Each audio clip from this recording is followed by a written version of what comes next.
Hello. Right, we are now live with what is the first of hopefully to become many DDST events. This is the Doomsday Stipulation Tournament. My name is Doishy, and I am joined by my lovely co-host, Otterlady. Say hello. Hello. Hello.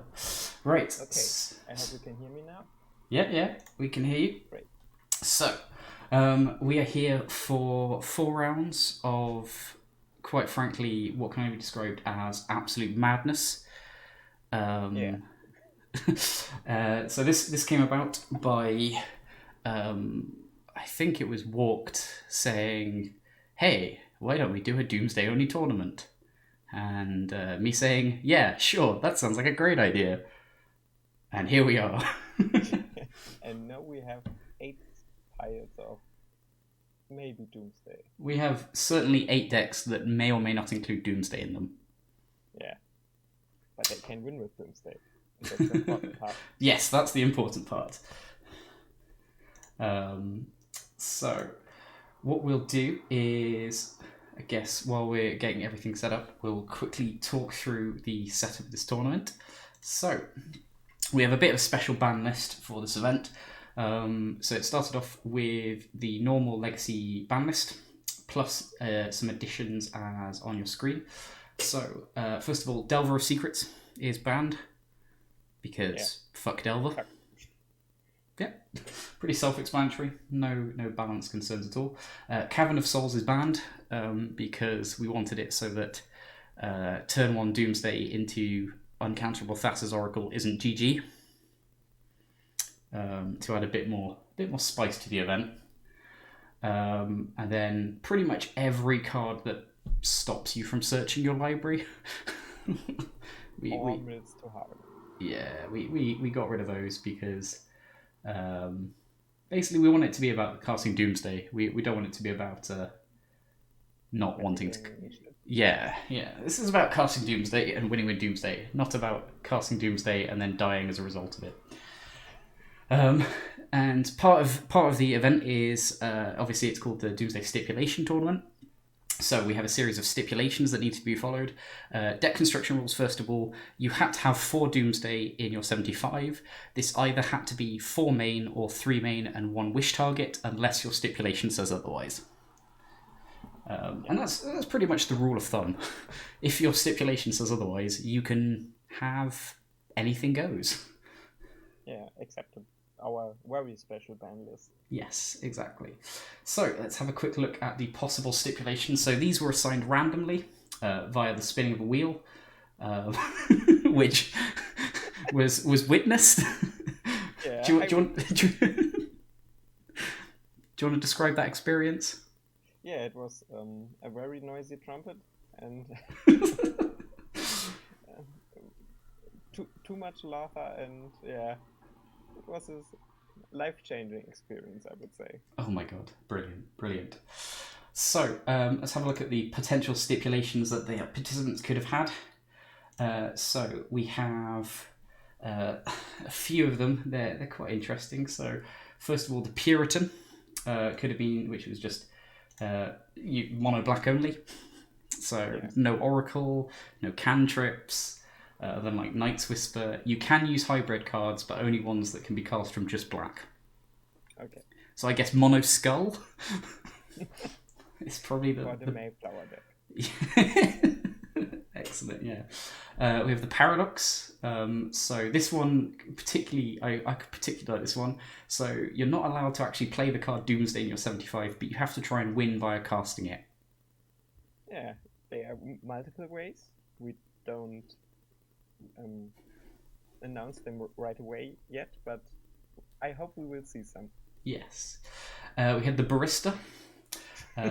So you must play 4 Experimental Frenzies in your main and at least 1 Barista, aka Laboratory Maniac, in the 75.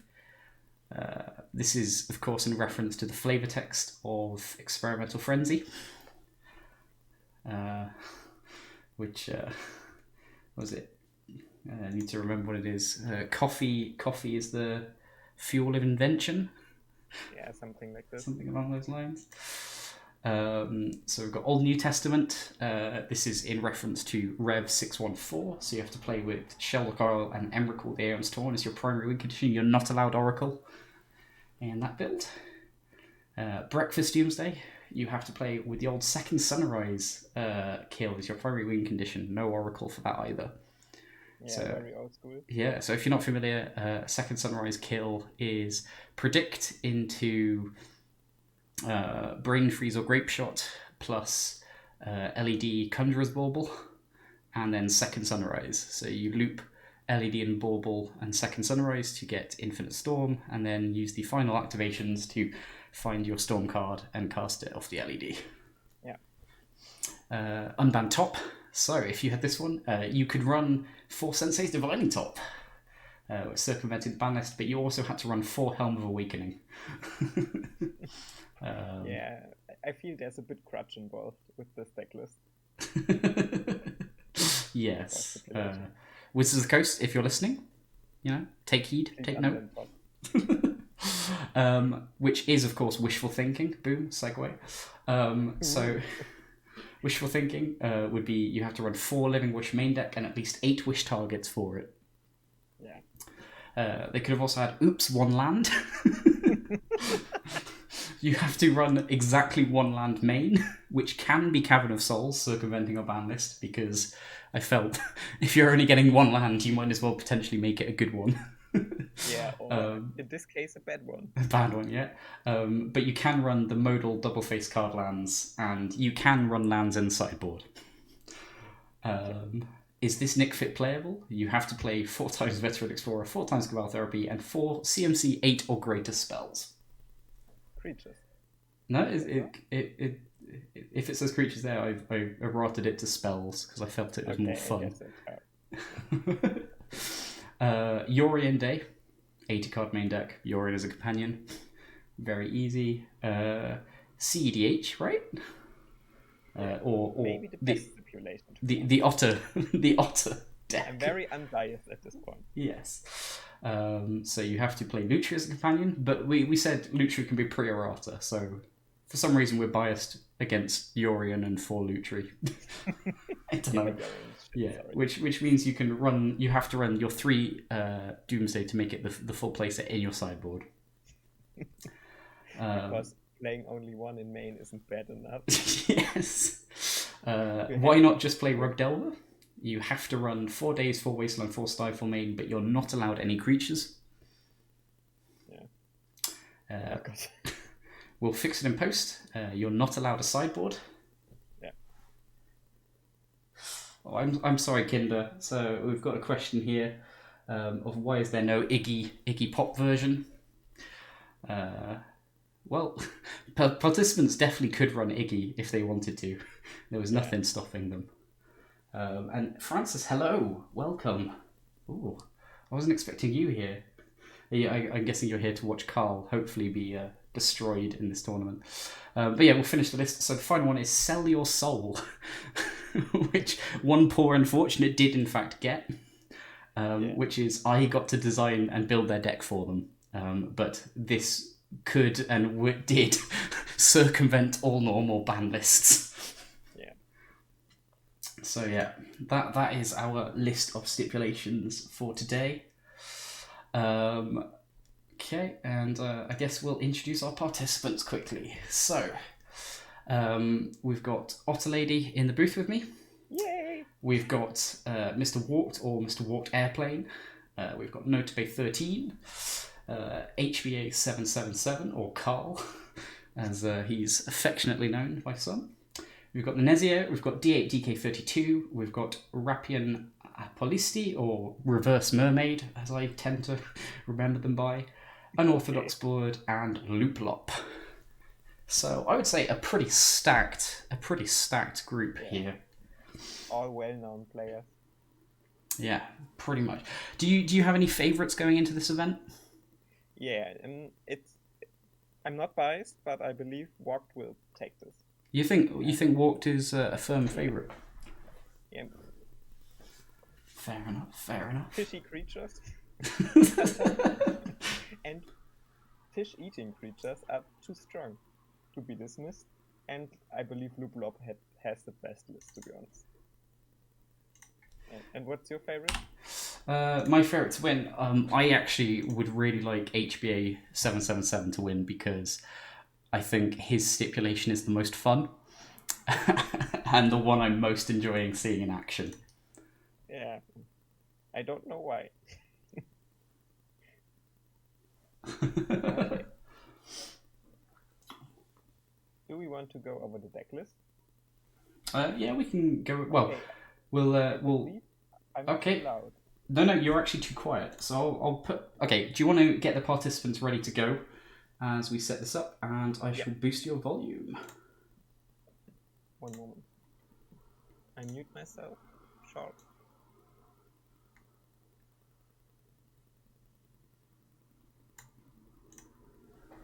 Okay, so Otterlady is just currently getting the participants ready to go.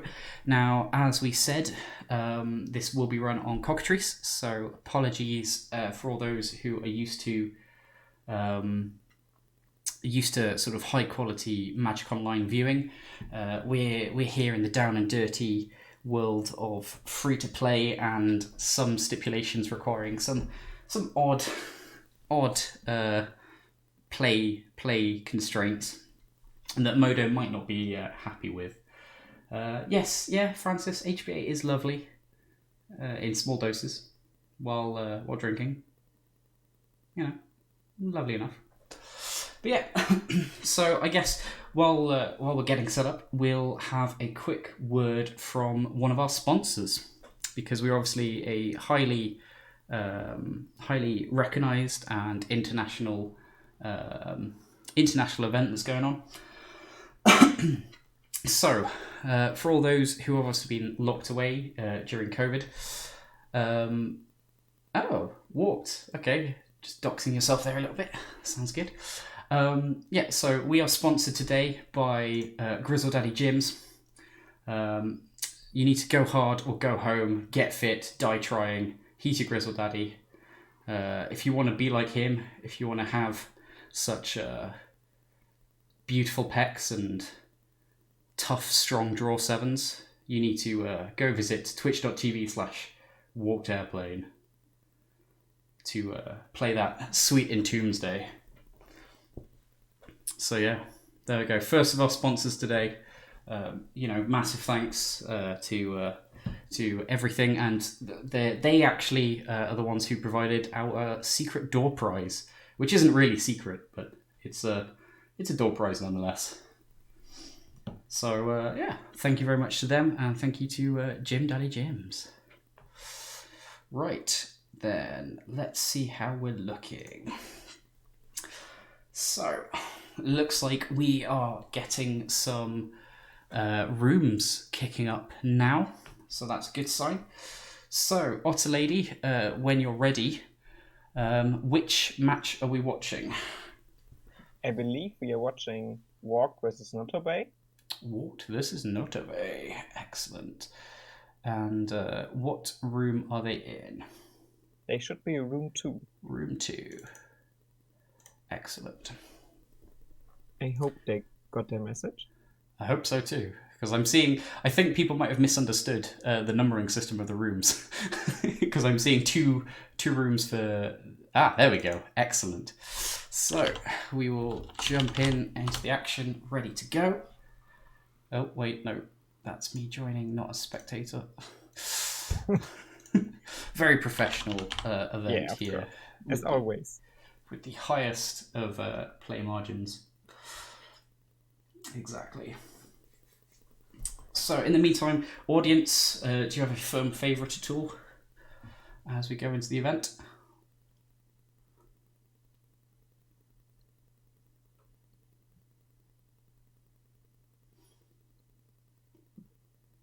Well, we'll see. We'll see if the audience have a preference in a bit.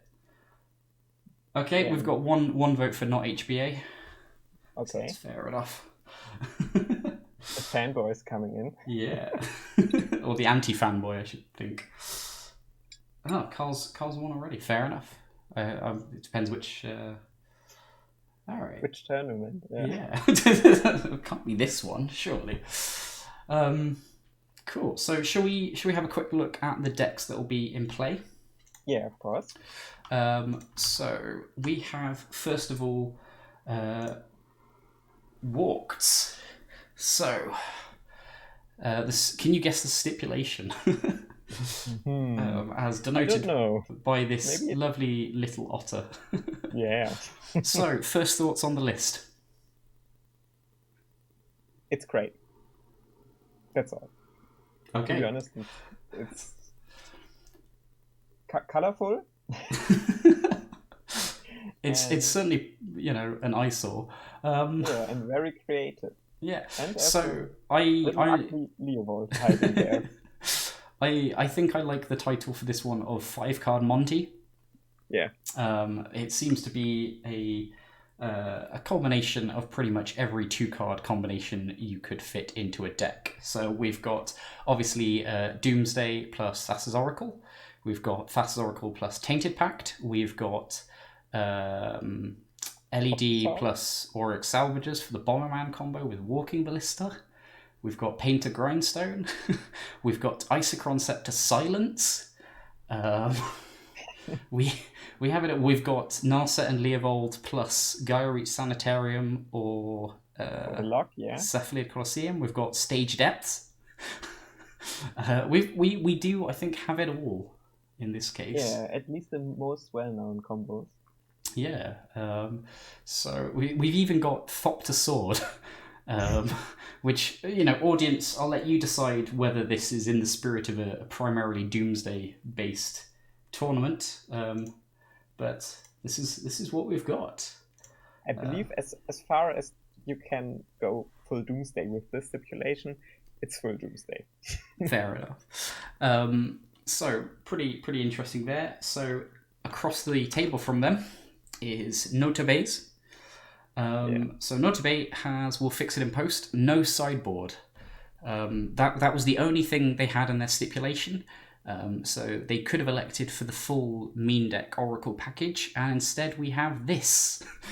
What are your thoughts on this? There's Iggy. We have Iggy.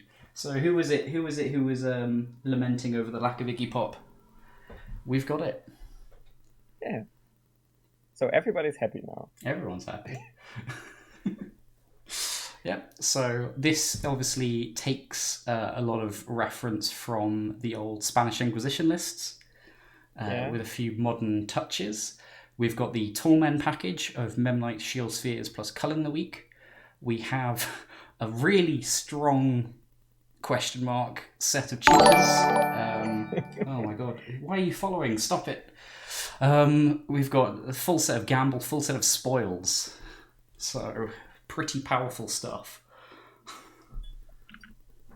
So I don't know. I don't know what that was really loud. I guess that's the problem with boosting Otterlady entirely. I should probably look to fix that. But anyway. Okay, I believe Notabay is not joining right now. Nope. Notabay, if you can hear us, please join. Yeah, they were definitely reacting to some other. Right. Okay. That's true. Okay, shall we jump to a different match then? In the meantime? Yeah. Okay, so in which case... I guess would be the best. Okay, which match are we jumping to? Alright. Let me look up. D8 DK32 versus Rapion. Okay, so we are going to change the match. And as soon as we joined, I will kick it off. Right. In which case, we are in and ready to go. Okay. So, let's kick this off for round one. So, unfortunately, our deck techs there were completely unrelated to what you were about to view. So, we are currently about to view D8 DK32 on a pretty potent list, Breakfast Doomsday, versus Reverse Mermaid on Is This Nick Fit Playable?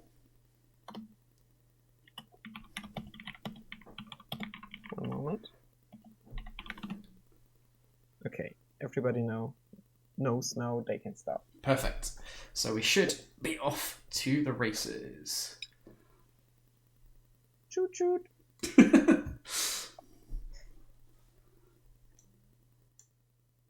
Okay, there are technical issues. No, okay, everything's good. Right. So, and what are your thoughts on this matchup then? So we've got, is this Nick Fit playable versus Breakfast Doomsday? Everything is Nick Fit playable, so Nick Fit? Yeah, I think that's a fair assessment. Yeah, and what's your predicament? I honestly have no idea. I think this all comes down to, whether we've already got some strong hands emerging from both players. It looks like we've got Reverse Mermaid winning the die roll, and I would say these are probably both keepable sevens, if not necessarily good sevens.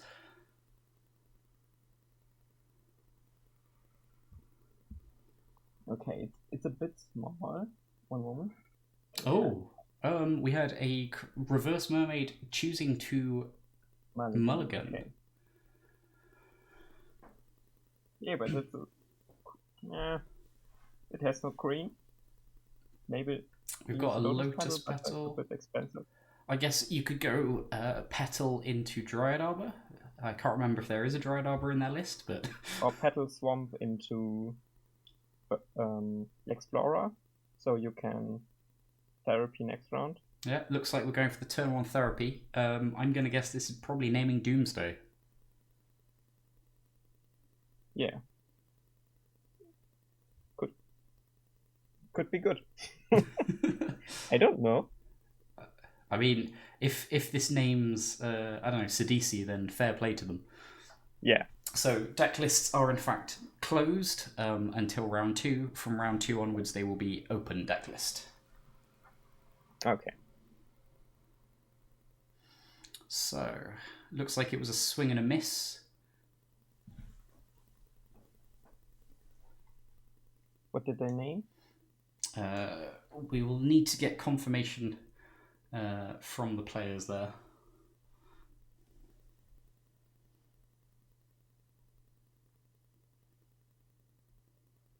Okay.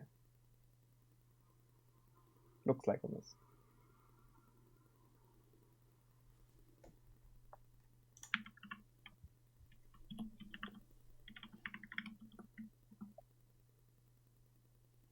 So we've got D8 deploying the first egg of the day.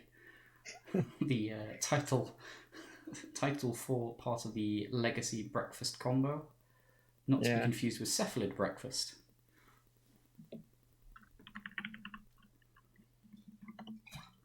I feel this might be quite a grindy match. Yeah. Oh, the second therapy. This may be brutal. Yeah, but now he can name this CDC. And you know it's the engine of the deck. I guess. Oh. No, he's green sunning. Oh. Probably for Veteran Explorer, and then he's going to therapy off Veteran Explorer. I hope so.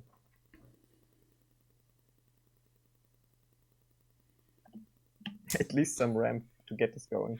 Yeah, so it looks like the Nick Fit engine is finally online. Now, does D8 have basics to play? We have 2 basic planes. Okay.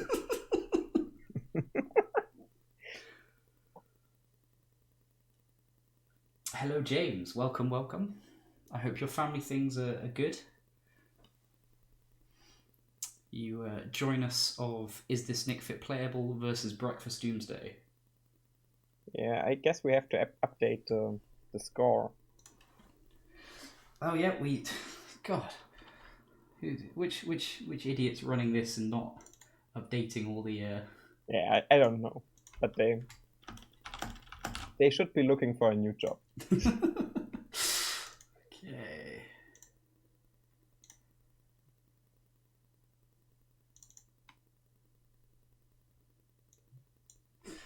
So it is.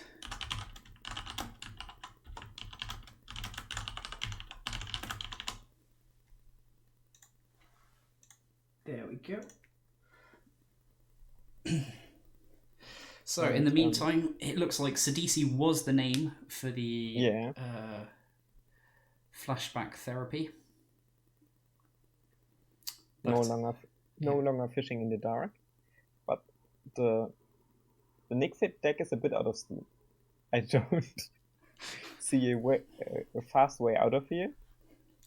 I mean, they're 1 mana away from casting the Gitrog monster. Yeah, and 1 mana away from Doomsday, if they draw it. Meanwhile, the breakfast deck is full steam ahead. We now have 3 eggs deployed and a Conjurer's Bauble. Oh, Green Sun Zenith. That could be huge. Aye. What's the target here for this? Yeah, I believe another Veteran Explorer for ramping. Yeah. Or, yeah, I really believe another Veteran Explorer is the best, to be honest. And will we see another therapy? I guess. Oh no, it's straight into the tower and probably playing the Gitrog monster now. Yeah. I need to remind myself what this card does. Eating lands, drawing cards. Excellent. I believe. Oh, and an additional land playing. Yeah. CEDH semi-staple. Oh, we have an Orum's chant in response. Ooh. This is clever sequencing, not allowing the use of that Phyrexian Tower mana for anything useful. Mechanically tight play. And we now see 2 more swamps join the field of Breakfast Doomsday. Yeah, but it only delays the Gitrog monster for 1 turn. And the Gitrog monster could get this rolling pretty fast. We have a lot of mana and a lot of card draw available on the Breakfast side. This might be go time. Breakfast looks a bit slow right now. Cracking spheres for card draw or cantripping is a bit icky. Okay, we've got LED cracked for white. I think we're about to start heading into the YOLO zone. Yeah, you only trip once. So let's see what they can find. So the first sphere is cycled through to find a Conjurer's Bauble. Yeah, and keeps white. Second sphere. Oh, we've hit the jackpot now. We've got our first second sunrise. So I think this might be a dangerous turn for Reverse Mermaid.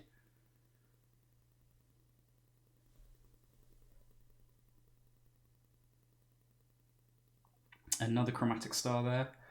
And this second sunrise is now mana neutral, thanks to that Lion's Eye Diamond in play in the graveyard. Yeah. Oh, we've got a grape shot. I hope they've been keeping track of the storm counter. To be honest, I believe they missed. But the second sunrise is so ultra old school.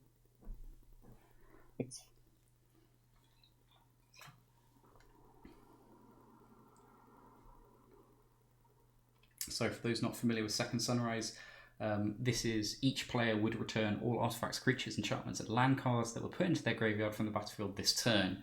So this will allow D8, once he gets all these eggs, as they're called, in the bin, and return them all to play to draw a lot more cards. Yeah. It's a bit like cheese. Making 2 eggs out of 1.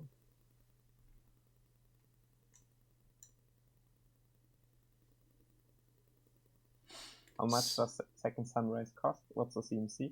It's 3/1 white. Yeah, it's pretty expensive. Well, it's 3 CMC total, 1 white. So it can be cast off a single LED. Oh, we've got a Sidisi now.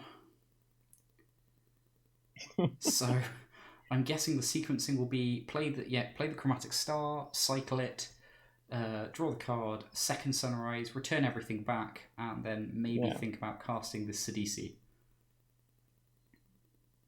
Yeah, should work out. and creating some storm. I believe we're at about... I don't know. Well, it looks like they're tracking the storm count now, so it seems to be a storm of 5. Okay. Yeah, Crackshot is a bit shitty. With storm count 20. Yeah, Modern Storm was my first Magic deck ever, and I hate it so much. It's such a bad deck. Yeah. So, talking of bad decks, we have Second Sunrise resolving now.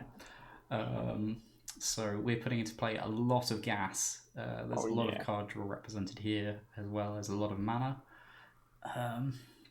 So I think he's 1 mana short of being able to cast a DC, though. Oh no, he's got it in his pool. So yes, he can just straight up cast a DC now. And in response to the sacrifice trigger, crack his Lion's Eye Diamond for mana. Oh yeah, and... Oh no, it looks like he's not opting to do that. Okay. I think he might just be continuing on the egg train. True, yeah. The Polar Express. Rolling.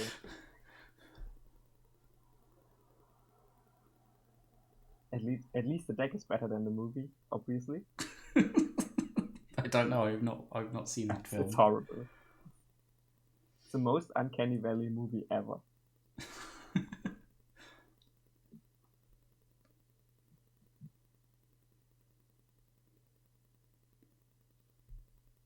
So we've now found a second Lion's Eye Diamond. This will now mean we're netting a lot of mana. Yeah, but we have no payoff. I think the payoff might be drawing 6 cards a turn. Yeah, or a cycle, I should say. Yeah. Although disappointing, he did miss the Sidisi line. Yeah. Because it could have been Sidisi, crack LED, find a second sunrise, get the LED back, plus the Sidisi back to go again. Yeah, but I don't believe he missed it. And it looks like we found the second sunrise. Yeah. For more mana and more card draw. Oh, and we've got a Doomsday. We've got a Doomsday, and we've got 3 black in pool. We've got 2 Doomsdays, plus we can crack into the pile with a Dark Water Egg. Here we go. He can crack in. So this is quite impressive. He can crack into the pile with the Dark Water Egg, and he can have Lotus Petal, Dark Water Egg, to then return with the second sunrise, and this Chromatic Star to draw into the pile and then draw further into the pile. Yeah, but shouldn't we cast second sunrise first? So we still have all the stuff in the graveyard, and we can draw in it? Possibly. It looks like he might have just flexed a little bit. Oh no, sorry, he's that's not a flex. He is taking Grape Shot out of his graveyard, therefore it is known information. And we have 4 unknown cards being set aside, ready to put into his pile. Any idea what his pile might be? Card draw, X. Maybe second sunrise. I don't know. But Conjurer's Bauble is important, I believe. Yeah, with Conjurer's Bauble, if he has second 2, sunrise is infinite. 2, I think between the Dark Water Egg, the Chromatic Star, 2 Conjurer's Baubles, and a couple of LEDs, he could possibly, and maybe another second sunrise, he could possibly go infinite with this loop. I haven't done the math, but I believe our old school Doomsday players have already done it. Okay, we've got to predict. Okay, I don't know why there's a predict, but... Okay. Well, it'll be predict mill Grape Shot. Yeah, but... I don't know. Oh, he's just gone for the classic pile, it looks like. I don't think he's going to be doing any extra shenanigans. Oh, okay. Yeah, the Conjurer's Bubble and LED. Yeah. that looks good. And that is one very sad frog looking from across the table. Yeah. No playtime for the frog. That's a one-person play date. So there's probably no Kermit allowed. Yeah, so he's going to crack under his bauble, targeting nothing, draw second sunrise.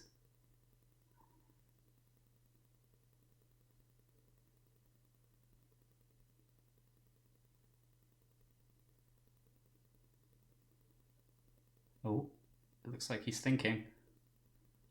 Uh-oh. That's always bad. Has he messed up the pile, is the question. Thinking while playing Doomsday is always bad. It's always, oh fuck, I missed Oracle. Well, it looks like he did miss Oracle from his pile. Yeah. But yeah, and we have a deterministic loop. So given that we've got no response available from Reverse Mermaid, there I think we can call this a clean game one. Clean game one. I just love to see it. It's old school, very bad, and still fun. So that is one game up for Breakfast Doomsday there. Okay, how do you think they will be sideboarding? Is there some artifact hate in the sideboard? So what number? So this is Breakfast Doomsday we've got in front of us. We've got some silences, a brain freeze, some nihil spell bombs, a Caracas, some chain of vapors, some Girapa ether grids. Yeah, I believe you can tap artifacts for clean damage. Yeah, so what do you like bringing in here? Okay, I would bring in ether grid because I believe if there's artifact hate, you're dead to artifact hate, so you need at least something to deal some damage, and damage is always great with Doomsday. And maybe silence and orange chant. Okay. Oh, excuse me there. Okay. And looking at the other side now, so this is our first look at Nick Fit Doomsday. Collector. Yeah, collector oofs, I think, slam right in. Surgical, Thoughtseize. Yeah. Yeah, I would say it's pretty reasonable there. And you can cut things like Tireless Tracker. Yeah. Yeah. And cool. So very unlikely to see the brain freezers come in from D8, especially as... Well, they don't know the list yet, but we've got 2 Emrakuls there, and it looks like we're going back into the action now. Oh, so that was fast. Some quick sideboarding there from our players. Yeah. I'm pretty sure they mapped out their sideboard. Yeah, it looks like both have come very prepared. Reverse Mermaid once again mulliganing to 6 cards, it looks like. Oh, but it's a good starting hand. That's a really good starting hand. We've got an easy throwaway, I think, in Dakmor Salvage. Turn 1, Vistigate Forest. Turn 2, Swamp. Oh no, he sent the Doomsday away. What? Oh my. Is this tournament legal? I wouldn't like to speculate. We might have to go to the judging booth there, but we are leading off with a turn 1 Cabal Therapy. Yeah. To be honest, the Cabal Therapy style is better. Yes. I mean, he still could have kept the Doomsday over the Salvage, because that would be a turn 3 Doomsday after therapying twice. Yeah. Oh, and it looks like it was again a swing and a miss. The card I've never seen before in my entire life. What, Archaeological Dig? Yeah. It's a land that lets you sacrifice it for a mana of any colour, but normally it taps colourless. So this obviously combos with Second Sunrise, insofar as you can sack it for mana, and then it will return upon resolution. But it's still a very bad land. It's absolutely atrocious. Yeah, okay. The classic Nick Fit combo, the nice fit. So what do you think naming here? The Second Sunrise or the Dark Ritual? Yeah, Sunrise. Who cares about the dark red? If you can interrupt the card draw. Okay, it looks like D8 might be planning to use this Orum's chant here.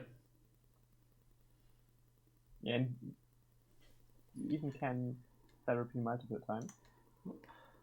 Yeah, but no Orum's chant this time. It was indeed Second Sunrise that was taken. Yeah, and I guess dark red is the next. Oh, this is devastating here. Yeah. Breakfast Doomsday left with 2 cards. But 2 cantrips. 2 cantrips. And Reverse Mermaid having maybe shot himself in the foot a little bit by not keeping the Doomsday, only having 2 lands in hand. Know. I would have kept it. However, if they do draw the Gitrog monster, I believe that is an infinite combo with Dakmor Salvage. Yeah. I believe you even play it in CDH sometimes. For all those watching, if you're familiar with the Gitrog combo, please enlighten us. Oh, of course not. I only know it goes infinite, and you kill with.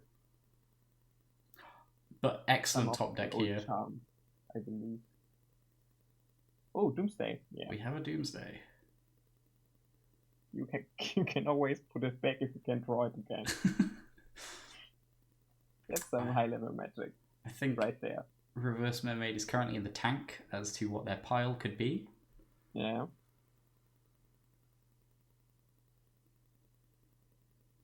And if you could do some patch cleaning, very nice. All right, we're committing. Yay! Will we see the Orum's chant in response? Do you think? No, I don't think so. Okay. But yeah, maybe it at least gives you another turn. And another turn is always good. Well, it looks like Lee has elected not to. Okay. So we have a Doomsday resolving. So from their list, what do you think their pile is going to be? One moment, I have to pull it up.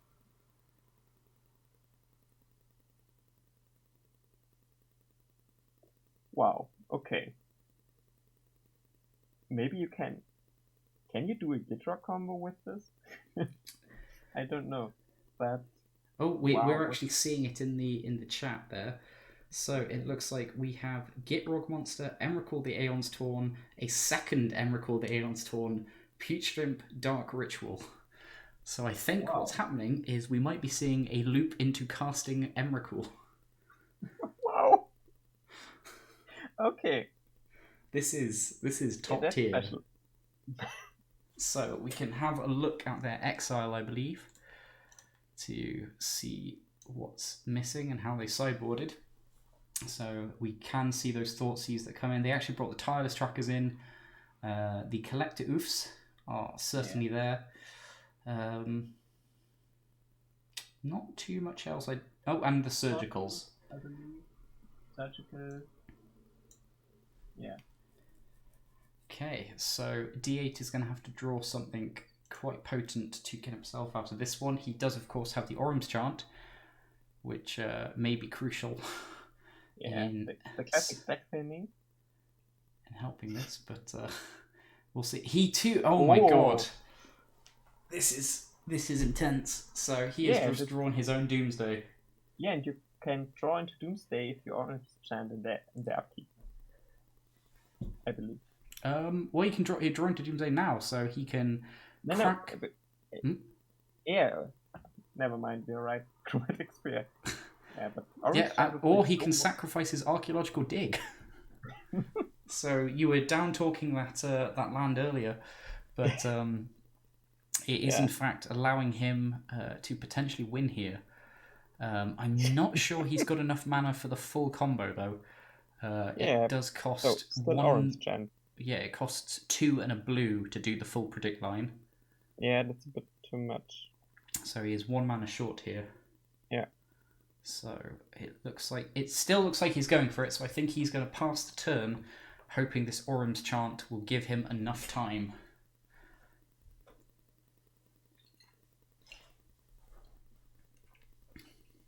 And I suspect it will unless something crazy happens here.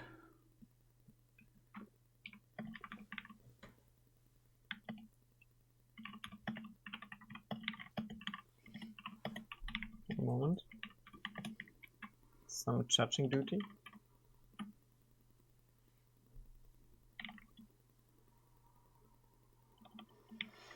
So yeah, it looks like he has gone for a very basic pile. So once again, it's predict, milling grape shot, drawing into LED, Conjurer's Bauble, and then looping into Second Sunrise for that infinite loop. So I suspect this is going to be a 2-0 victory to Breakfast Doomsday over Is This Nick Fit Playable? Yeah. Easy 2-1. 2-0. 2-0, yeah.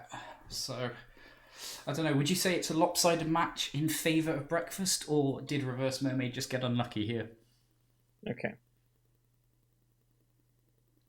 Oh, no, he's going for it. Wow. Okay.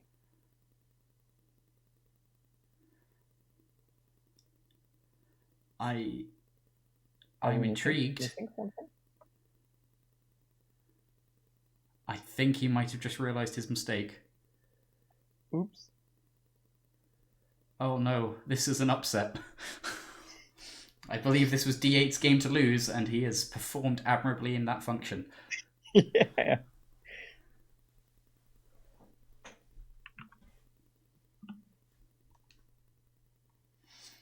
So, notably here, he is 1 mana short of being able to cast the Conjurer's Bauble in his hand. And, yeah, he can't even cast this Orim's Chant now. Wow. That hurts. Ooh. Ouch. So, I think we might be seeing the reverse mermaid sweep here. Starting. The well-known reverse mermaid sweep. Classic strategy in collectible card games as the Gitrog monster comes down into play.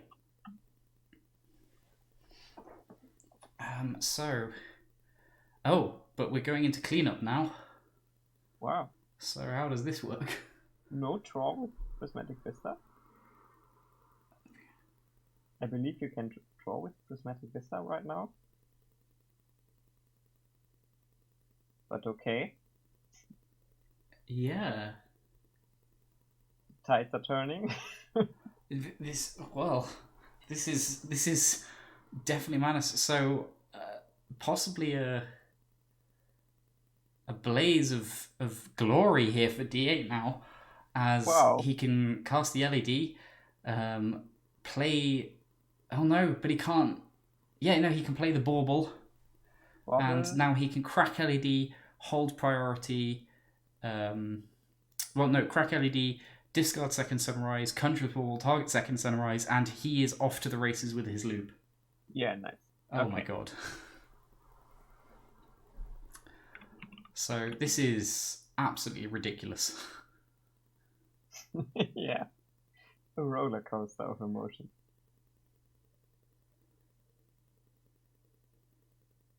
Oh no, he's electing to Second Sunrise, hold priority, cast Lion's Eye Diamond, but it's the same result irrespective. Oh, I hope this is some shortcutting here, because otherwise he might have messed it up. I assume he's actually targeting the Lion's Eye Diamond here. Okay. Oh no, he's targeting the Chromatic Sphere. Wow. Interesting. Okay.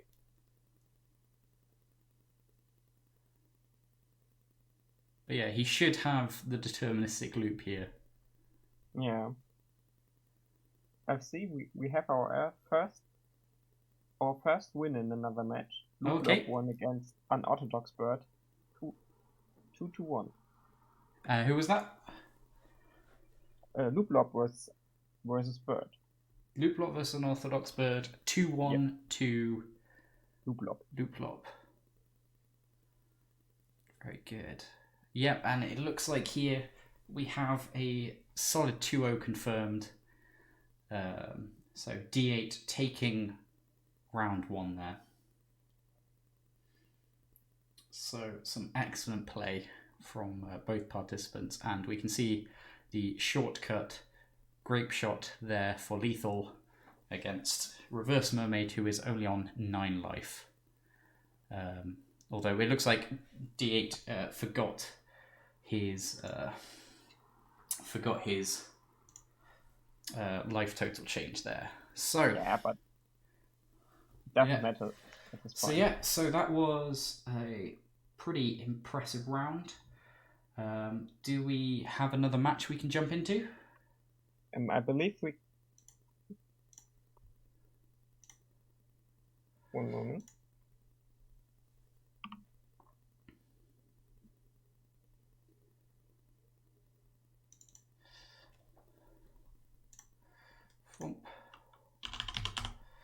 So, it looks like HBA and the Nesia might be sideboarding between games unless they're finished up. Okay. Notobay took the loss versus Walk, as far as I know. Okay, has he not turned up?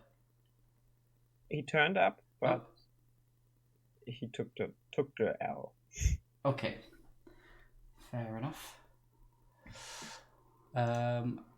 Right. In which case, does he want to jump in and we can get them going, or is he taking the loss for the entire match? I'm checking. Okay. Yeah.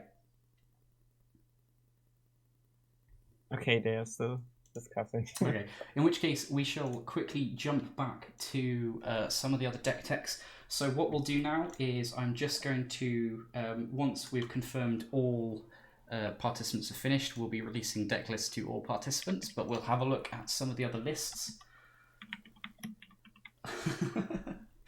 So, very good game, D8, so that's DDFT guy in the chat. Excellent play there. So we'll have a look at the winning list, I think, from Looplop versus an Orthodox bird. So Looplop has the Puritan stipulation, so he was not allowed any colours other than black. And this is his list in front of us here. So you can see he's gone for a bit of an inverse in Doomsday method. So we've got quite a heavy storm-based approach game 1, which then sideboards into 4 Entomb, 4 Animate Dead, 4 Shallow Grave, some Grave Titans, and an Emrakul, with the Grizzlebrand already being main. So the reverse in Doomsday. What are your thoughts on that? Yeah, it's very walked style, but I think it's a very strong deck list compared to the others, even with defense crit and the counterspell hate. Yeah, I guess that's a really strong one. Yeah, and 2 main deck surgical extractions being very cheeky. Yeah. Okay, walked, got a free win. Okay, so is that all the matches complete, or are we still waiting on HBA and... I guess we're still waiting for HBA Indonesia. Okay, so we shall have a look at an Orthodox Birds list. If I can find it. Here we go. So this is Wishful Thinking Doomsday, so the Living Wish stipulation. So again, another 5-color pile. We can see we have, in fact, quite a heavy creature package. Yeah. With Imperial Recruiters, Trinket Mages in the main alongside Aurochs Salvages. So once again, seeing that Bomberman combo along with Lion's Eye Diamond. This is also our only Chalice deck of the event. What are your thoughts on that? Yeah, but that's great. I think Chalice is a real stopper for the other decks. Because it's, yeah, I believe the most have no real answers to it. And it's very good against X, very good against Dark Ritual, yeah. And notable combo here, so even if they set Chalice on 1, they can then Living Wish for the Soul Diviner and play, or the Hex Mage, cast those to take the counters off Chalice, allowing them to then go off with the Conjurer's Bauble or Spell Bomb based combo. Wow, Soul Diviner is very spicy. So we've also got some other excellent targets, including Yoran. So you might be thinking that... card Yorion decks. Yeah. To flicker your Chalice of the Void. Exactly. We've also got, interesting to note, one of every basic in the sideboard. Because they fucking can. Really respecting Wasteland here. And in fact, you say 60 cards, it is in fact 80 cards. We have the lands down here. So they gave themselves the Yorion edition. Okay. With quite a resilient mana base. If I guess with the heavy artifact theme, it shouldn't be too bad. With one Urborg as additional fixing and some ancient tombs. Wow. Yeah, you have to speed out the Chalice. Consistent. Man. Yeah. So sort of this against the Looplop list.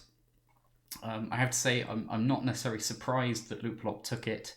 But yeah. Did you say it was 2-1? Yeah. Yeah, I'm quite impressed that it did manage to steal a game. I'd be interested to see if that was pre or post board. If the players who I can see in chat could enlighten us there, that would be grand. Okay, I ask.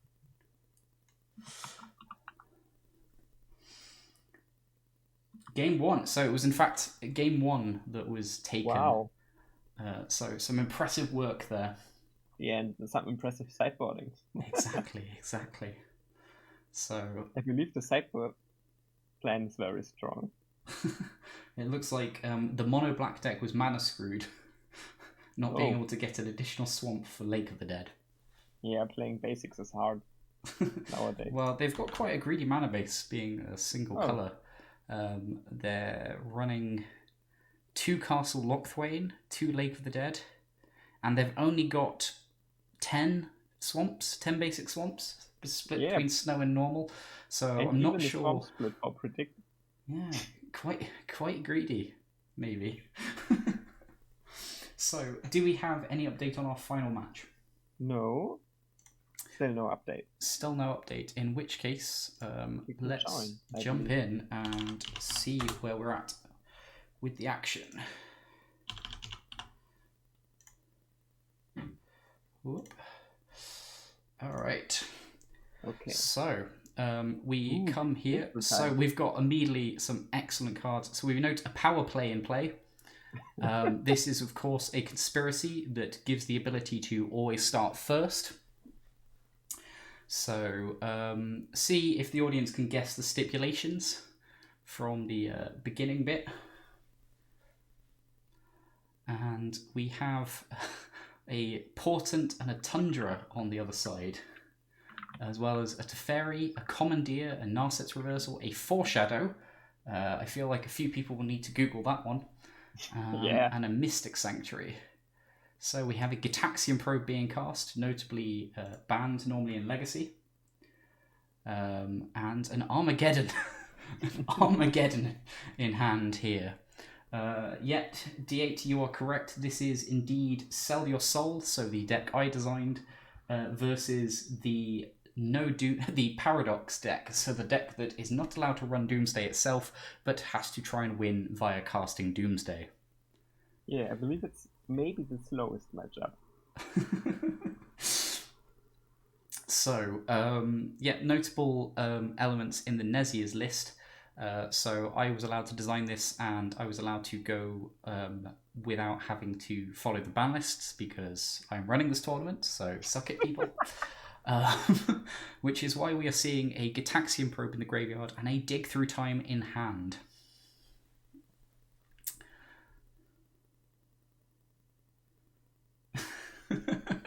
Yes, this is the heart and soul match of the entire thing.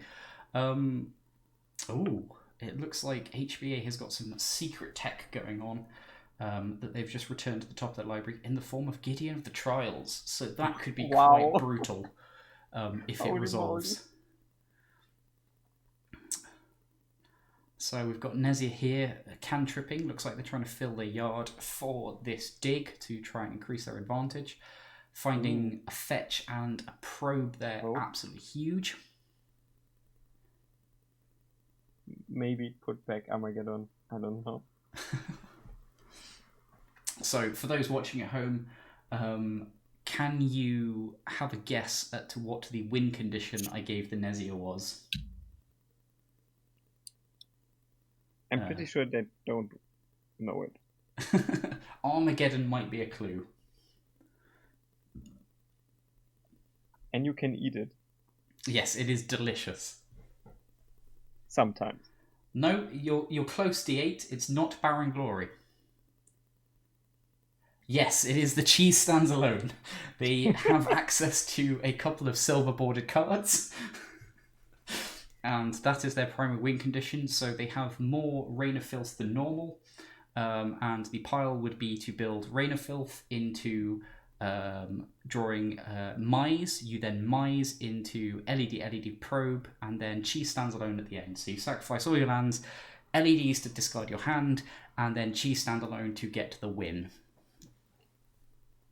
How much work did you put into this? I rigorously tested it for all of 2 goldfish hands. Wow. But for those of you... So it's still better than Tess? It's definitely better than Tess. Yeah, okay. But to be honest, that's pretty easy. Well, Battle of Wits Doomsday was not officially on the stipulation list. We did roll, myself and Otterlady, some additional stipulations in case we had to jump in to fill slots. My one that I got was Yorian Day, and so I was like, 80 cards is not enough, we'll make it 240 cards. Yeah, and with 240 cards, I believe it's not longer able to run on MTGO. Because MTGO crashes. When you search with fetch lands or something like this. Yeah, and then I had Rev 614, and I've built Chant Rev 614, and I've won some games in the playroom, or even matches. Yeah, you've been playing yours on Magic Online, haven't you? Yeah, and the moment you win against Omnitel is a precious moment in life. Okay, looks like we've got another Cataxian probe heading at HBA. Do you think there is any incentive whatsoever to Narset's reversal this? I'm going to say no. Yeah. It's maybe the worst Narset reversal target if you still want to win. Oh god, Commandeer. Yep, so chat are just discussing how my benevolence of gifting the Nezia with some extremely powerful cards that have to be brought together to build an absolute pile of shit. Yeah, that's a skill too. Yeah. They have to be bad players. Or bad decks. Oh, so we've got a Cabal Therapy. Now this is interesting because this could be Narset's reversaled here. Yeah, and who doesn't call Narset reversal with Cabal Therapy? It's true. Well, he just probed. Nezia just probed. Never mind. So yeah, I think Flusterstorm, very defensible here. It's Storm 3, I believe. Let's see. We've had Cataxian Probe, Therapy, Flusterstorm. So yeah, Storm is 3. So we can see the copies there going onto the stack. Got these arrows. high quality user interface here. Oh yeah. And we have the return Flusterstorm now. Storm count is 4. Wow. God. That's so horrible. Yep, so lots of arrows here. Okay, they're cleaning up the board a little bit as the Flusterstorm copies are gone. This so Hura, oh my god, I'm gonna have to try and pronounce this. Hura Pilu This is indeed the Doomsday tournament. So the two stipulation decks you are currently watching is HBA at the top on the Paradox. Oh, hello, Rapion. Yes. So we've got the Paradox stipulation at the top versus the Sell Your Soul stipulation at the bottom. But yes, this is absolute madness. And we might have to look at the round timer. So how are we doing? Yeah, we have only about 20 minutes left, I believe. Okay, well, that's still pretty good. Yeah. Yeah, it's about 20 minutes. No, about 10 minutes. I'm too dumb for math.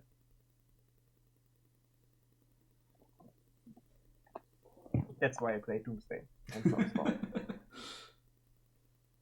Because 5 is less than 10. Can't count to 10, might as well count to 5. Yeah. So a pretty basic turn here from HBA. Doesn't seem to want to be committing that to Fairy to the board. So we'll see what happens here. It looks like we're in Dig Through Time territory. However, that will probably prompt a counter spell of some sort. Yeah, I don't know why. Yeah, Nezir is just passing. BTT is just to... It's not strong. It's just banned everywhere. I mean, you say it's not strong. Okay, it looks like we're doing an end of turn Dig Through Time here. Ooh. So this will probably prompt... Oh my god, this could be insane. So I'm thinking this is going to get Narsets reversaled. Yeah, good. I would do it. I would snap Narsets reversal this. Yeah, I like it. I know you very much like Narsets reversal. Yes. I was helping HBA with his deck development, as you can tell. Helping. AKA you forced Narsets reversal into it. It's a good card. Narsets reversal on Doomsday, and that's your pile built. So, yeah, we see the Narsets reversal on Dig Through Time. Kind of surprised Nezir committed to this, actually, because the reversals were known from the early Gitaxian probe. Yeah, but it's such a high tier tech. You just forget about it. Although it looks like he was a little stuck on blue mana here. He was obviously hoping to be able to cast it with the Flusterstorm available as well, but unfortunately it was not the case. And he is also now down fuel in the graveyard. So yeah. Do you think there's any thought on snapping off a Dark Ritual here just to fill up the Delve fodder? No, you can always win off him to fill your graveyard. Maybe you're down about 2 lands, but who cares?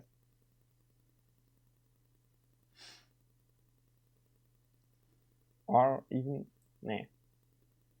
Yeah, so... I just was thinking about Armageddon, but I believe it's too...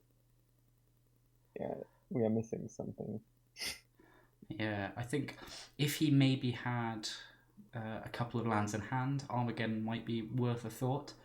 But as it currently stands, probably not relevant to this board. Maybe they should be playing Ether Riot. So, Petal, a little bit late there. That would have been the perfect accompaniment to the Dig Through Time. But we could see a Dark Ritual, Petal dig here.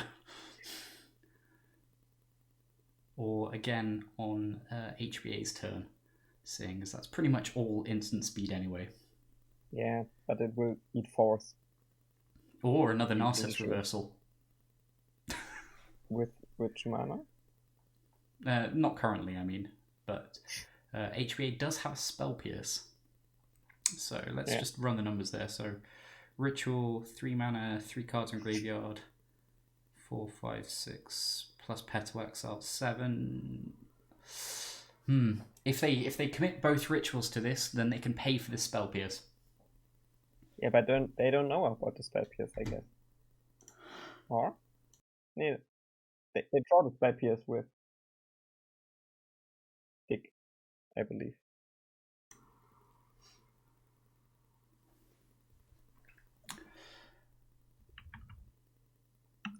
Yep, so chat are just currently discussing the pros of Narset's reversal. So, for those of you who don't know, last year when pre Oracle printing, I was playing Omnishow builds of various sorts, and in pretty much every single one, I ran a Narset's reversal in them.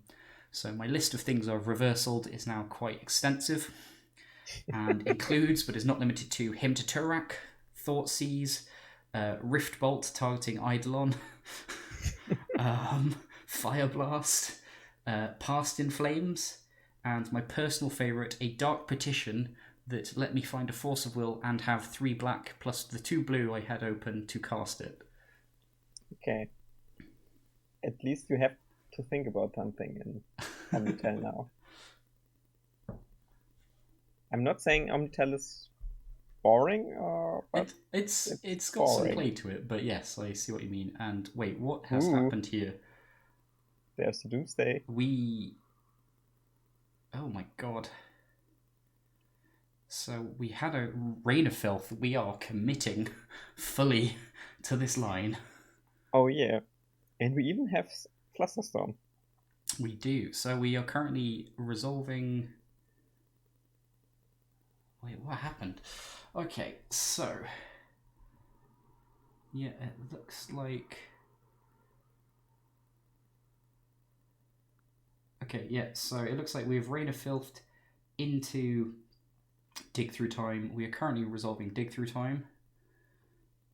There is a Silence being cast. Okay. So are we expecting a Force of Will here from HBA? Yeah, pretty sure. Silence is like Veil of Summer. Always counter it or you're dead.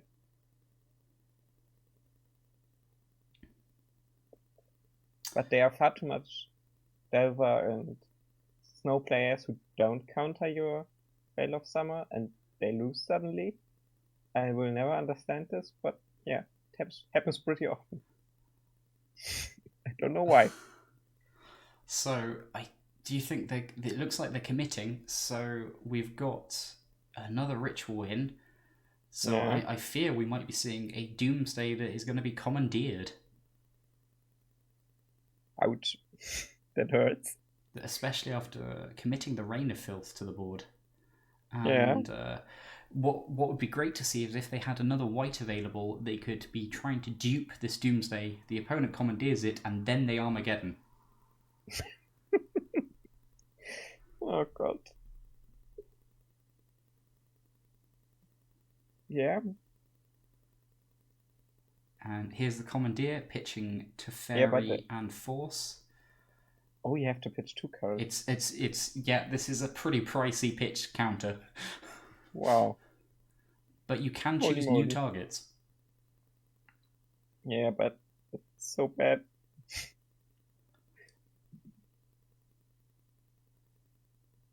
And I sincerely suspect... Commandeer is really pricey in real life.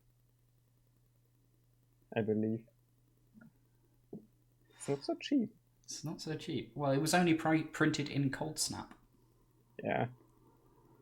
But no one plays Commandeer outside of this very high-profile tournament. Well, I think there might have been some insider trading going on before this tournament. And I'm not saying I bought every copy of Commandeer I could find. But if you need one, feel free to DM me. Yeah, or shoot an email at Brian Cook. Yeah. If you want a copy of Commandeer, then please email Bryant Cook at theepicstorm.com. Just with the words Commandeer, please. But no S. It has to be in Z. Yeah, it has to be a Z. Z. C. Z. Strange. Francis is saying Paul Bryant. Yeah. Yeah, you're right, Francis. We are being a bit mean. Yeah, maybe. We'll keep doing this later. Right, so we've got 5 cards built. So what is our pile? It looks like we've got predict Okay, in there. The pile is in the grave right now. So Okay. oh, I think he might have messed up there. Yeah. But luckily you can fix this. So thankfully, everyone's got perfect information now.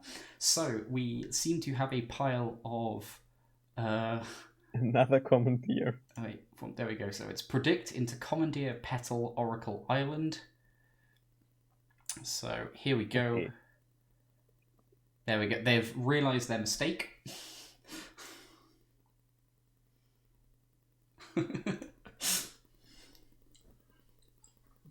The good thing about Commandeer, it's the best predict target there is. It's true. Very memorable. Yeah. So here we go. We've got the predict target himself. Do you think he'll get the name right? Commandeer. With 2E. Very important. Oh, I think the Nezier has just shown his hand to emphasise the F6. And it looks like Carl is going to take this 2-1. Wow. So I'm shocked. There's some pretty excellent plays there. Yeah. That's why this tournament is invite only. Perfect. Wow. That was impressive. So, thank you very much. That is every game in round 1 complete. Yeah, I know. The anti-Doomsday deck winning in the Doomsday format must be hacking. So, what we'll do is we'll take a quick break. We'll probably be gone for around 5 minutes or so. And then we will come back with round number 2, and we'll also be posting out the deck lists to all participants. Oh, it was 2-0 to Carl there. We'll be posting the deck list to all participants, so it is from now on an open deck tournament.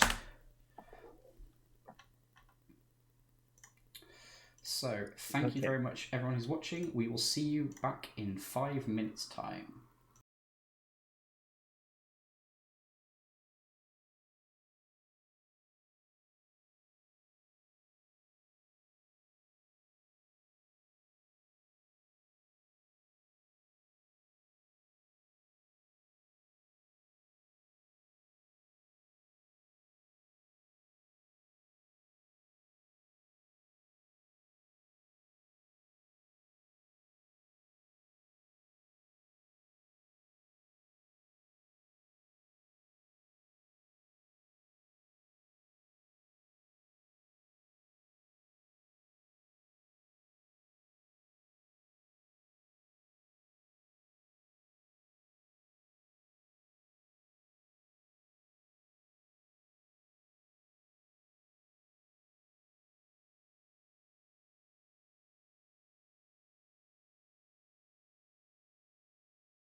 And we are back. So, we will have a look. Does anyone in the audience have a preference as to what deck we view for round 2 at all?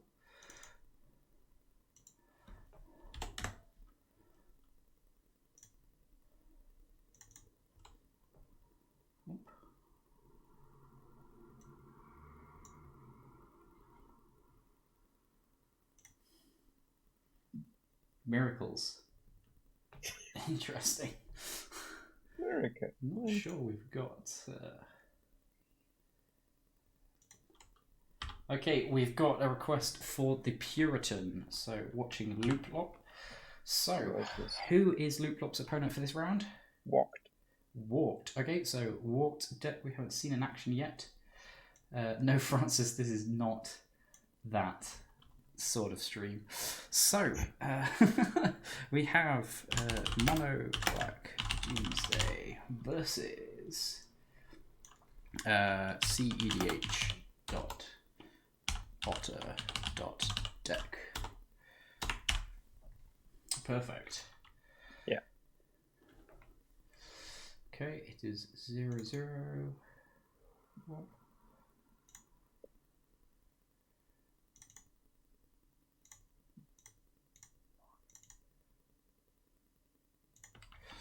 Okay, loop. This is walked. Cool. So, we've obviously had a look at the decks. Are the players ready to go? I believe we wait for not obey, but... But walked and Looplop ready? Yeah, they are ready. Excellent. So, in which case, let us jump in onto the action and see what's going on.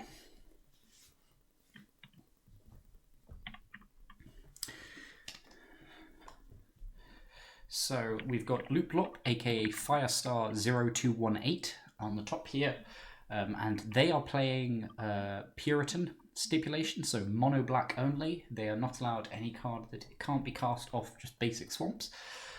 And below we have Walked, who is currently on the 61 card special of Lutri Doomsday.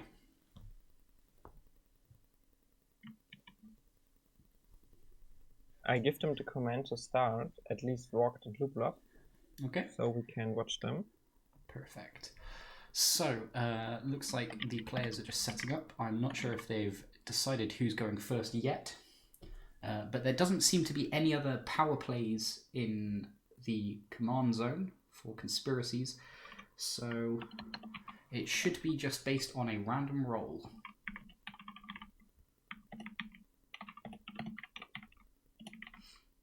Okay, Walked is shuffling their library. It looks like we're good to go. And we are seeing an initial hand. So, currently no mana sources for Walked. We have a single Lotus Petal to try and cast an Isochron Scepter, a Crop Rotation, which is looking very sad. A Mishra's Bauble. The Crop Rotation will be great. Wow. But equally dire on the other side. Only one land, and it's a Lake of the Dead. Yeah, I believe Lake of the Dead is bad. It certainly is not optimal by itself. But the best card in this deck is still Polar Citadel, and I'm very happy to see it in the opening hand. Yep. So if they can draw a swamp or a fetch off top, no, they're shipping it back. And this is looking a bit more respectable here. And at least playable. Yes.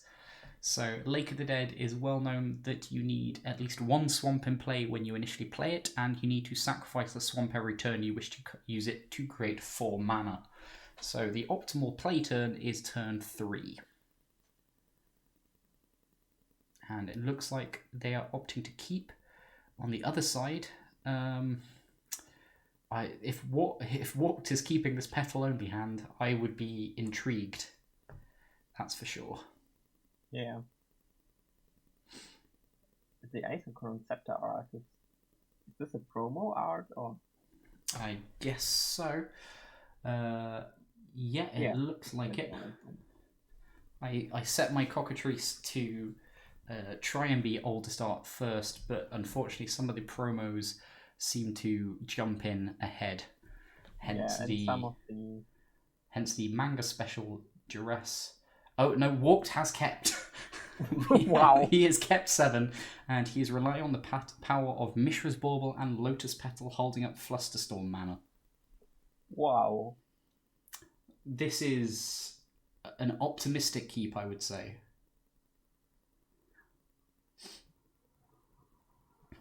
Another duress picked up from Looplop, so I'm guessing that we're about to see Warped Hand absolutely shredded over the next 2 turns. Yeah, that's going to be brutal. Wow. But at least he played a Lotus Petal. So it looks like he's electing not to Flusterstorm here. Probably correct, as he's only got 1 mana.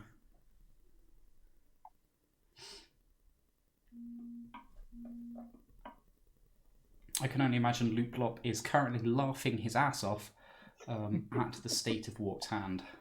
Oh yeah. The best thing about Looplop's nickname is the Prodigy song Firestarter. It's now always in the back of my head watching this match. I wish we could play it, but probably get taken down for DMC. Yeah. Rules.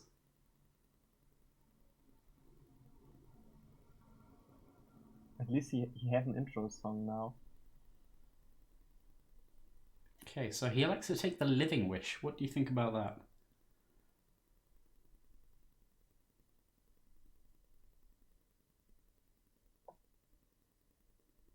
Okay.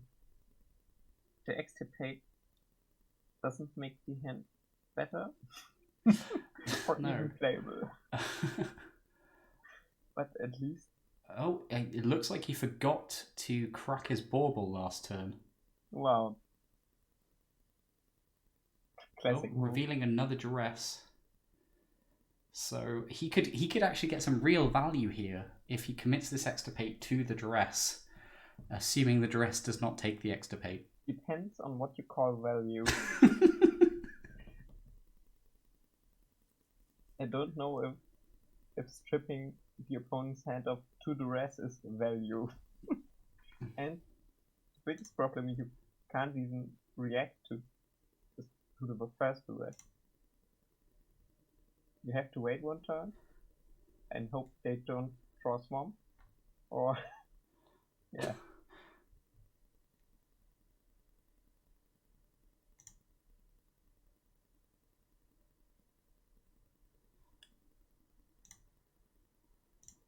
But I'm pretty sure this will take some time. Yeah, he elects to take the Predict. Yeah, again, hitting the 2 mana scared cards. of the extirpate. I don't know why. Okay, he's playing the Lake of the Dead, sacrificing his Swamp.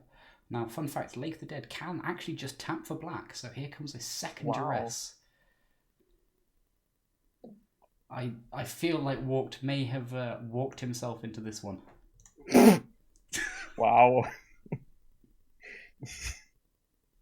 Okay.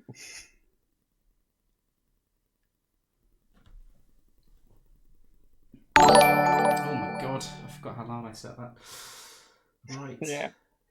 Masterful Now, wordplay. Hand Fan 11. I don't know why you're following. This is an absolute shit show we've got going for us today, but thank you very much. Yeah.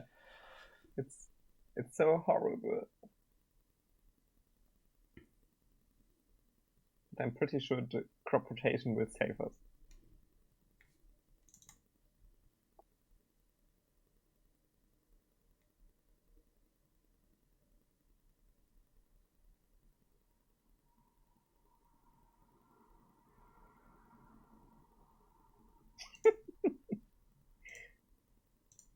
Wow. A land. I'm impressed. Okay, and a Ponder to go with it. Yeah. Could this be the comeback? Maybe. Doesn't look so bad.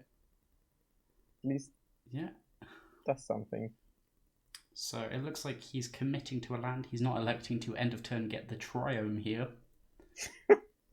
Yeah. You know the triumph well. Yeah, Zagatha Triome, a staple in Legacy Doomsday. Has been featured in at least one 5.0 list. Can we report this tournament as tournament results to Goldfish? We can certainly try. I feel like some of the cards, like the silver bordered cards, might make that a bit difficult. You can fill it with Limdo Sword. Perfect. So we've got a ponder here off the trop. I think he's probably looking for more land. Yeah. And it looks like he's found it. Wow. With a prismatic vista off the top. Oh, a dark depths off the top. Oh no, he elected to shuffle. Takes the dark. He elects to shuffle, and he's found the dark depths. And with the crop rotation, he is a few mana away from the Marit Lage. A few mana away, yeah.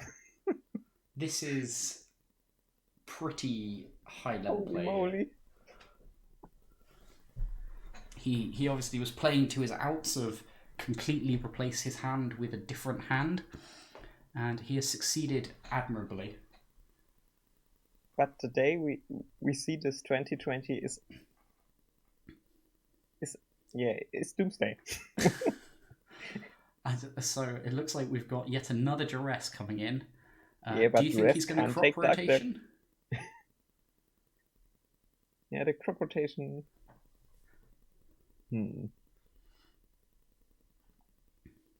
It's interesting, the mono black deck having mana issues as well as the 4/5 color singleton deck.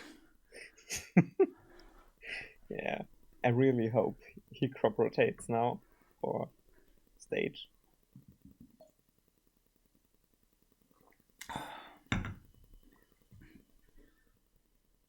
Wow. It looks like that's what's happening. We have the crop rotation committed. Nice. I mean, if Walker draws the LED here, if he draws the LED, that's the combo assembled. Yeah, or that's it.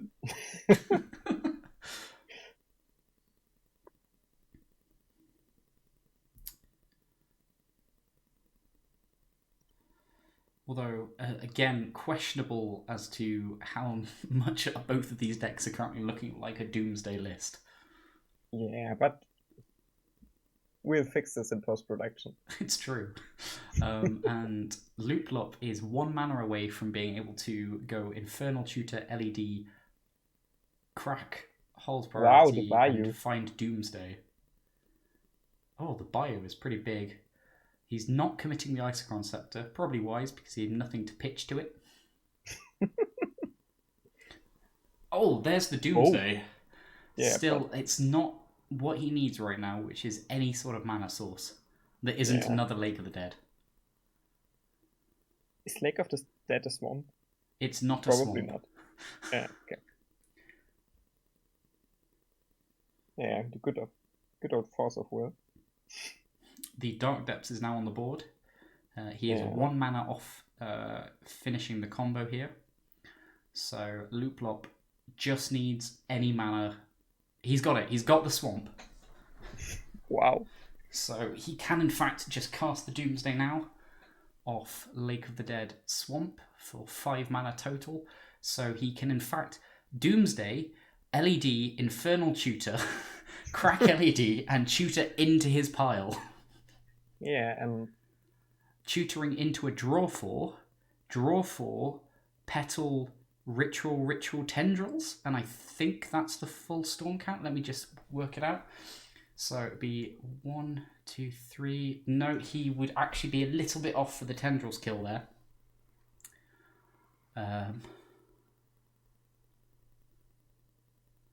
But yeah, he has the mana to do it all.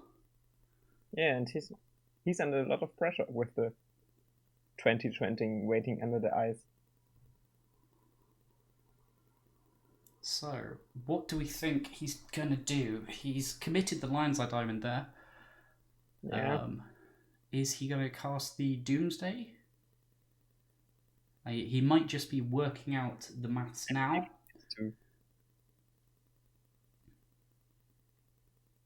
There's no other way I can see that wins.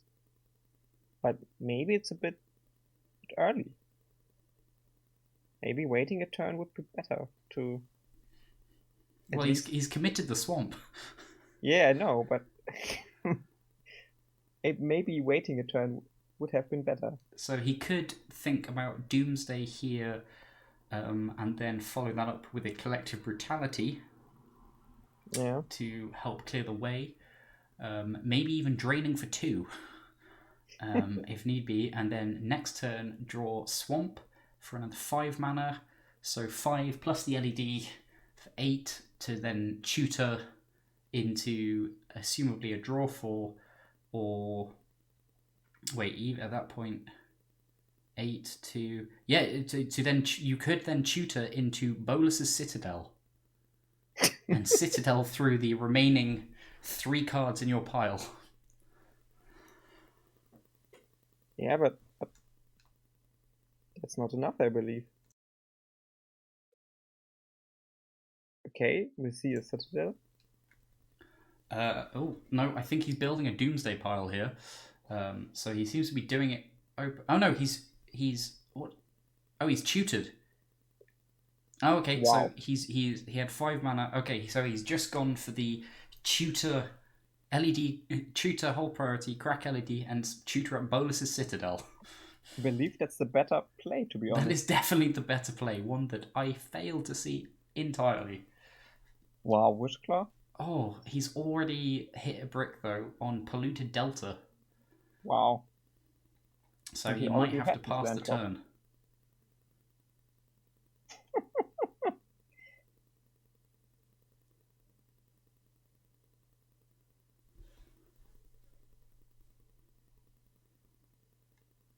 Bolas Citadel is the only cool card out of War of the Sparks.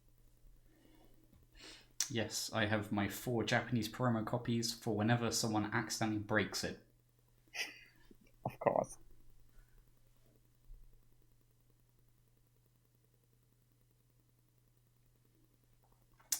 A Painter's Servant picked up there by Warped, so he now successfully has 2 parts of the Dark Depths combo, 1 part of the Painter's Servant Grindstone combo. I feel like he should have in fact played it, because then he could pitch his Isochron Scepter to Force of Will. Weird. That's a good point. And we see back to Looplop here, who has drawn the Delta and played it. I feel like maybe he should have waited on playing that land there. For sure. And is now committing the defense grid. So this would have obviously, made that Force of Will play obsolete, but still possibly should have been the play. Yeah. I like how Lutri is hanging up in the in the casting zone, and chilling out there right now.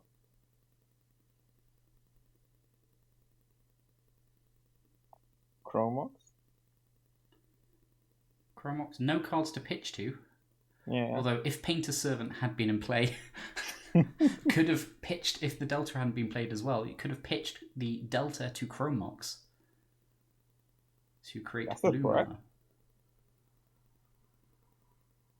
I believe that works, because it's a non-artifact. Oh, it's non-land, so no, could not do that.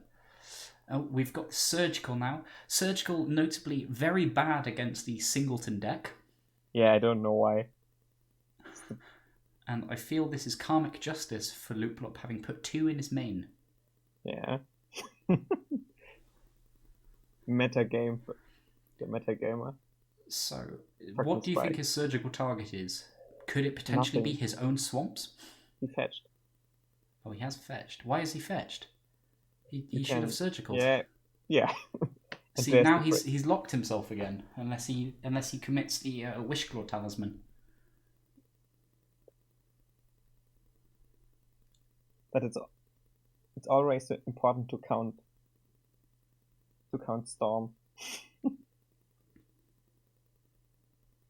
So, Nathan, you were the one who requested this match to be viewed. What do you think so far of Looplop's play?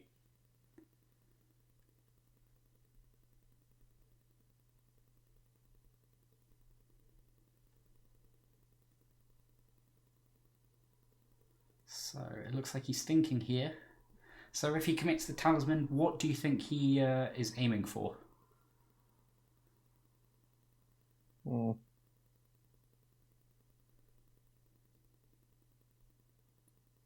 He could cast Tendrils to get back some life.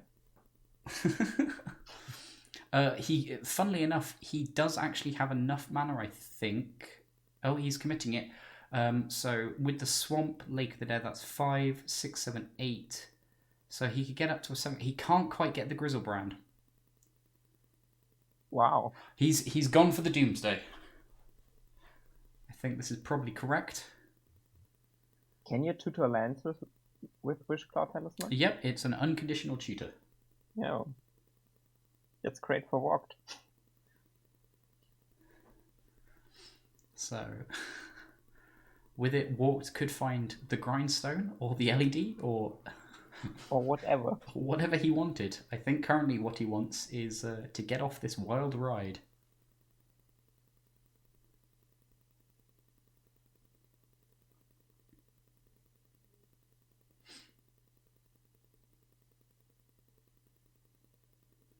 Okay, so notably, Looplop has to be careful with his life total here using the Bolus Citadel.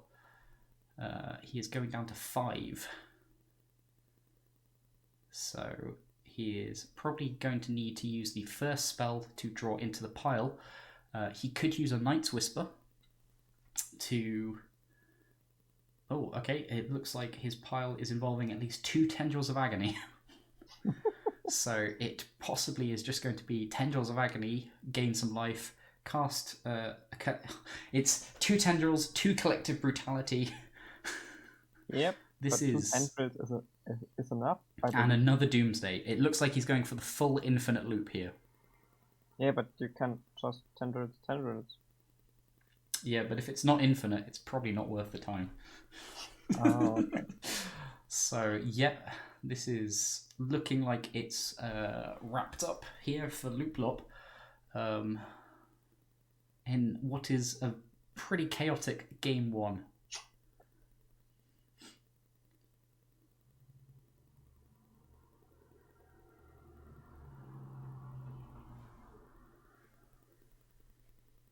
Okay, it's Tendrils.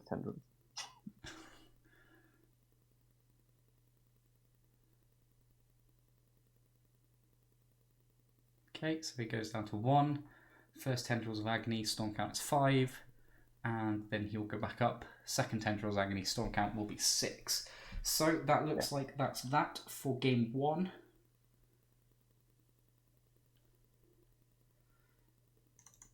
So, how do we think the sideboarding is going to go? Okay. So, let us have a look. I would board in the fast combo part and kick out everything that's too slow. So, would you bring in the Entomb package? Yeah, of course. Yeah. Versus a singleton deck, I believe Entomb is too strong to miss the chance. That's fair enough. And Grave Titan is always good with Lake of the Dead. I would cut defense grid because who cares? Yep, I think that's fair. Although looking at Wart's list, he does actually have quite a bit of reactive permission. Yeah. And in the sideboard, notably, we've got 3 Force of Wills and 2 Force of Negations. And double surgical. Yep, 2 Surgicals and another 3 Doomsdays. Do you think he's going to bring all those in? No. I would just bring in Force, and Surgical, and maybe Cephalid Coliseum. Would you take out the Reb and Pyroblast? No. No. They're too strong. Especially with the Painter's Servant there. Yeah. That's combo potential. Yeah, so do you think that this matchup's a bit lopsided? Or a bit loop lopsided, I should say? But yeah, maybe. Wow, I just watched the viewer count go from 15 to 10 after I said that, so... We have 15 viewers? We did at one point. Wow. I just made them go away, didn't I? Yeah, so very interesting. Do you... Yeah, as you said, you suspected that Looplop would be very well placed in this event, but Yeah. I believe you had Walked as the favourite to win it. Yeah, of course. Yeah. So, do you think there's any particular combo he wants to be leaning on, especially for this match? Leovold. Yeah, that's and I love Urza, Thopter Sword. It's just too cool. And he does have the Whir of Invention and the Goblin Engineer to find it. Yeah. So yeah. that would be great. I'm kind of surprised with the crop rotation he hasn't committed to a single Bajuka Bog alongside everything else, but I guess there was no space for it. Yeah.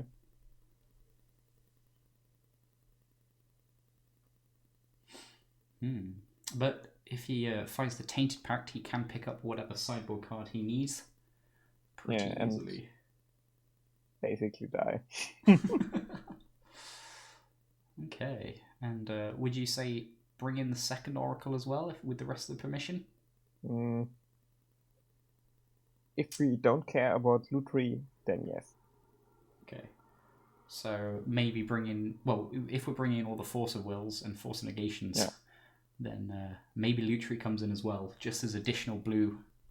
Yeah, and maybe we have to cut some of the worst combos and add another Dark Depth and Thespian stage, just to fuck up our mana even more. Yeah, I mean, we did see some main deck Surgicals, so maybe the Auroch Salvagers combo should go. Given that has a graveyard reliance to it. And it's really hard to assemble it. Yes. But then so does the Thopter Foundry combo. No way. No. It's just too good. Okay, and you can throw we are back in the action now.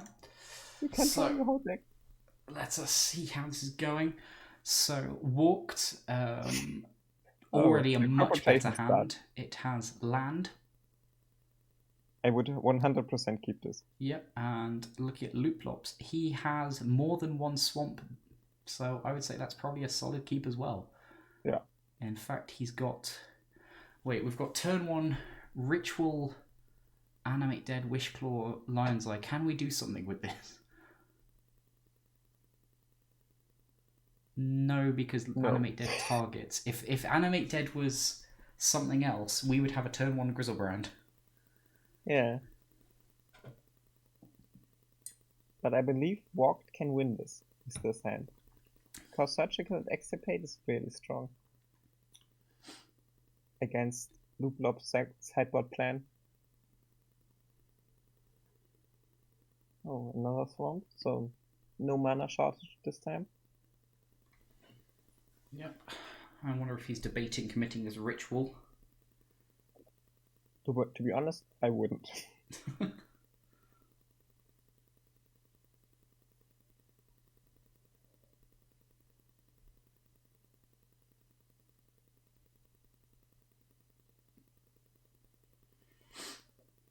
Yep, and he agrees with you. Well played. So, I think we're seeing the Triome being fetched here, if this is end of turn.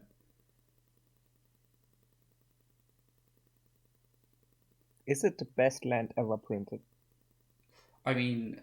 Fuck Underground Sea. No, he's gone for the Underground Sea. He probably forgot about the end step fetch.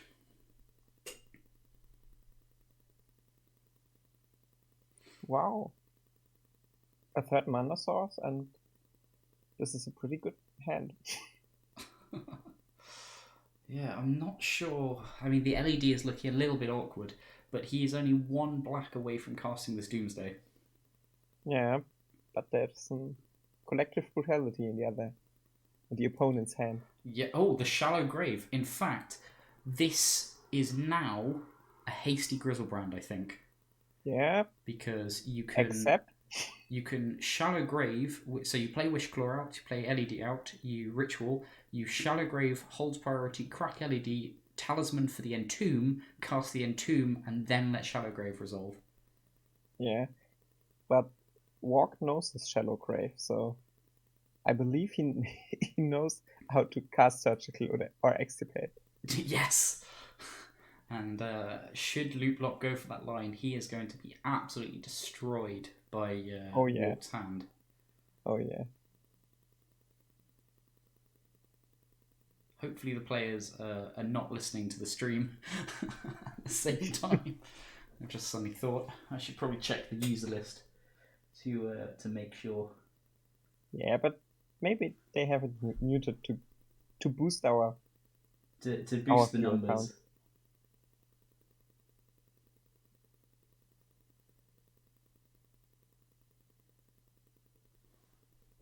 Do you already know what you do with all the Twitch money? All the Twitch money? Well, I'm going to buy more copies of Commandeer, obviously. Oh, of course. Teach finance.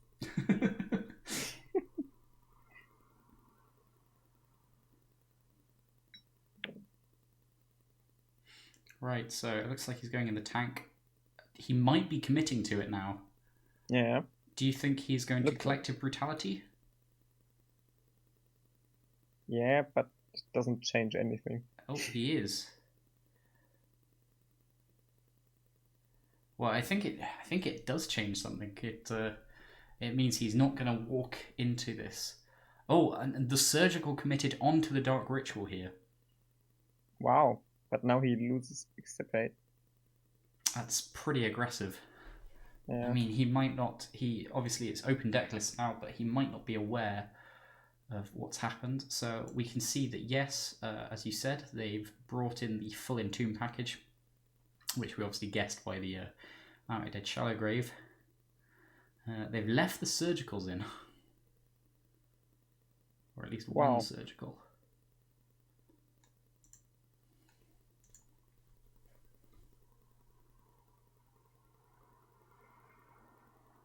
So that's a pretty brave move, I would say. What's the take with Brutality then? Yeah, Extirpate, of course. Not the Doomsday? No. Even with the LED Predict in hand? Yeah. Fair enough. Or what would you take? No, I think you're probably correct. So I guess we're going to use the remaining black to cast Wishclaw Talisman. Yeah.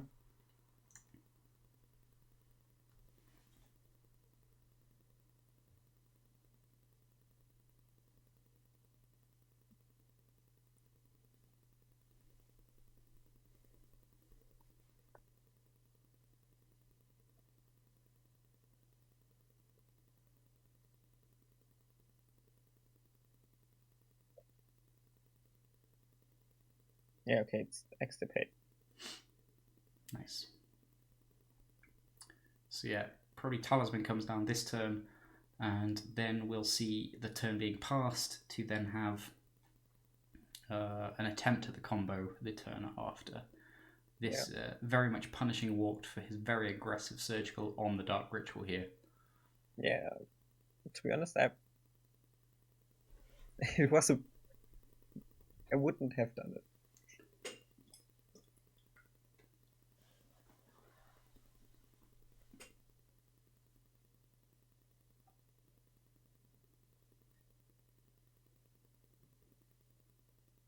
I think the best part about Anime Date is the foreign black border thingy with we don't have a picture of this language. Yes, same with the current dual lands.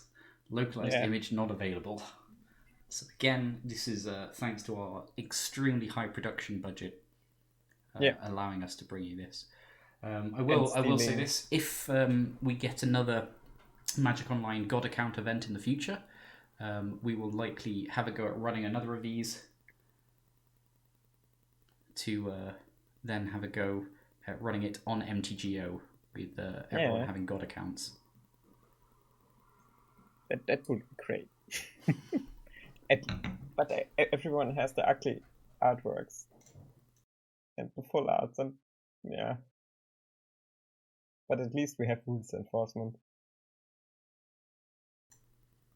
So, a Force of Will here from Warped. That could be a lifesaver for him.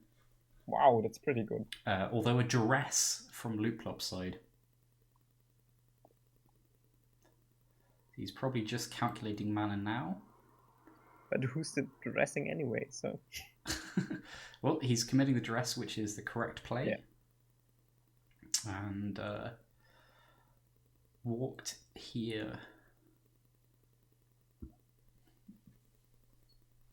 Now, should he Force of Will this Duress? No. Because I'm pretty sure he needs a Predict to at least stay alive. Yeah. And again, some deck building punishment here. Really punishing him for not running the Bajuka Bog. Yeah. So Anarchist Abe is saying Loop could have pitched the Animate to drain, then he'd have a kill next turn with Emrakul. Yep, that's a good point. Walked on 17 life thanks to that surgical. But to be honest, the Annihilator trigger would be enough to win the game anyway. Just saying. Very likely.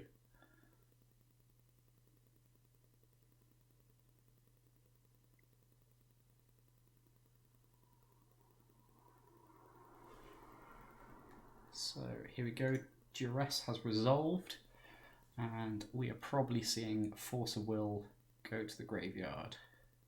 Is there any possibility of taking Predict there as the only pitch card, given that he might be able to YOLO Lotus Petal C, Predict himself, crack LED, draw some interaction? Yeah, but no. It's his only way to way out of the situation, but still horrible. You've got to make sure your opponent has no outs. Yeah. There's also the possibility of Petal for green, crack, crop rotate Underground Sea, floating blue, find a Cephalid Colosseum, and then activate your Cephalid Colosseum targeting yourself to try and draw into an answer. Yeah, of course. But at least it's a draw 3, I believe. It is a draw 3, discard 3. Yeah. Which means you can't commit your LED mana to it unless you want to mill 3. Wow.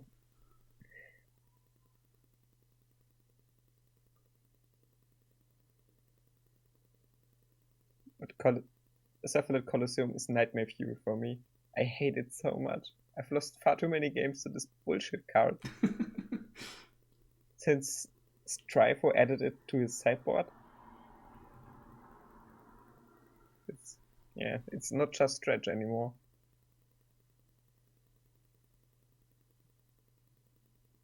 Yeah, obviously in 2020, Doomsday now to be feared, causing the sideboarding of Cephalid Colosseums and Torpor Orbs everywhere. Yeah. But the Cephalid Colosseum is the bigger problem, for sure. Yes.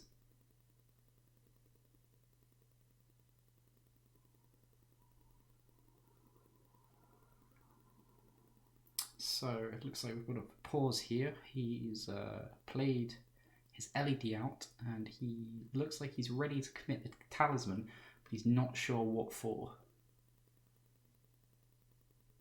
Emmy, I guess. Well, probably Grizzlebrand, I would say. Yeah,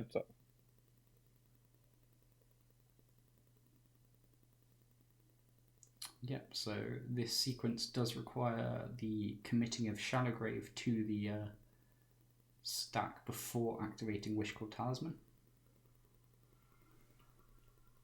Yeah. So So let's see if Looplop finds the line. Yeah, I'm not sure if I hope he finds it. I want to see more otter action.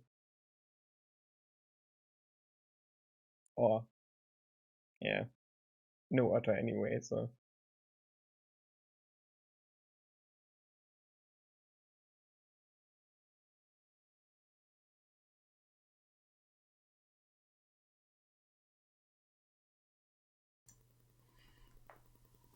So do you think they're considering any other lines at all? I don't believe so. Maybe passing and Wishclaw next turn, but. Oh, they are in fact passing. It looks like they have not seen the line. This could be pretty devastating. I'm not sure if it's devastating, but the unearth less significant than other possible draws. like Auriok Savager. Or literally any card other than it.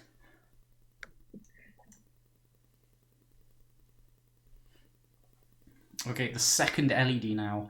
Do you think this is going to prompt a Bolas' Citadel turn? I would love to see it. I can't remember, was it still in the deck? But it's probably the worst line.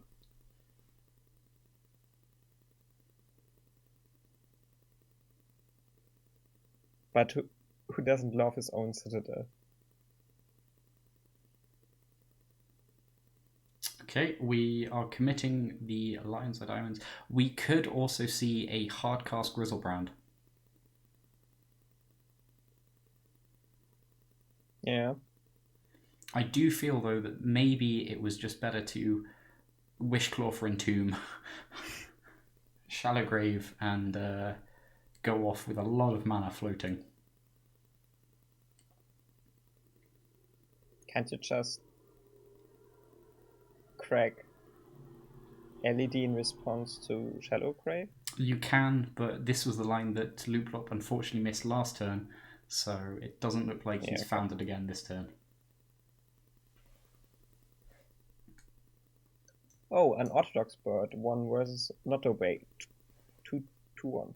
2-1 to an Orthodox Bird. It looks like we've got a predict being committed. Targeting Looplop.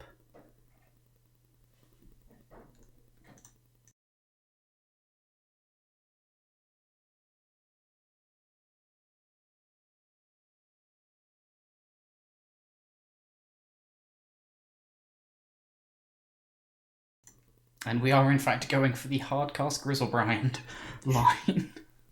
So it does mean that if it all goes pear-shaped, that the Grizzy Daddy will stick around. However, I feel like maybe it's slightly suboptimal in the fact he will not get to attack. So yeah, but at least he can stick to the battlefield and doesn't have to be sacrificed.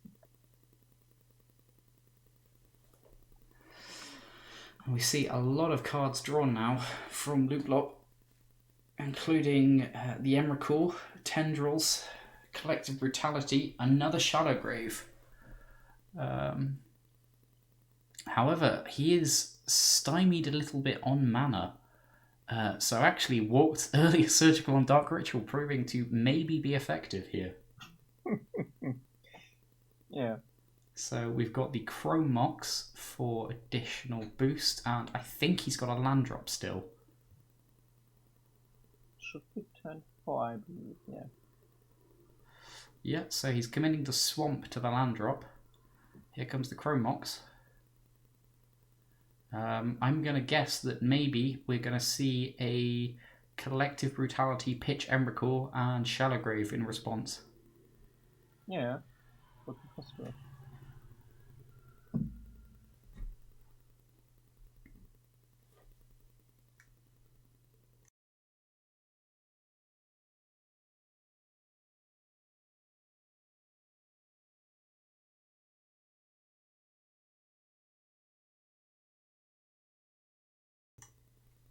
god, my cat is looking at me. What are you doing there?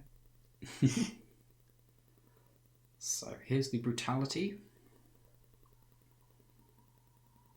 Are they escalating?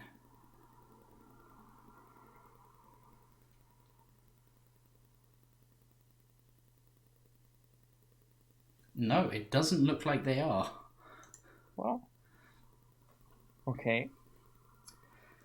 I feel like someone might need to give Looplop some guidance on the use of Shelldock. Oh no, they are. Sorry. My mistake. So yes, we see the drain for 2, along with the discard, and that is the match. Okay. So that is a 2-0 there to a Looplop, and what we'll do is we'll immediately jump into another game. Denesia versus Rapion is, I believe, the last. The last one. Okay. And it looks like some sideboarding is going on. So we will jump across. So the Nesia's list. Which one? There we go. So the Nesia's list here, finally for all to see. What are your thoughts here on sideboarding versus the Nickfit pile? Time Twister. Anything else? I love Time Twister, and Leyline of Sanctity might be good as well. What about Overwhelming Splendor and the Second Academy Rector? I think Overwhelming Splendor versus Nickfit is a sweet revenge for every Overwhelming Splendor I died to. Casting my Oracle and crying. Yeah. So I would bought in Overwhelming Splendor and the second Rector, I guess. Is there any considerations for the Leyline of Sanctities or the Armageddon? I don't know if Armageddon is the way to go against Nickfit, to be honest. But yeah, maybe. But I think it's too bad versus Gitrock and Explorer. Yeah. So I don't know what game this is. I'm going to maybe assume game 3. And thanks to that power play, the Nesia is going first.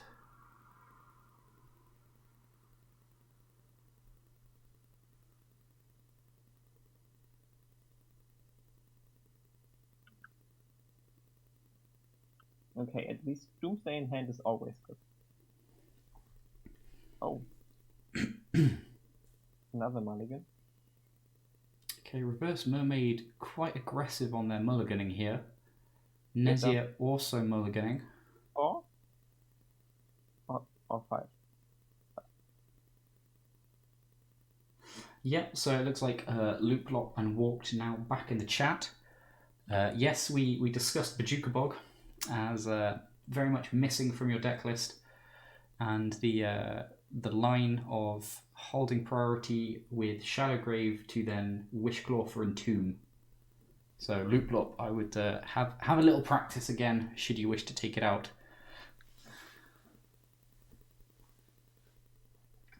So it looks like Reverse Mermaid is keeping 5 here.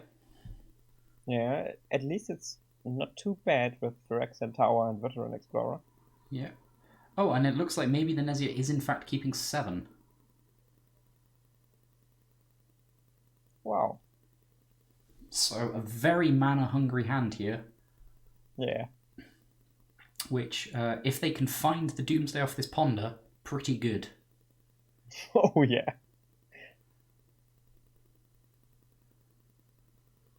Okay, so do we think turn 1 buy you into Veteran Explorer? Yep, that's what we're seeing.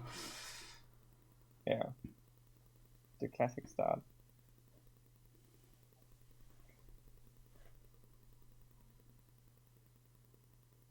And bam, we've got the Doomsday. Doomsday is so easy. So we've got quite the pile here we can build. Unfortunately, a little bit stuck on blue mana here to be able to go for the same turn kill. But we could do a very nice pass the turn pile here, involving Doomsday, Dark Ritual Doomsday, and then turn draw a Lotus Petal, cast Rain of Filth, sacrifice the Underground Sea for black, cast Ponder off the petal, crack the LEDs, and then go through the pile that way. Wow. Yeah, that's a bit complicated in comparison to the Doomsday piles we do today in our normal leagues. Yeah, I mean, to be honest, if the cheese stands alone was legacy legal, it would definitely make our current Doomsday piles a bit more complicated. Of course. There's no way around it. Yeah, really unfortunate there. I already messaged Maro in his Maro blog to add the cheese stands alone to the legacy format. But he hasn't answered me. I don't know why.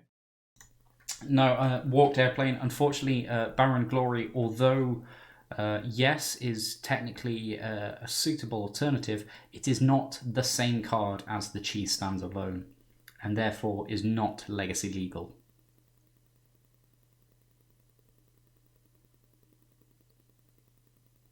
Right, and we've got the Doomsday pile being built now. It looks like it's involving at least one Gitaxian probe. There's the Mize going there, so that is going to be needed. Another Rain of Filth. Wow.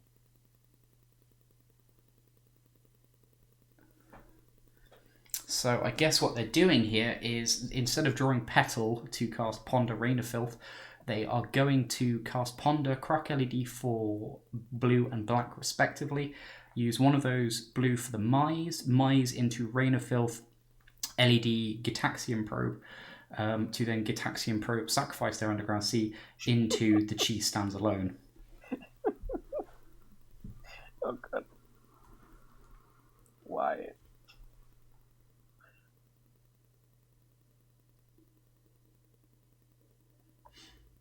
So pretty basic stuff here. Yeah, of course. Now, is Veteran Explorer a May trigger? Because this could cause some grief here. Or, in fact, the Phyrexian Tower Explorer into Green Sun Zenith into Ufe may cause a lot of trouble. Is it called Oof or Ufi? I believe it's Ufe. Or Ufe. Well, whatever it is, it's going to be a big oof here. Oof. Yeah, so I think this might be GG's off the back of this Green Sun Zenith here. Yeah. With the early commitment to the turn 2 Doomsday. Let's see if the line is found. Here's the Explorer. Okay, Explorer is May anyway. Okay, so May. So Nezia hopefully electing not to. I hope so. And we've got a lot of... I mean, they could go for the Ufe. They could also go for 1, 2, 3, 4, 5. They could go for the Green Suns into Gitrog. Oh no, they're doing the sensible play. Yeah, I don't know why. Winning is for spikes. Winning is for spikes, and Reverse Mermaid proving that they are indeed a possible winner here.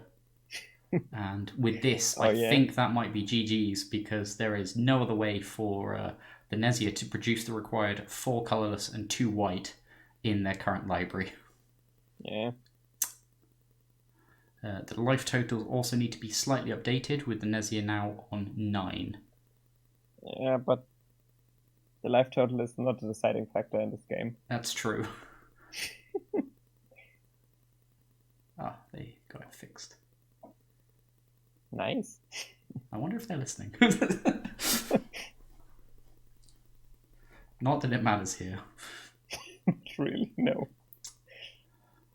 Yeah, Get so probed. they are probing, probably to assert dominance. Of course. Reverse Mermaid fails to get the concession given. Yeah. So...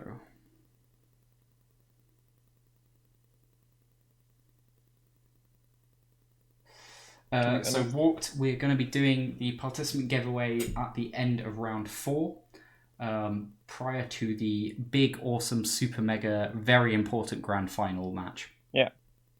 The season final. Season final.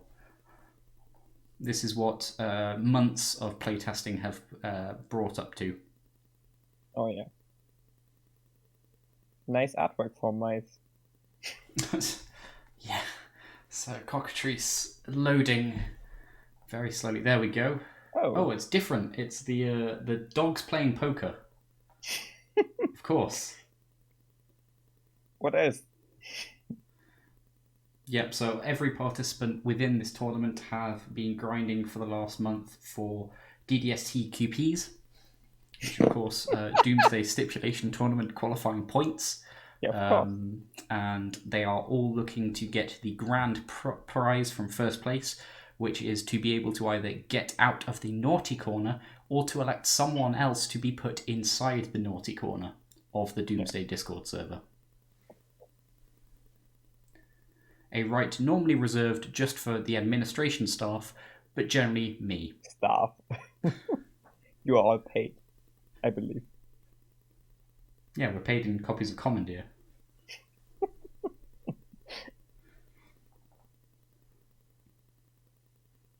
Yeah, D8 DK32, as he points out in chat, is permanently qualified for this tournament because of the stipulation of being unable to play a good deck. Yeah, it's his natural habitat. So it's... Now, what will be interesting here is if... no, actually, Mize doesn't work that way, so ignore whatever I was going to say. But the triple Rain of Filth hand here looking a tad awkward for the Nezia. Yeah, maybe.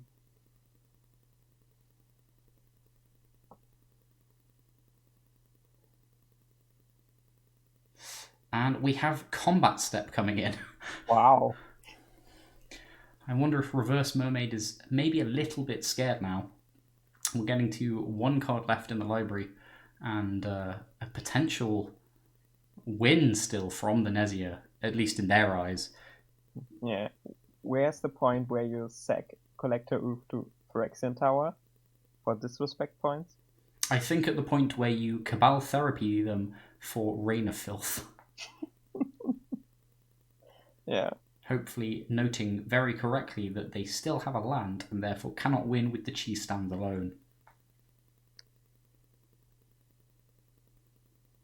Now, what is interesting to note is the Nezia was given a Tendrils of Agony and a Mind's Desire in their sideboard, which could have been brought in to build a Doomsday pile with.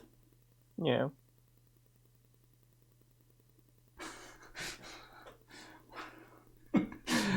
Walked currently in chat screaming, "Why is Mize an instant?" I don't know. Because it's a good card. Ask Watsy. It's in fact, if it was legal in Legacy, it would just be inherently broken and banned. It's basically ancestral. Yeah. That's every time somebody has a bad card and they say it's basically ancestral. Yeah, mine's actually just ancestral. Okay. Yeah.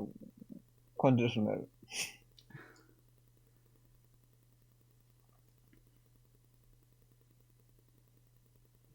And here it looks like the Nezia is in fact casting Mize.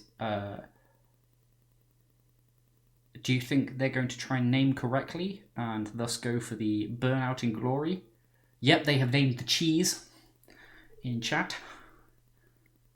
But and thus they are now drawing 3 cards. Thus decking themselves and giving victory for this game and potentially the match to Reverse Mermaid. Oh God. Yeah. So yeah, was that game number 3 there? I don't know. I'm looking up if somebody messaged me.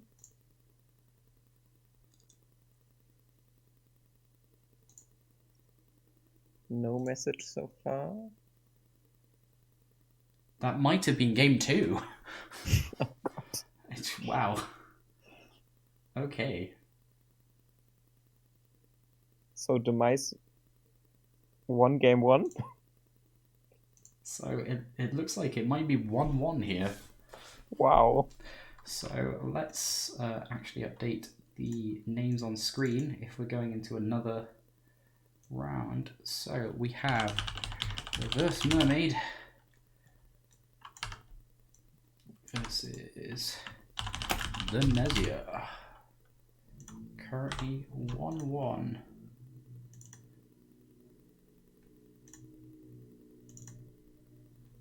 And we are on Nick Fit Doomsday versus Sell Your Soul.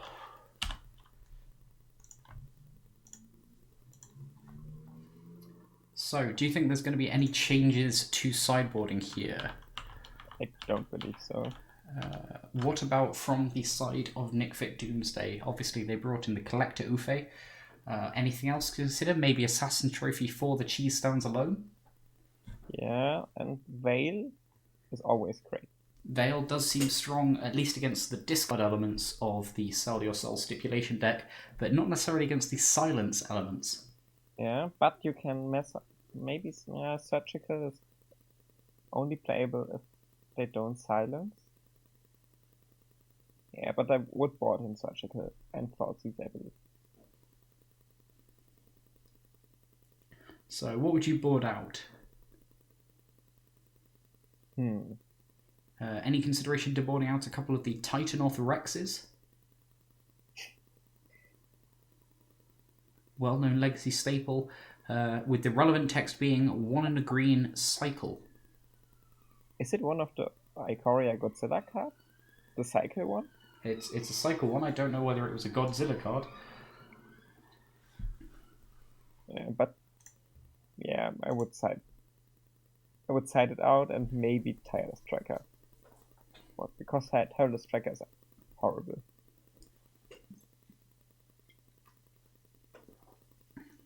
And maybe one Eldrazi. From the Nezia side, would you consider bringing in the Tendrils Stormkill? Or leaving it as a Death Wish target? Because of the Whale, I wouldn't.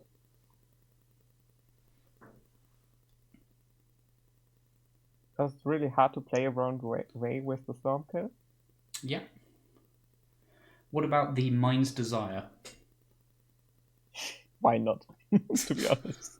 Why not? I mean, you could Mind's Desire into LED Rain of Filth Chi Standalone and thus get the win that way.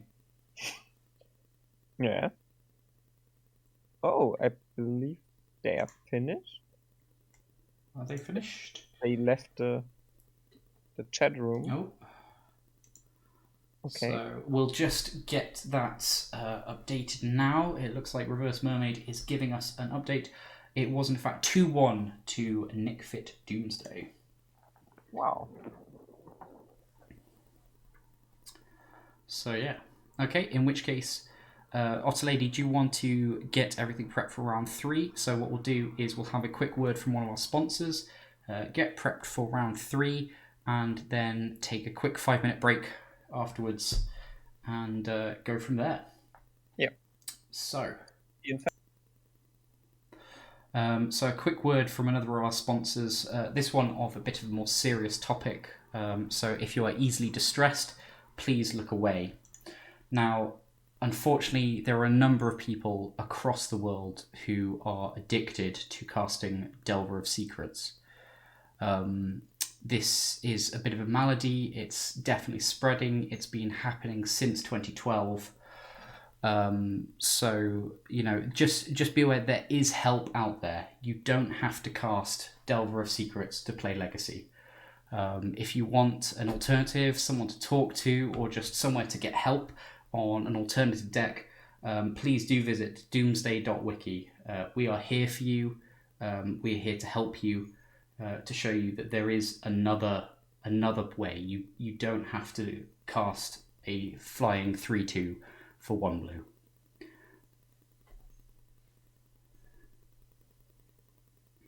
So yeah. So thank you very much. So we'll be right back. We'll take a quick 5-minute break. So we'll be back at about 35 past, and where we will go jump into round 3. So we'll see you then.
Right, hello. We are back for round number 3.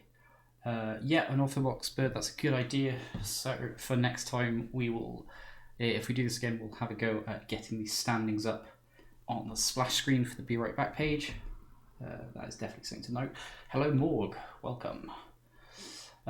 So, have we got the participants lined up for round number 3? Yeah, we only have to choose a match. Right, so are there any decks we've not seen in action yet? Probably just Not Obey. I believe. Okay, and we haven't seen a full display of HBA's deck either. Yeah. Okay. So in chat, let me know, would you prefer to see the no sideboard Doomsday, or would you prefer to see the no Doomsday?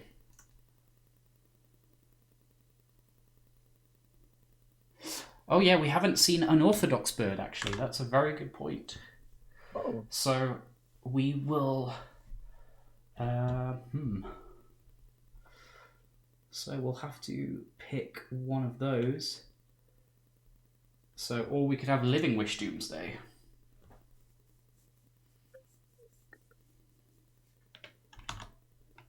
So we've got Living Wish Doomsday versus Nickfit. We've got No Sideboard versus Sell Your Soul. Chi stands alone.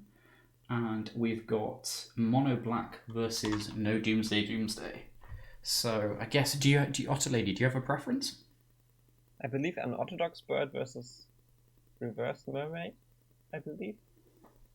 Alright. Or Rapion would be great. We will jump into that then. So, have they got their tables up?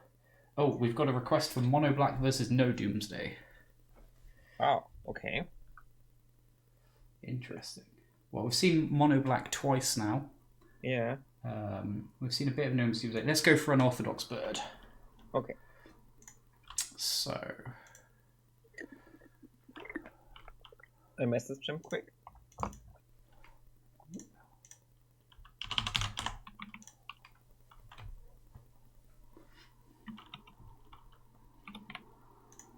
right then, let us update what's going on.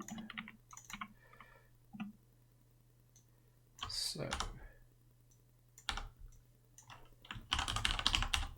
okay.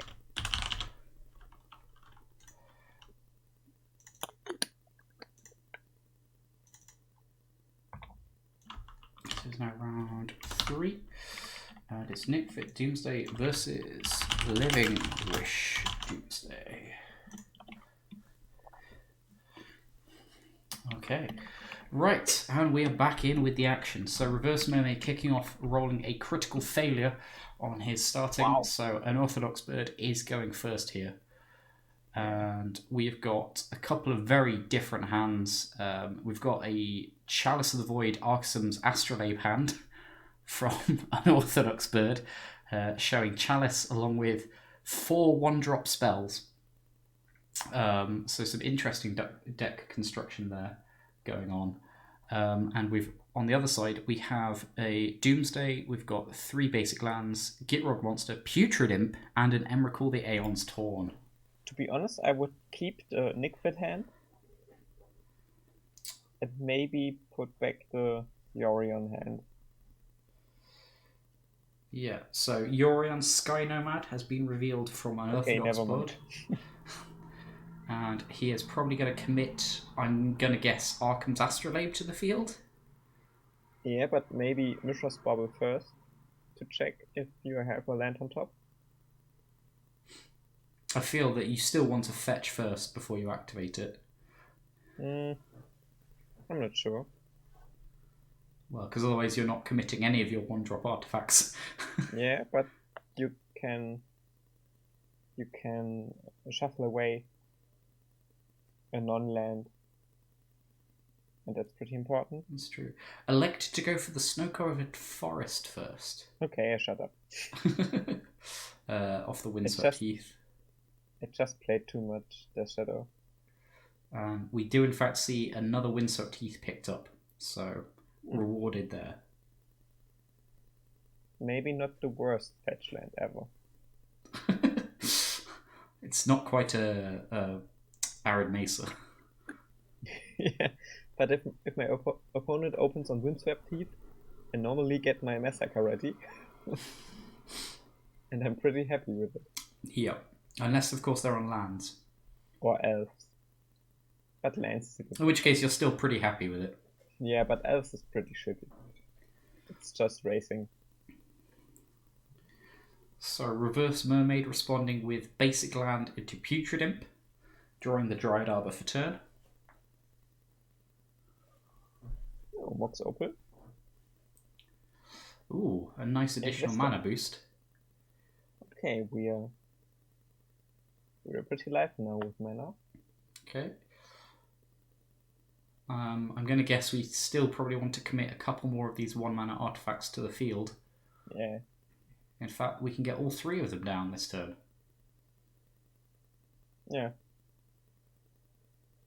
Thanks to Mox Opal. And maybe we should get our Chalice ready for Chalice. Chalice 0, probably not the best idea here against the Chalice on 1 Nickfit is deck. bad, Chalice on 2 is bad, Chalice on 3 is bad. Well, Chalice on 3, not so bad for the Living Wish deck, which also runs Auriok Salvages. So the mutual anti-Doomsday measure might be the correct play here. Yeah, but the Nickfit deck has very good beatdown. Compared to the Yorion deck.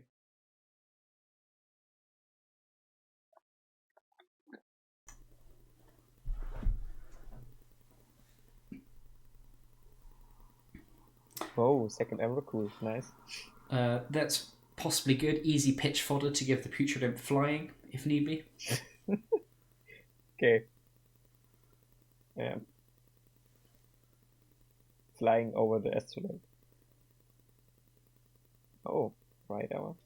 What are your thoughts on committing the Arbor rather than the Swamp, due to the 3rd mana source? Doesn't matter right now. Well, you could cast the Doomsday next turn if you draw another one. Yeah, but it's playing around Chalice. That's true.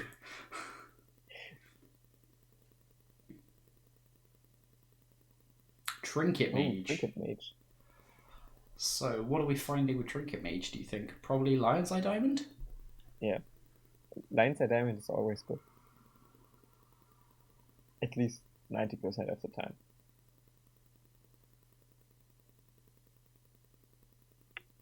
But with current Doomsdayless, it's never the card you want to draw. Oh, we're getting an aggressive bouncing of Dryad Arbor here. Would have been better. I mean, he can do this and play the Trinket Mage. But yeah, the card draw probably a bit more favourable here.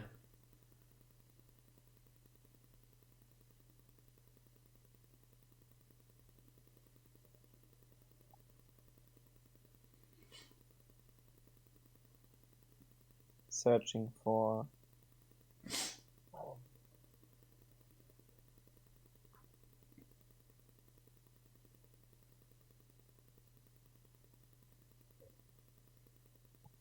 Chalice is still very awkward.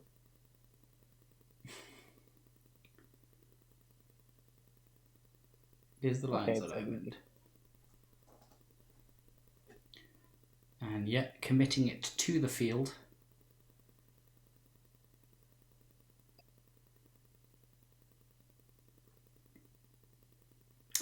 And we see a Titanoth Rex from the other side.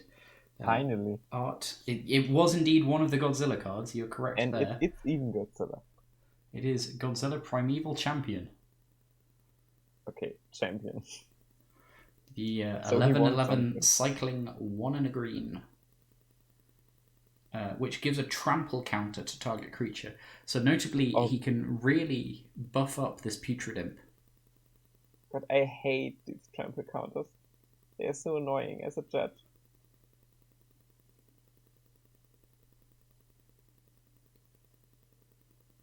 So, another Spellbomb committed. Do you think we're going to see Yorion put it to hand?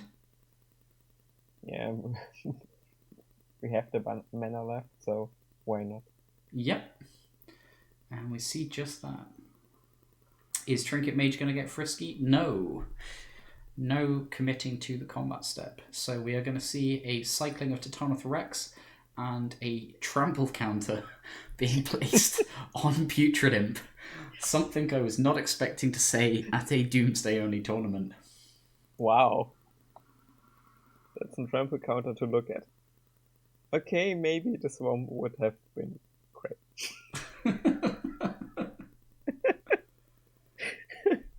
Okay, well, we've got Swamp Dakmor salvage, so we are yet again on track for casting both Doomsday and the Gitrock monster eventually. Have you seen the new art for the Gitrock monster? I have not, no. The new Judge promo is a Gitrock monster from Nisam. Is it nice? Is it good? Yeah, art? Yeah, it's nice. Like all Niels Ham artworks. Nice. So we've got some baubles being cracked here. And we find a salvages. So that is in fact the kill. We have... And the petal. So we have Unorthodox Bird, in theory, taking game one off the back of all your salvages here. Yeah, and we can flicker Trinket Mage with the Orion. What? Yeah. I guess, but... And search up... I don't know. Well, no. Ballista? Well, instead, we probably see LED looped to then loop Ether Spellbomb to draw their entire deck to find maybe Walking Ballista, maybe Living Wish into something. But Sky Noodle flickering is... Yeah, so that is game one taken. So... Wow. What a top deck. What a top deck that is. Playing combo is so easy. I feel like... Just top deck and win. Reverse Mermaid getting quite the heavy end of the stick there. So, what are we bringing in? Probably Collector Oofs. Again, proving their worth in a very heavy artifact matchup. Thought Seizes, not the worst. Surgical Extractions definitely come in. Any thoughts to Torpor Orb or Assassin's Trophy?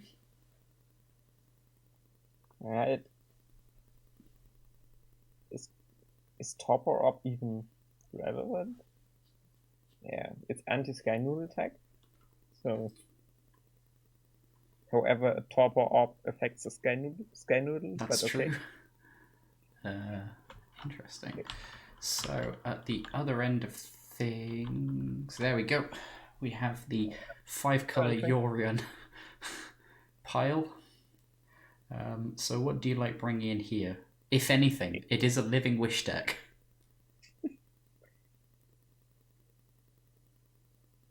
Okay, I wouldn't bring in anything. Fair enough.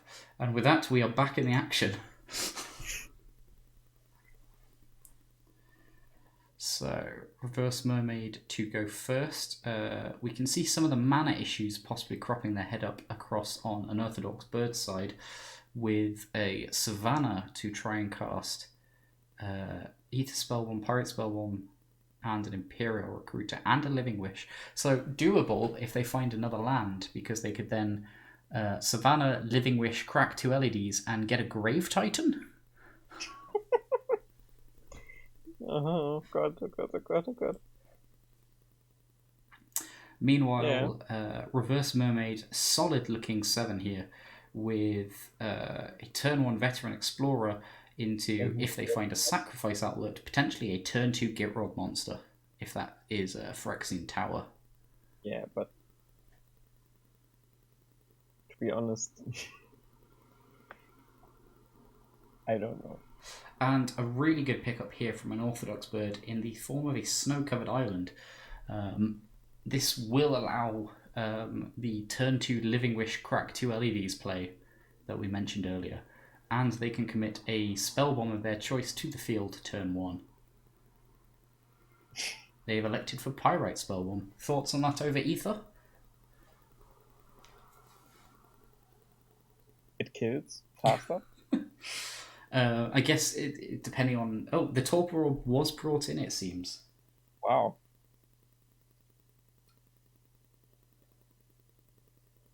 And we're seeing Veteran Explorer get a little bit frisky here. Now, notably, if the Grave Titan line was elected, the 2 zombies on entering the battlefield would not trigger now, thanks to the Torpor Orb.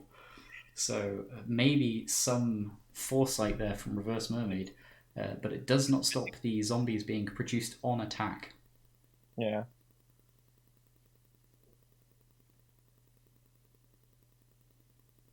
It's incredible how much worse every Titan is than Primordial Titan. Primeval Titan. Yeah. The others are so bad. I mean, Sun Titan, vintage staple. Yeah, of course. Oh, okay. It seems Bird is electing not to go for the Living Wish LED line, instead committing another spell bomb to the field. The problem is that the LEDs won't get better. They might be wanting to try and get 3 mana to Recruiter, Crack LED, find Auric Salvages with mana to activate. And yeah, I think that is their line. So we're looking at a turn 3 kill here off the back of double LED Imperial Recruiter. That's pretty strong for the 80 card deck. It is, although I'm disappointed because it looks like they're an excellent Bomberman deck and a terrible Doomsday deck. Yeah. Maybe we should DQ them. Your deck is too strong. Yeah, people in audience, let us know what your thoughts are on Unorthodox Bird's list. It does indeed contain 4 Doomsdays, but yeah, maybe the stipulation is too geared towards enabling alternate win conditions. Yay is DQ, nay is no DQ. Yeah, give us the yay and nay in chat, please. Wow. And meanwhile, we do in fact see the snow-covered mountain being fetched up off the vista, and I suspect we're going to see an Imperial Recruiter committed to the stack. Yeah, no counter play. So this should be the win. Now, notably, if there is a Living Wishable Auric Salvages, they could have done this a turn earlier. And it looks like it right now. Yeah, so I think that is the match there. So a very solid 2-0 Unorthodox Bird versus Reverse Mermaid. That was pretty fast. That was very fast. So maybe we should look to maybe getting into another match. So do we have Notabe or HBA's matches ongoing? They should be both still playing. Yeah. So congratulations to Unorthodox Bird. We're going to jump out of this match now and jump into... Do you have a preference onto which one? Looplop is playing for 3-0, I believe. Okay.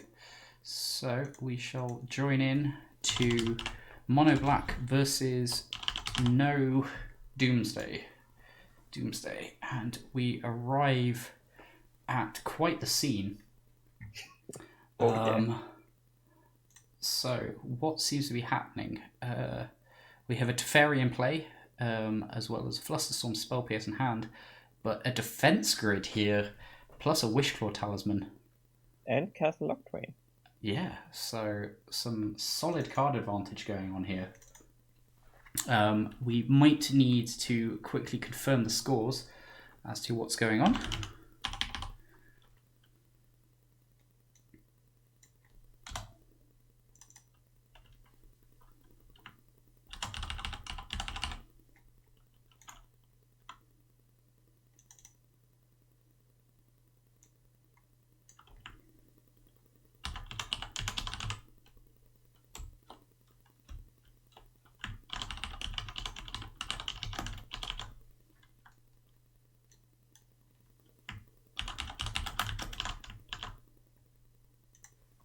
So the HUD should be updated for you.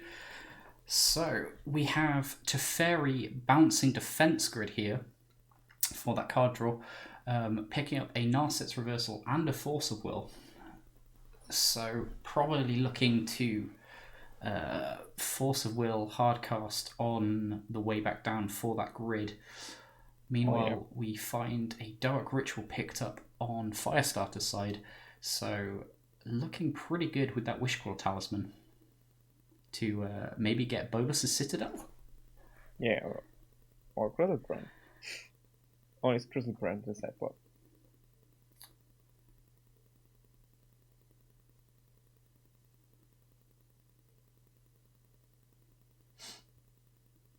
So here we go. Defense grid is coming back down.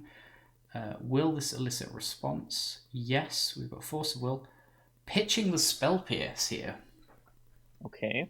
So this could be risky, given that there is no response to either Grizzlebrand or Bolus's Citadel in HBA's hand. Yeah. And no Stifle for Wishclaw or something this fashion.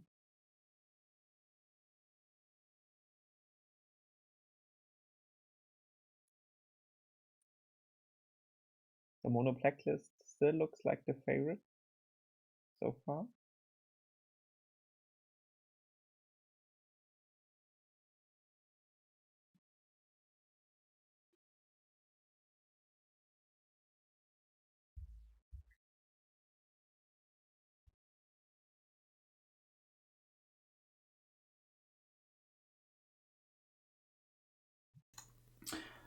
An Orthodox bird in chat lamenting at the fact they could not find a Doomsday and could only find Bomberman Salvager's Kill.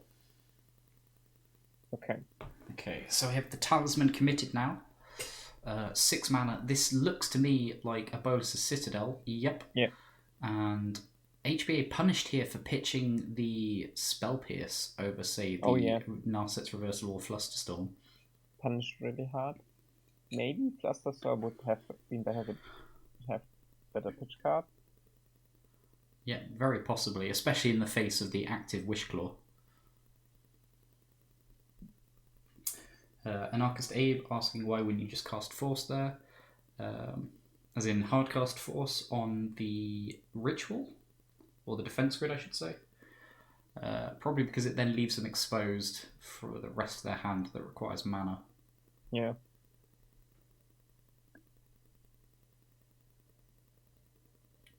So, and boom, out of nowhere, Citadel into Doomsday.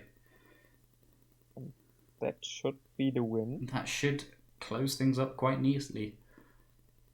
Nice, we counted Storm count. That's great. So it was Defense Grid, Force of Will, Ritual, LED, Citadel, Doomsday. So yeah, again, I think Tendrils into Tendrils does it here off the top. Yeah, pretty sure. Yeah. So if you want to confirm with the players once they start sideboarding whether this is game 1 or 2. But wait, is Flusterstorm good enough? Oh, that's true. Because you go down to 4, to 7, you pay 4 for Tendrils. Oh, yeah, we're Flusterstorm. Yeah, or you Fluster the Doomsday. Okay, so controversial play here. Instead of Flusterstorm, Narset's Reversal is probably the better play. Oh yeah. Because then you can just set up the win with the Wishclaw Talisman in your turn. So I think HBA missing a line there. And a pretty crucial line. Yeah, I mean, there could have the response could have been Narset's Reversal onto the Doomsday in response. Looplop cracks LED for black to then be able to cast Doomsday again, and then you Flusterstorm the new Doomsday. Yeah, or you just try to do the 5-head play and Fluster 10. Yeah, so it looks like we're getting a Teferi searched off Wishclaw Talisman to then bounce Bolus's Citadel. However, active Wishclaw can just go and fetch maybe another Ritual to play it again next turn. Yeah, and Wishclaw is useless after that, so it doesn't even have a downside. Yeah, so I'm not sure about HBA's plays here. Carl really missing the potential of Narset's reversal in this scenario. Yeah, that hurts you. It does. I mean, that's the entire point of the card being in there. To copy Doomsdays. It's one of his 6 copies of Doomsday, the other few being Commandeer. Yeah. Yeah, unfortunately, Frog's Day not having a good day here. So unfortunate. Yeah. I too would like to see some Infinite Emeralds going on. As Reverse Mermaid is lamenting in chat. Oh, we've found the Force of Will off the Teferi here. Oh yeah. So I'm predicting that maybe we see Citadel cast into Force Pitch Reversal. Yeah, but I would keep reversal open instead of forcing, so I think forcing is a really bad play compared to stealing Doomsday.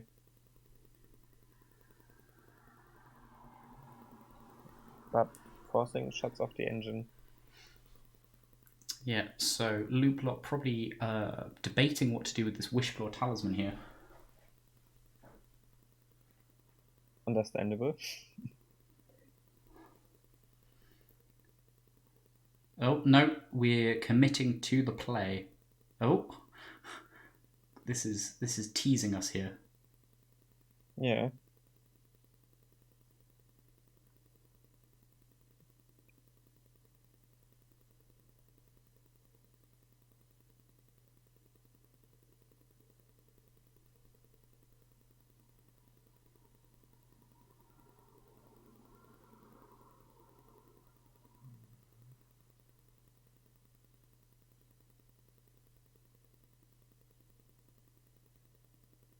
Okay.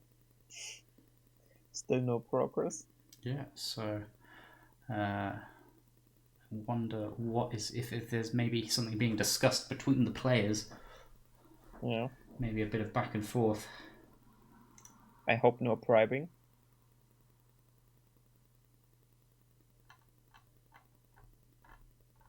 No, just the Emmy on Twitter.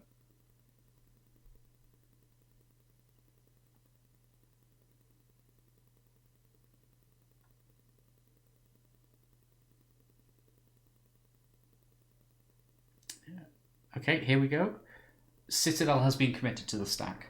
And yet, as expected, snapped off that Force of Will. Wow. But Wishclaw is still alive.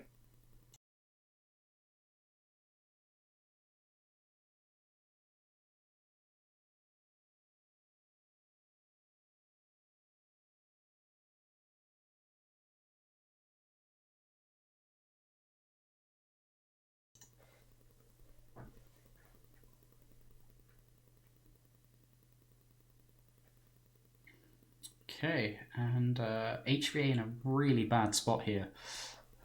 Yeah. Drawing Tundra for turn. On the other side, we've still got the active Wishclaw, a Lion's Eye Diamond, Castle Lochthwain. I feel like maybe we're going to see a hard class Gristlebrand here. Yeah, it's so much mana and no real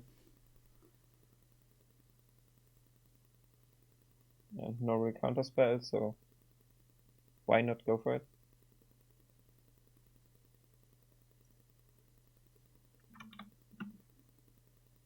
Yeah, so Lion's Eye Diamond has been sacked for black.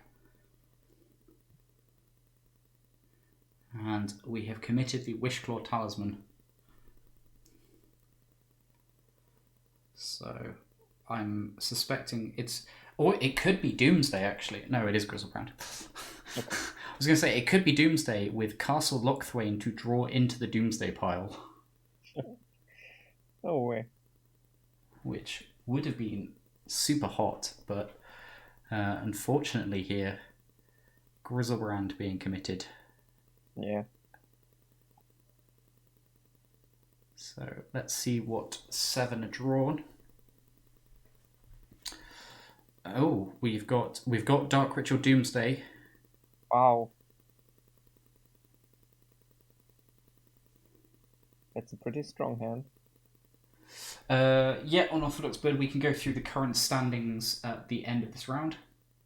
That's fine.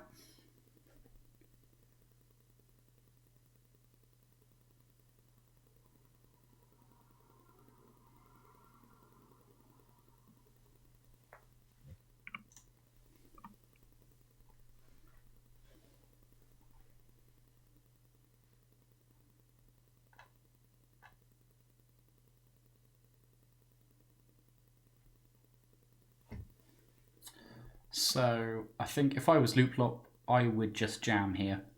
Yeah. It won't get better anyway, so. How much storm? Storm count is currently 1, I believe. Yeah. Can we get to 7? With a very optimistic Night's Whisper.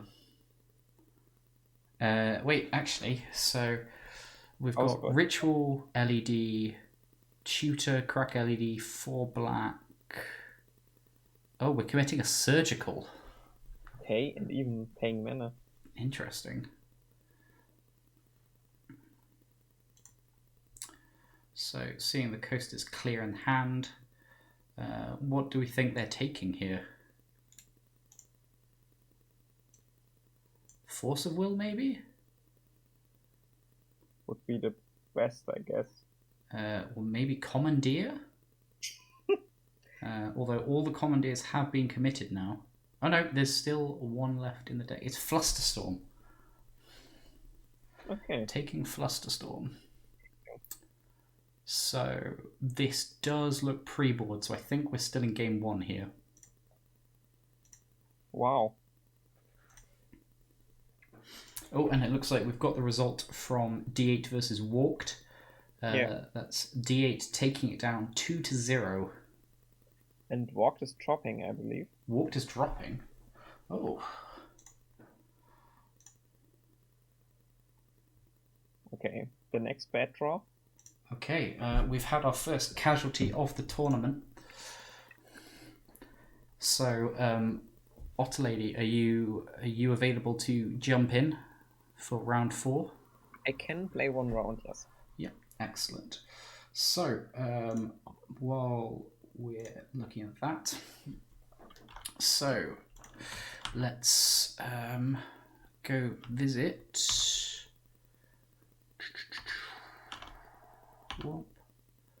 Okay, so HBA's list first. What do you like seeing brought in? And is there any temptation for Emrakul the Promised End? No, not really. Notably, can used to take over their turn and cast Doomsday for them, building them a pile that can never win. But Swords to Plowshares looks good and Torment Script looks good. What about any thought of Containment Priest, given they know the sideboard? At least against the sideboard plan.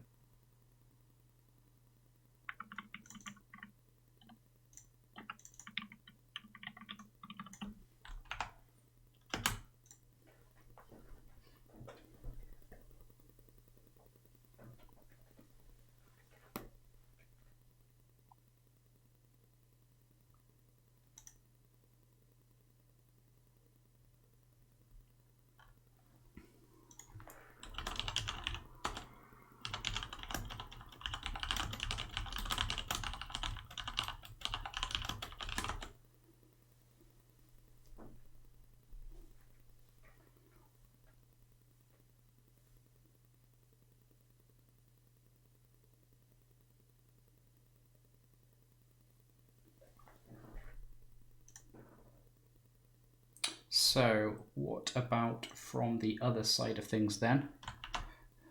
Would you bring in the Shallow Grave package? Maybe you can. The good thing about Shallow Grave, it can't be reversed.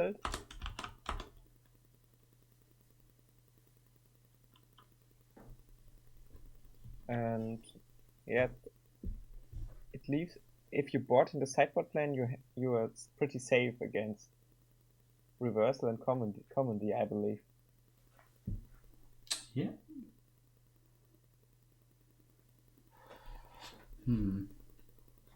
And the other deck has no way, a real way to win if you board out Doomsday. Emrakul the Promised End. Okay.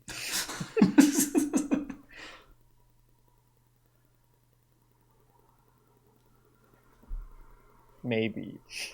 Perhaps. Okay, we can dream.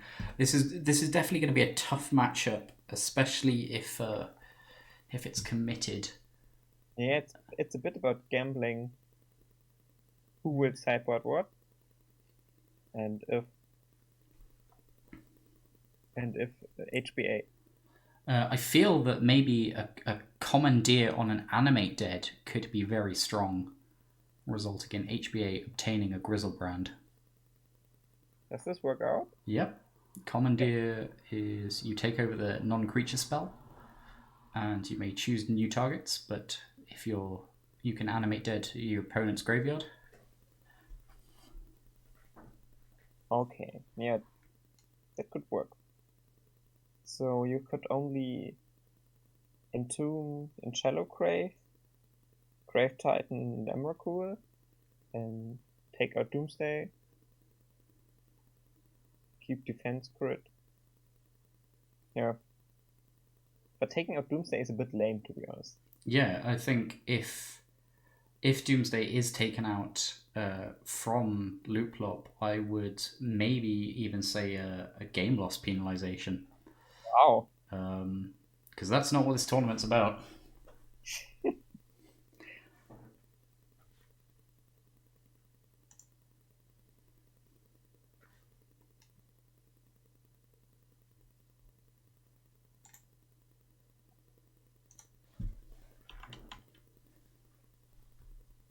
I mean, that's probably the correct play, but I'm saying that there's we are not. That's we're not about correct plays here. And we are not about good decks. Exactly. So there's quite a long time being taken on these sideboarding considerations.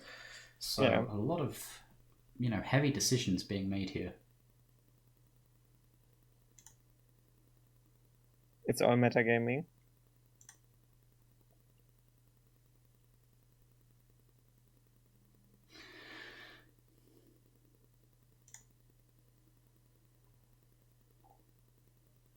So still got 2 matches to go. Any update from the Notabe Nezia match? Not so far. No. So no matter what the result is, I think we're watching the Notabe match round 4 for definite. So that is the last deck, I believe, to view. Okay, I believe they finished. Just waiting for the results to come in. Okay. Oh.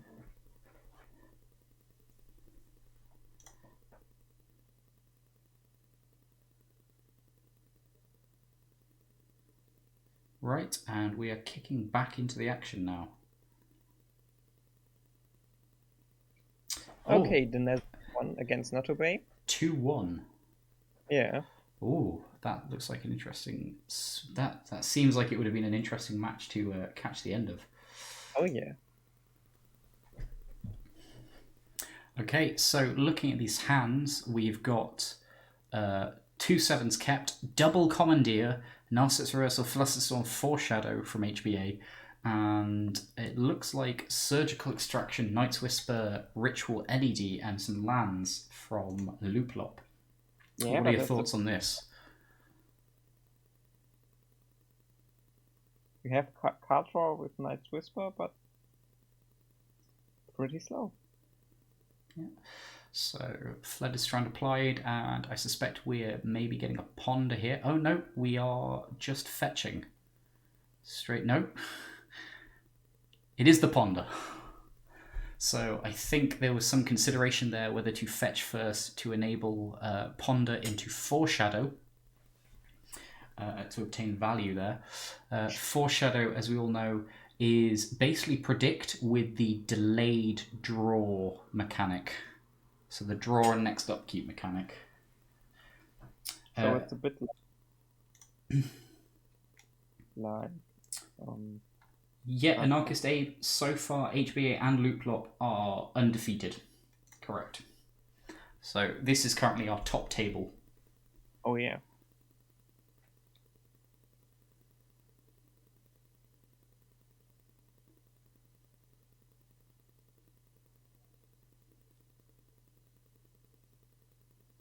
Okay, so Night's Whisper being committed. Any thoughts on Flusterstorming this from HBA's side of things? Yeah, if he would know his hand, from my point of view, I would Flusterstorm this, but yeah. Okay, looks like we have a Flusterstorm. At least it's 2 for 1.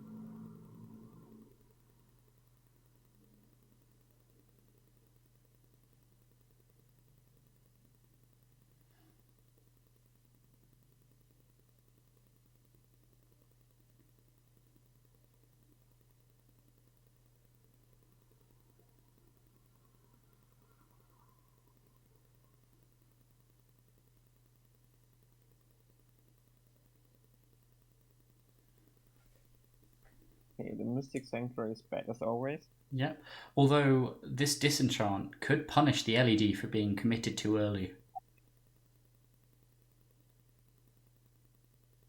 If no payoff is found by Looplop, I would be maybe incentivized on firing that disenchant off. Yeah, but maybe there are better.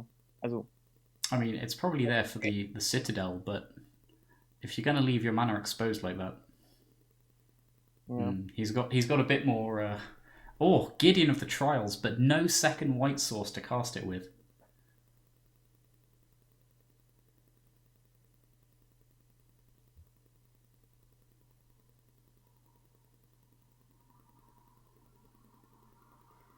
So even if Looplop has taken out the Doomsdays now, this Gideon will prove potentially dangerous if he can't get a creature down to deal with it.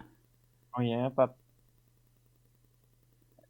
disenchanting the LED seems pretty bad right now, to be honest. With all yes. the mana. And probably in the long term, not doing so is the correct play.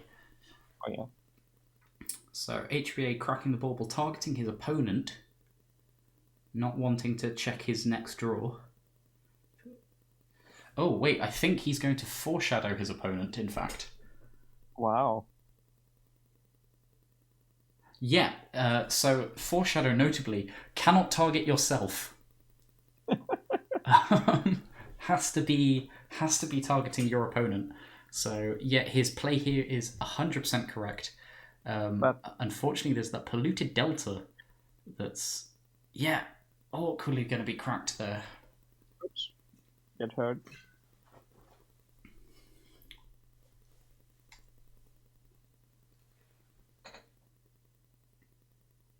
I would call snow-covered swamp.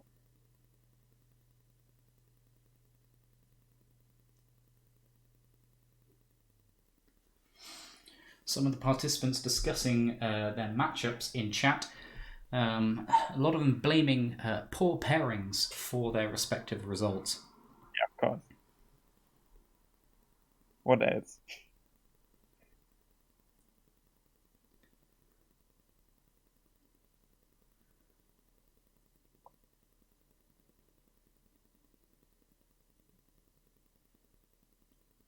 Okay, HBA drawing an additional card at the beginning of the next turn's upkeep.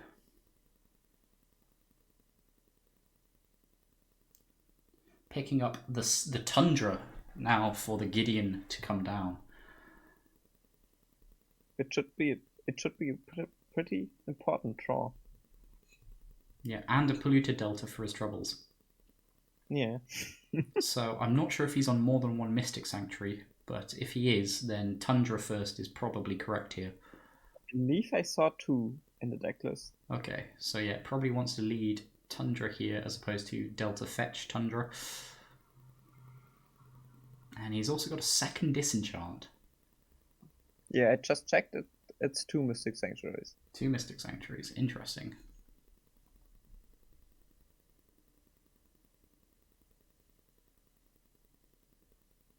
Oh, he's electing to pass. I think he's not wanting to put down Narset's reversal mana.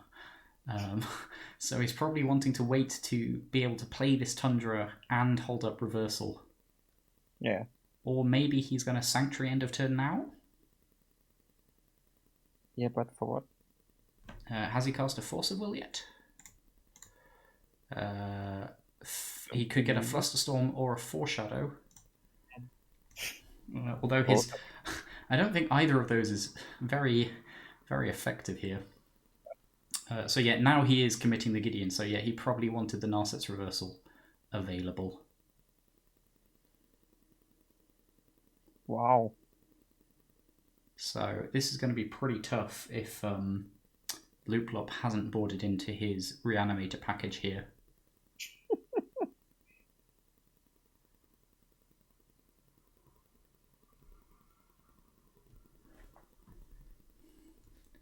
And yep, there we go. We see the emblem coming into play.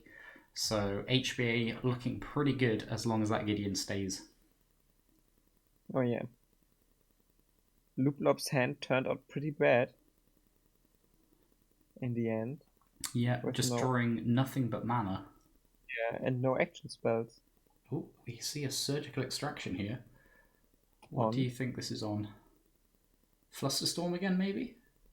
Yeah, but you can Mystic it away with Polluted Delta. And that looks to be... don't know what's happened there. That looks to be what is happening here. With the second Mystic Sanctuary coming into play. Ooh, brutal. And it is indeed Flusterstorm that was targeted. Okay. But it's a fast draw now. Forced draw, although he can be hitting with Gideon every turn. Yeah. That's a big problem. Ooh, Wishclaw Talisman. Big pickup here. Although, is this a Commandeer target? Don't believe. Or are you hoping... No. So maybe they're hoping that they'll pass and they can disenchant it.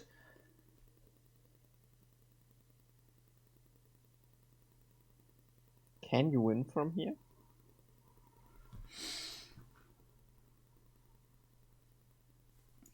Again, Hardcast Grizzlebrand might be the line. Yeah.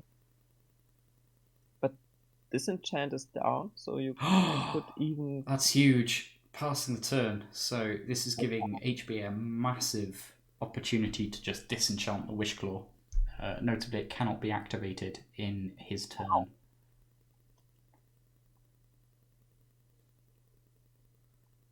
And yep, it looks like that is exactly what's happening. Yep. Maybe Grizzlebrand was the right line. Not just maybe. Yeah, I mean, Commandeer only hits non-creature spells. Yeah. So I don't know if Looplop's familiar with that. So both Commandeer and Narset's Reversal utterly useless in the face of a hardcast 7/7. Yeah. Same with Gideon, in fact. I don't think Gideon has any protection. Yeah, it does not.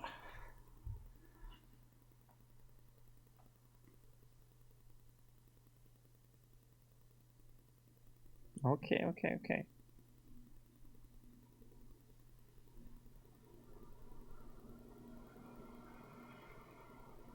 Oh, and that looks like the game there.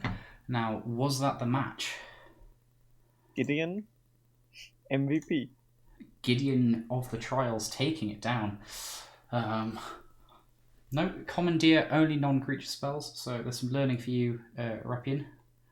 Or Reverse Mermaid, whichever you prefer. I'm stuck in the old one just because that's what I remember your name being. Right, so... Okay, we are crossing the 50-minute mark. Okay. But do you want to finish the match? Yeah, we can... Okay, they're back in already, so yeah. This is good. Looks like they're returning. Same sideboarding. So, and it seems to be 1-1.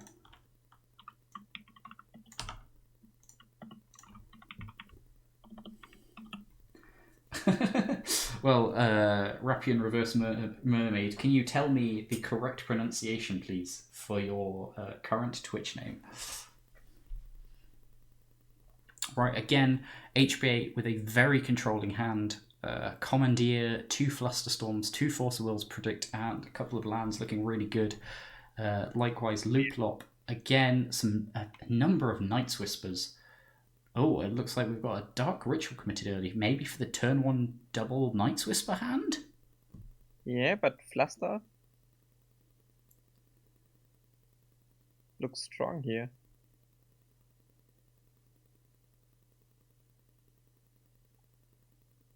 Right, I might need to take a crash course in speaking Finnish. Wow. I might visit Google Translate in a bit for that. But in the meantime, we are seeing double Night's Whisper cast, so we may see Flusterstorm for this one. I don't know whether it counts as being punished, not having the second one. I mean, you still trade Ritual. You've traded, what, 1.5 cards for 1? Yeah, still pretty bad.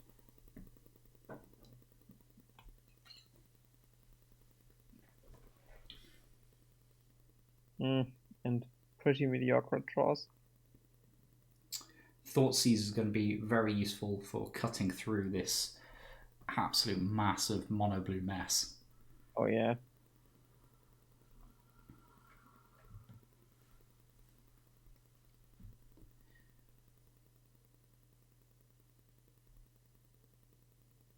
And nothing scarier than the land go from the mono blue player.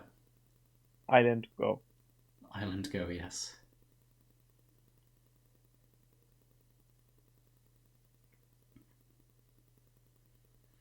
So what's the sequencing here? Thoughtseize with the potential for Tutor Crack LED Doomsday?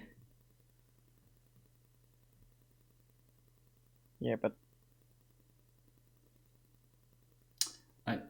interesting choice to fluster here. Yeah. Because Looplop can just pay. Yeah, and... Oh, but he doesn't. Okay. Wait, did he play the LED this turn? Yeah. Oh, he played the LED this turn. But he still could have paid. He could, yeah, technically he could have paid with the LED mana, but yeah, so maybe some mis-sequencing there from Looplop. Yeah.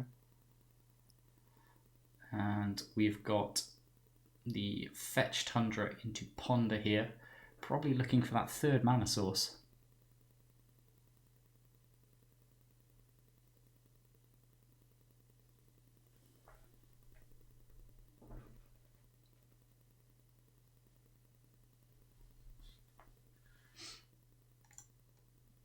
But the 2 Force of Wills are pretty hard to overcome for the mono black deck.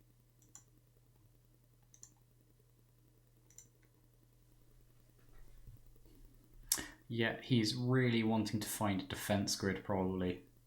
Oh yeah. Commandeer, notoriously bad against that card.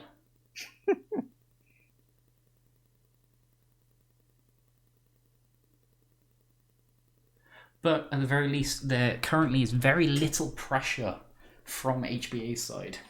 Yeah, but that's right. But he has card selection, which is...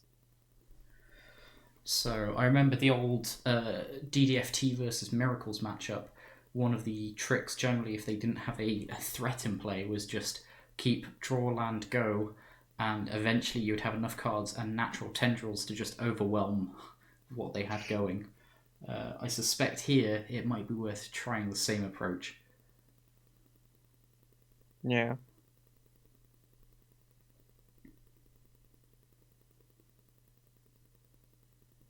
Okay, predict being cast, having kept off the ponder. Wow. Oh, drawing the oracle. Yeah, but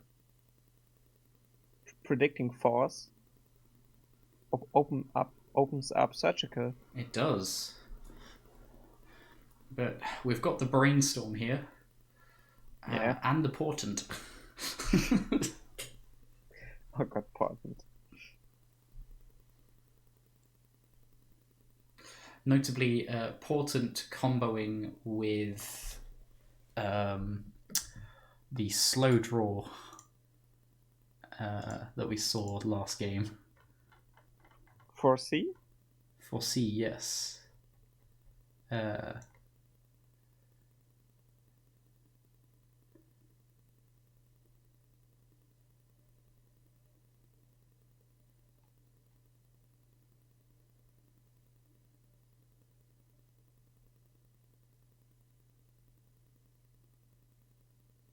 Oh, Foreshadow. That's the one. 4C being, I believe, the 4 mana scry 4 draw 2.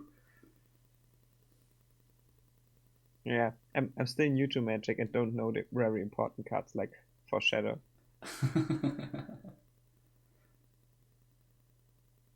Okay, shuffles 4 time.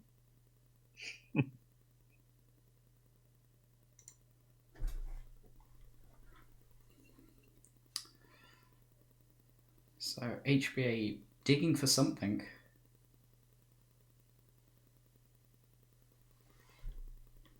What do you think they're looking to find here? Narset's Reversal? Yep. Narset's Reversal on Infernal Tutor would be very nice. Oh yeah. Getting the 4th Force of Will, potentially. Or the 2nd Commandeer. I believe the 2nd Commandeer is far more important. And Mishra's Bauble Looplop. Oh, a 2nd Infernal Tutor. Does that help them in any way? I guess they really want protection more than anything. And yet we have found a Narset's Reversal and the 4th Force of Will. Wow. So this is quite intense. And we've got the Brainstorm here to protect the Oracle, should that be needed. Although HBA might have brought in the 2nd one from the sideboard. Okay, we've got a tutor committed to the stack, and LED has been cracked. It hurts. Would you reversal this? Yeah, you can still force it afterwards, so yeah.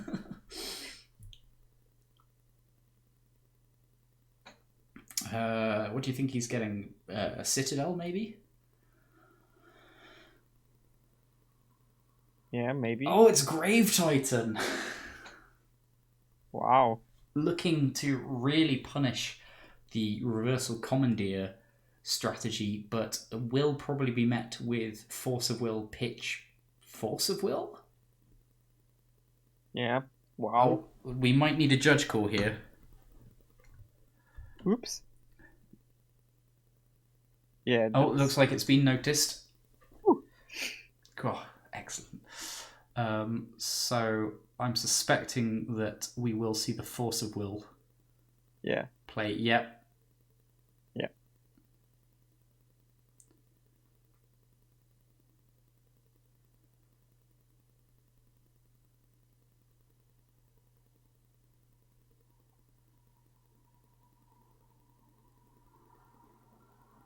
Pitching Commandeer, obviously annoyed at the fact that it cannot target this Grave Titan.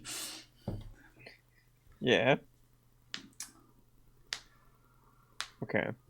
It's, to be honest, it's just a waiting game now. Yeah. Unless he wants to commit to the Oracle beats. It does not look like it, though. 1 damage a turn.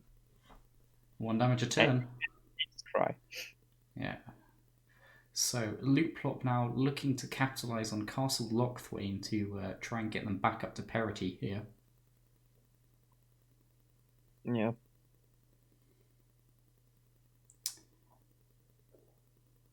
The good old Dark Red top deck. Winter Surgical. Oh! Now, Surgical on Force of Will here could prompt a Force of Will in response. Yeah, but it still eats a Force of Will. It's true. That's why. Yeah, but Surgical is pretty bad because of Sanctuary. Oh, but the fetch is being committed now. This is a good opportunity window here. Wow. Let's see if Loop takes it.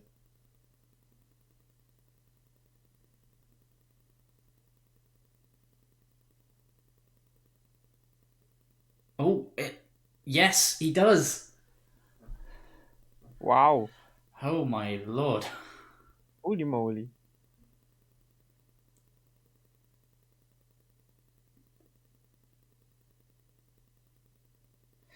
So,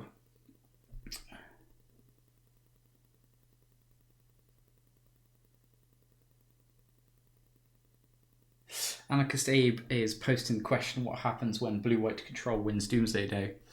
And the answer is we berate HBA 777 for his misplay in Game 1, where he had an opportunity to Narset's Reversal of Doomsday and did not take it. Name and shame. We will name and shame them.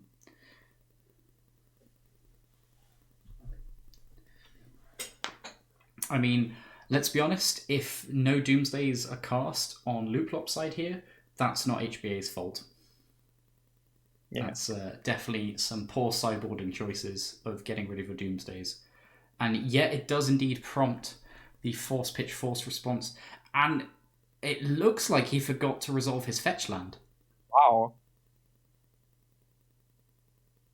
Oh no, there we go. Okay, so he has remembered.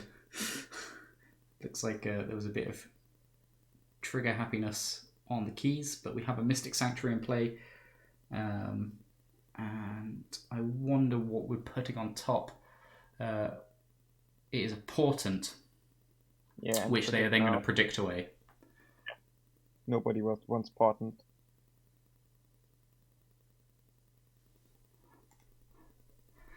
Oh, we have an Emrakul the Promised End.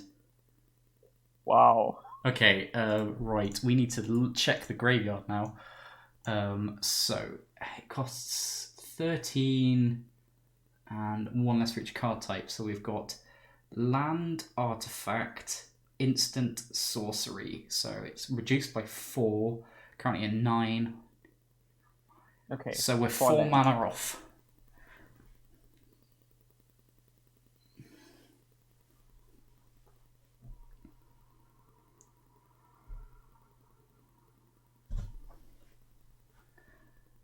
Oh, this looks like the bait Dark Ritual to then activate Castle Lochthwain.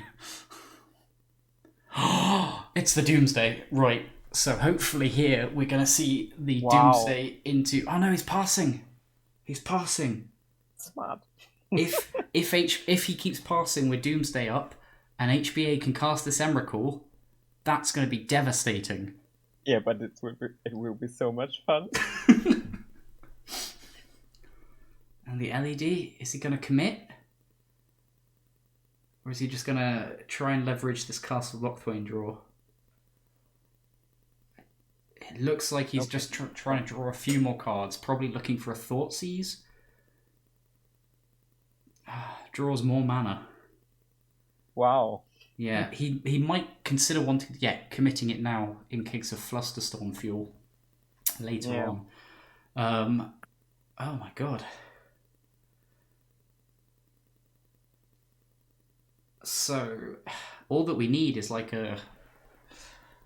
Oh, wait, does Emrakul check all graveyards or just yours? I believe it's just yours. Just yours. But I never casted Emrakul the Promised End. That's fair enough. So we're currently missing Enchantment, Creature, Planeswalker, Tribal. Okay. Of course. I think Tribal is counted. Yeah. Anyone in chat, please let me know. Yep. I played Tamograph enough to know Tribal is counted.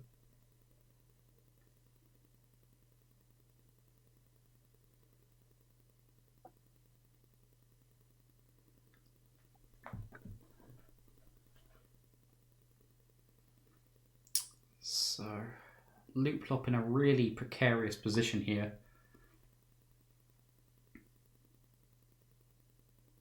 But it's not over. It's certainly not over.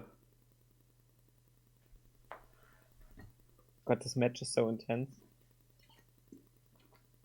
I didn't expect this, to be honest.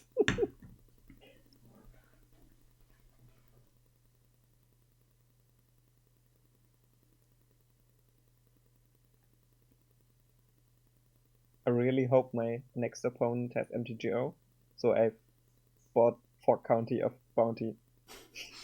D8 makes a very valuable point in chat that it turns out the easiest way to beat Doomsday is Commandeer, and so why aren't all those salty Death and Taxes players playing Commandeer? Suckers. But if you play Death and Taxes, you don't want to win anyway. Why would you play Death and Taxes if you want to win? We are 2 mana away from casting Emrakul the Promised End. Wow. It's quite something. And thus, if it resolves and he uses it to cast the Doomsday in Looplop's hand, that does indeed fulfill his stipulation delightfully. Wow. Okay. Looks like he's just sorting his mana out a bit. Okay, Reverse Mermaid saying that we maybe need to revise the ban list for the next DDST and include Commandeer upon it. Yeah, maybe. Yeah.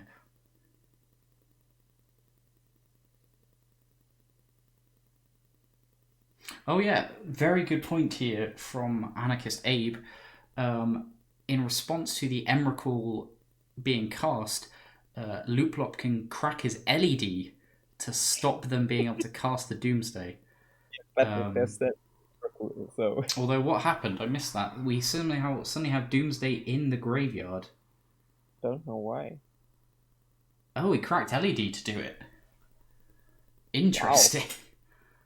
I guess he cracked LED to activate Lothwain. Ugh. Okay. This is some disgusting play patterns. And actually, we might be seeing a hardcast Grave Titan. Which double Narset's Reversal Spell Pierce can do nothing about. Turning the tides. This is swingy as fuck. Oh, cool. Oh! Did they brainstorm away? It looks like they did. Maybe to hide it from discard? Yeah, I'm pretty sure. And they are pretty rewarded here. Oh no. Okay, so hopefully Looplop doesn't try and Thoughtseize first, because a Narset's Reversal on Thoughtseize spells disaster for this Grave Titan. Grave Titan is 6 mana? Or 5? 6. Yep, you can't cast. You can't cast it in the same turn, but they might be looking to clear the way. Although they do have, I think, all 4 Force of Wills accounted for. Yeah, so it might just be the smart idea to jam. Slam. Slam the Grave Titan. What do you think they're worried about? Commandeer. Oh, okay, we've got Chromox committed. Maybe they're thinking about Days? Oh no! Wait, is this pitching Thoughtseize to Chromox? Yeah, okay. Yeah. Okay. Whoa. Wow. Okay, they must be playing around Days, or this allows them to then LED Castle Lothwain after Grave Titan has resolved. This is some pretty upstanding play here, and yet we have a couple of zombies come into play. off this Titan. These old tokens look so good. They are interesting. What? Looks like Odyssey? Yeah, Odyssey. Wow. So, how far are we? So, 1, 2, 3, 4, 5, 6, 7, 8, 9. We're getting a hardcast Emrakul. God.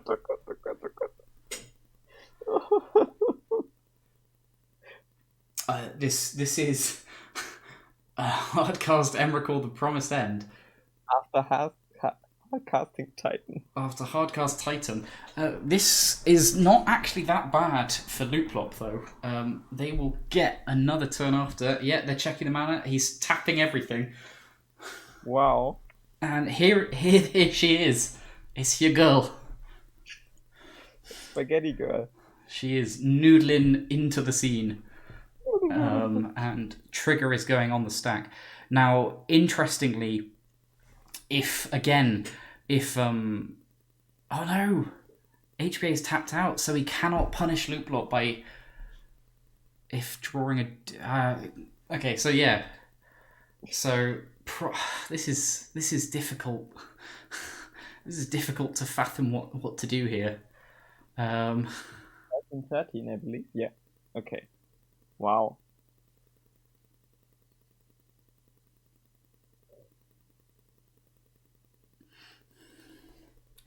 Does Emrakul fly? Yeah, flying trample, protection from instants. Right. They can crack LED.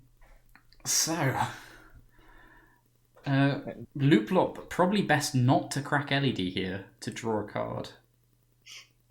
Maybe just crack LED in general. Oh no, they don't. Wow. Okay, so we have HBA taking Looplop's turn here.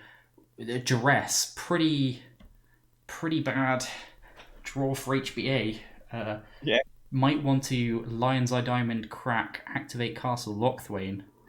Yeah, pretty sure. Yeah, activate Lochthwain first. Get the damage in. Yeah. Still can cast Doomsday with the Chromox.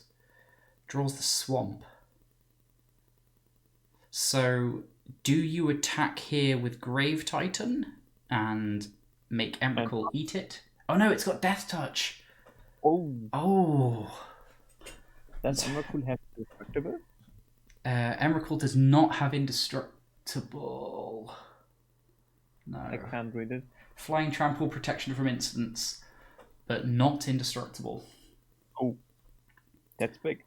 Okay, throws an attack with one of the zombies, eats the zombie.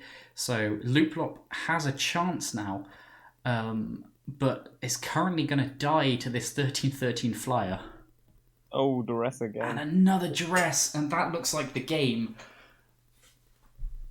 Duressing just to check if there's any way out of this.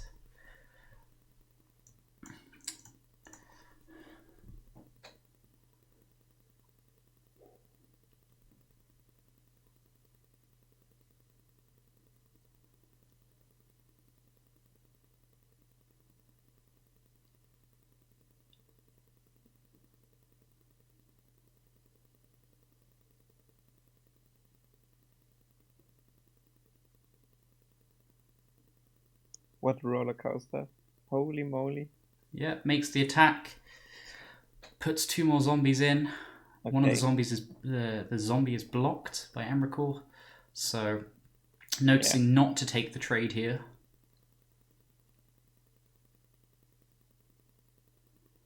And I suspect we might see one last activation of Castle Lochthwain. Draw Diabolic Edict, win. Diabolic Edict would do it. Notably absent from Looplop's list. Deck building mistake, obviously.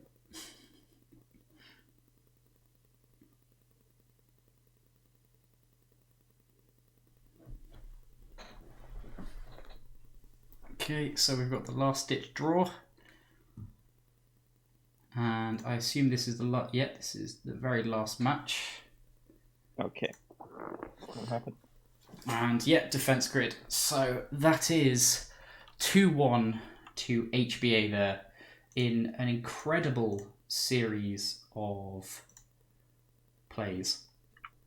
So what we'll do is we'll just get the standings updated. And we shall They then... should be up right now. Oh, they should be up. Excellent. So we will have a quick look now to see how things are looking. Okay, I guess I replace walked. Yep. So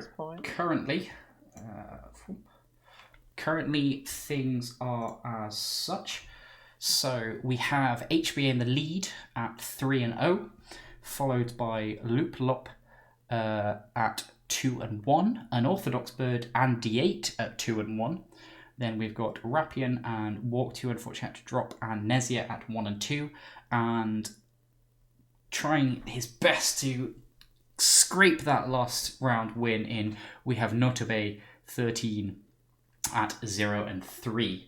So then, what we'll do is we'll have one final break as we get everything sorted. And then we'll come back for round 4, where we have yet to see Notabe in action. So we shall be watching Notabe on no Sideboard Doomsday versus Rapion again on Nickfit Doomsday. So we will have a break after a quick word from another of our sponsors. So, at this time of year, it's very unfortunate, but every 30 seconds, a Delver of Secrets is flipped on Magic the Gathering Online. Only your help will allow us to prevent this from occurring. We need to make sure that there are more players of decks that punish Delver of Secrets, so that we can then thrive in that metagame. So please tell your friends to play bad decks like Snow and Death and Taxes. For more information, if you need it, please visit doomsday.wiki, and hopefully we can prevent more Delver of Secrets from being flipped into poor combo players.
Right, we are back for round 4, the final of the Swiss rounds, and we will be watching Notobe on No Sideboard Doomsday versus Reverse Mermaid on Nickfit Doomsday. So we've seen the Nickfit list in play a couple of times now,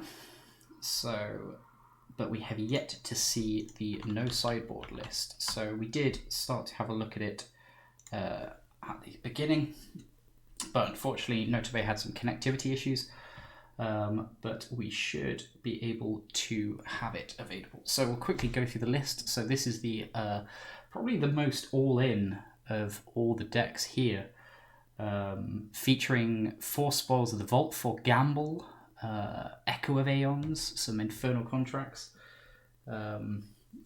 Quite intense. So it looks like we've got the match going now, so I will just update the display.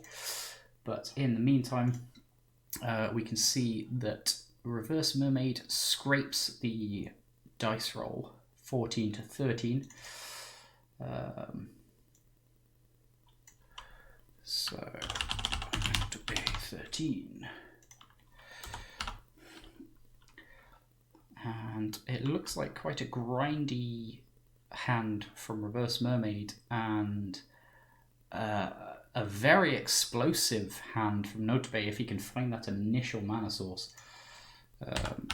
But quite hard to do. He's running a total of 2 lands in the deck plus 4 land grant.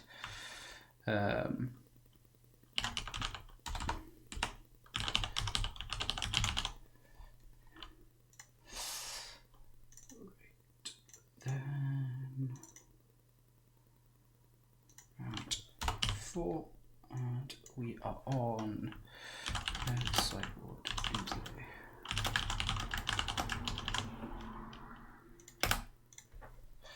Okay, that's everything done, and we are starting off.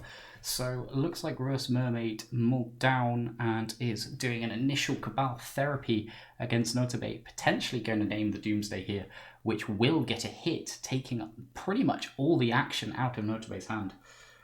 This could be absolutely devastating if that is the case.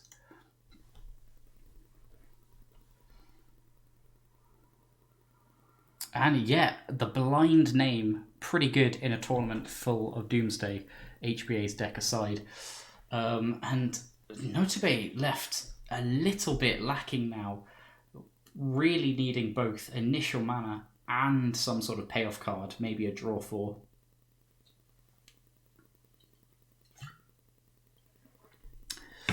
Otterlady, my co-host, has now joined into the action, replacing Walk, who had to drop. So Otterlady had the Old New Testament stipulation, so is playing Jund Shelldock Doomsday, or Moist Jund, as she put it. So if this match ends quickly, which it may do, looking at the state of things, we can jump over to that one to see how she's faring.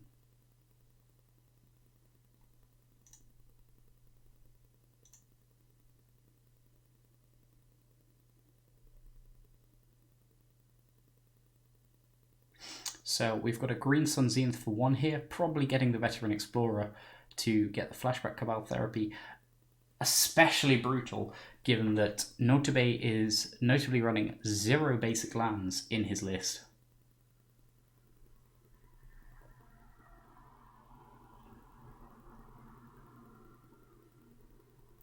He has found the Tendrils, however.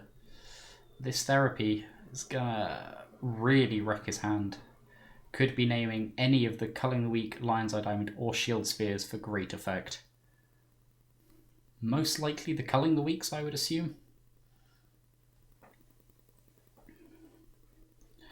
As they have the most payoffs enabled out of any of the cards in hand.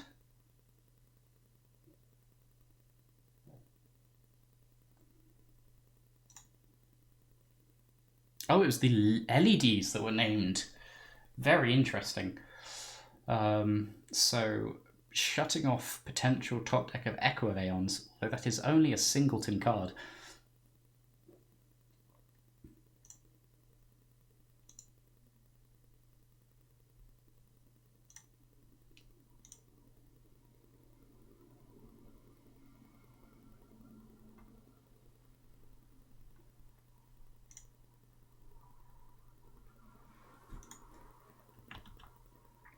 Phyrexian Tower picked up.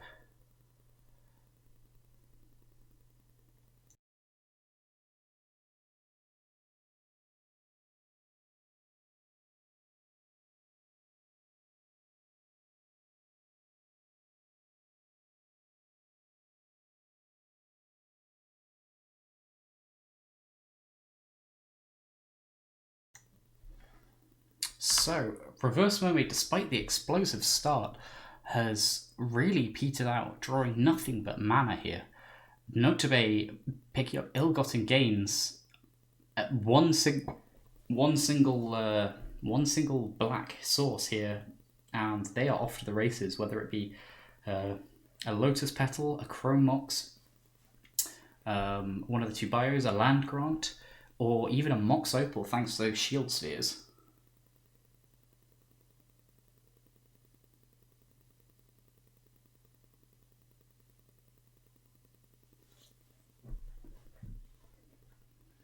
And spoils being added to the repertoire.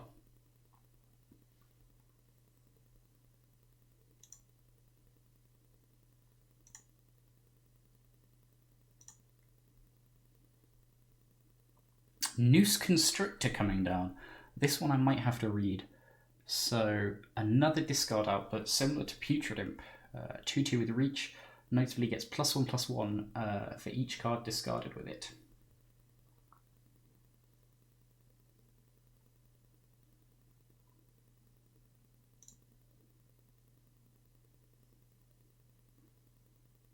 And we finally see the Chrome Mox from Notably. So this could be a big turn here. In fact, just counting up the numbers, is that discarding Culling the Weak and Shield Sphere? 5, 6, 7. Okay. So we might have had some missed discards to hand size here. So some of this turn might be a little less explosive, but still we've got Chrome Mox into Culling the Weak, into Ill-Gotten Gains, into again maybe Spoils. I don't know if you want a Spoils, but we're definitely doing something here. So Culling the Weak played, pitched under Chrome Mox, Shield Sphere down, and we are off to the races here. Storm count currently 2.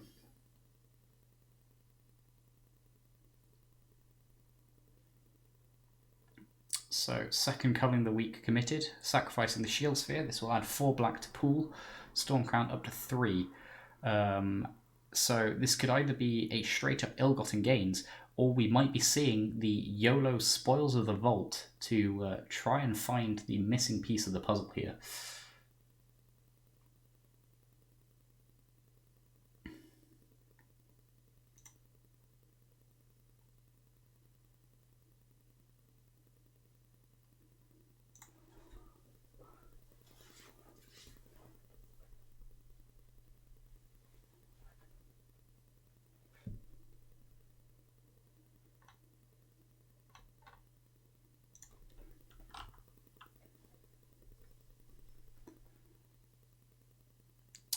And yep, Spoils of the Vault committed. I'm not sure what's named. Possibly Dark Ritual?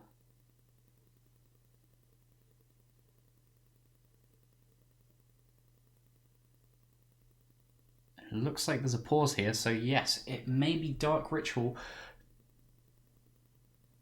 being found. Yep, we're good. So, taking around 12 life there, but finding exactly what they needed. Notabe is able to add another 3 mana to their pool. Oh no, they're still going. Cruel Bargain? Were they looking for a draw for here?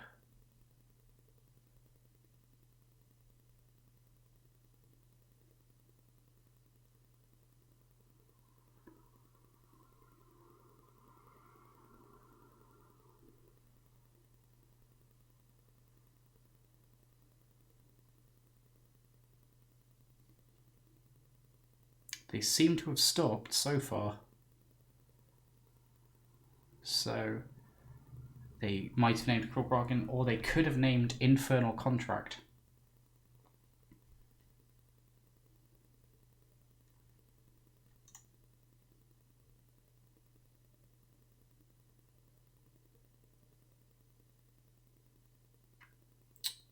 Gone down to 6 life. And that is the price of playing spoils in your vault, folks. In your vault? In your deck, folks.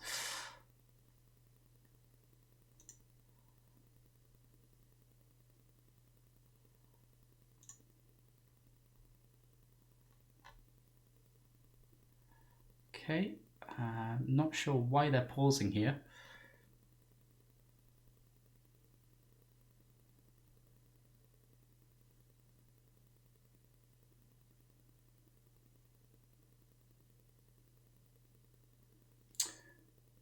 Unless there might be a small decklist error.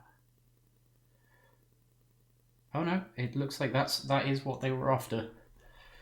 So they have added Cruel Bargain to their hand, which they are immediately going to cast and go down to 3. So obviously hoping this draw 4 is enough to get them what they need in the face of an otherwise lethal Noose Constrictor on board.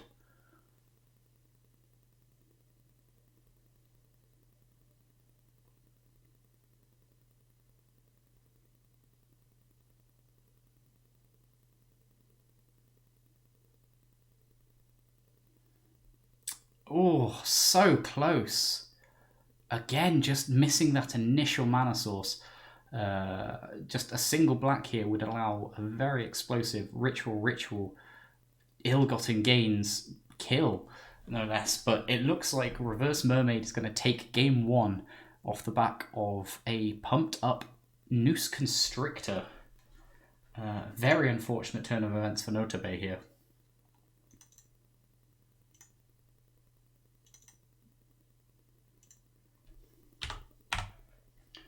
With Nick Fit Doomsday taking it, pumping it all the way to a 5/5.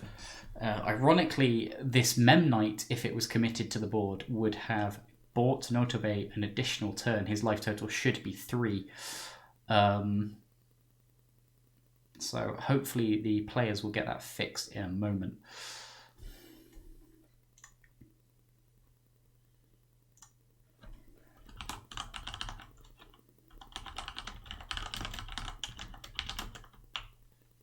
And yep, that is the game. So, Notabay obviously has very difficult sideboarding decisions. That is to say, he has no sideboard. So we will jump across to Rapian's list. It was indeed still lethal from 6. Correct, Anarchist Abe. So, most likely, seeing as we're mono black with Tendrils, the 3 Veils come in. I can imagine the 2 Collector Ufes also come in alongside the Thought Seizes, maybe the Surgical Extractions as well. Probably take out some of the larger elements, maybe the Titanoth Rexes, possibly also a land could be considered. But otherwise, this feels a bit lopsided. I don't think Notabay has a favourable chance unless he can get it kill in early turn 1 or turn 2 at the latest. So we're already back in the action. Oh, there we go. Already back in the action, and this is looking promising here from Notabay. Missing a key creature for culling the week, but otherwise we've got Bayou Doomsday Spoils. Oh no, he's shipped it away. He's said no to that one, and we've got a new one. Land Grant, Doomsday, Darkrit, Cruel Bargain, Mopal, Mem Knight. So maybe keep this ship the Doomsday away and try and go off naturally. It's going to be difficult. On the other side, we have a pretty strong turn here from Reverse Mermaid with turn 1 Veteran Explorer, turn 2 Ufe. Ufe already having shown strong premise in the game so far.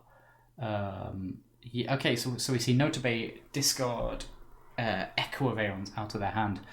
And I think we're going to see a lead on Land Grant into Bayou, Dark Ritual, Cruel Bargain.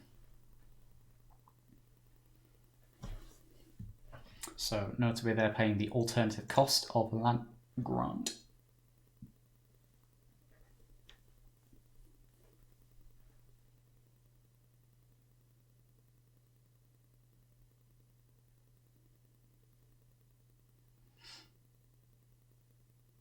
So Storm count goes to 2.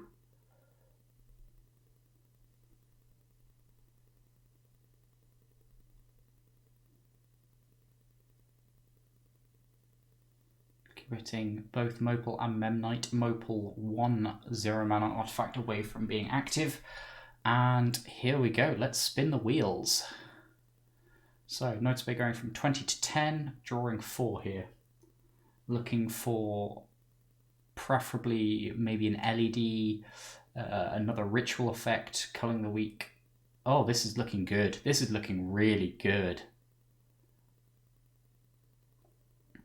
So hopefully he remembers to tap his Mox Opal. Okay, so he will need to commit LED, tap his Mox Opal hopefully with the LED in play.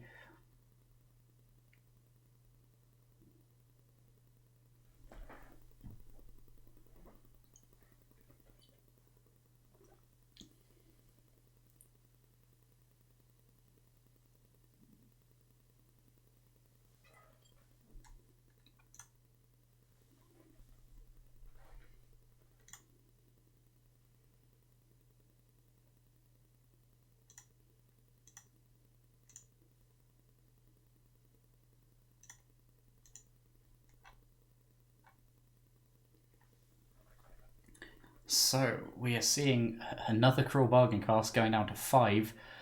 Black, and pool. We find the Ill-Gotten Gains and the Shield Sphere. So Shield Sphere notably allowing the Mox Opal to be used for mana here, but it looks like we're committing to the Doomsday now. Interesting choice here. So I think we're going to be building an Ill-Gotten Gains pile, which should be interesting to look at. And here we go. So it looks like we've got a pair of Conjurer's Baubles being committed, a Lion's Eye Diamond. We might be seeing an Echo of Aeons, most likely from this as well. A Cruel Bargain. So Notably's life is going to go to 2 here. This Cruel Bargain will be taking it down to 1. So he's got to be real careful.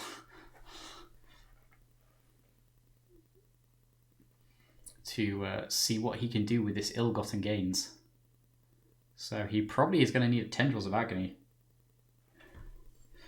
And we've got a result here from Looplop. It's 2-1 against D8 DK32. So we shall just update that momentarily.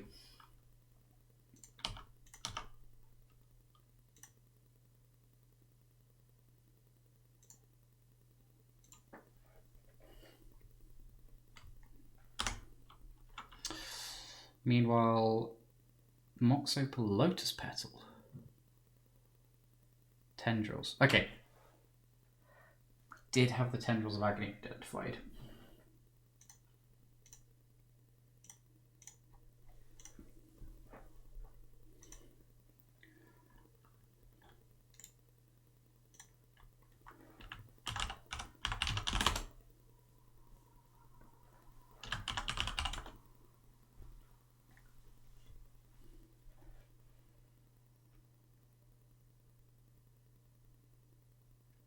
And in the face of this, Reverse Mermaid is committing a Veteran Explorer.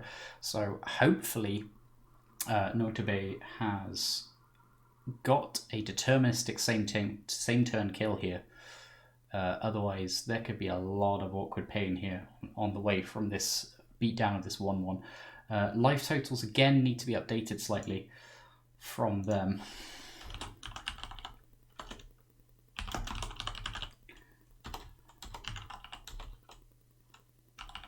So let's just see if we can do that.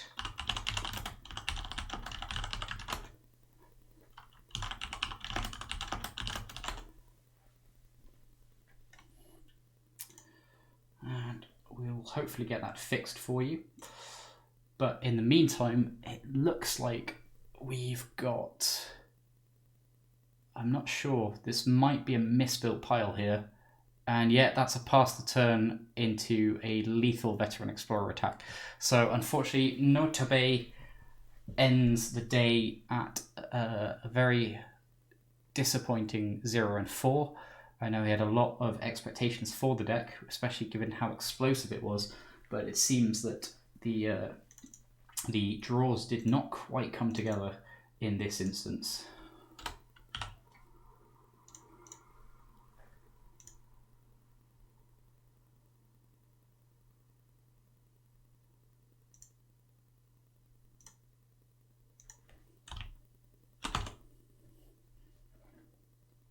And even if the life totals had been updated correctly, this Collector Ufe would certainly seal the deal on things.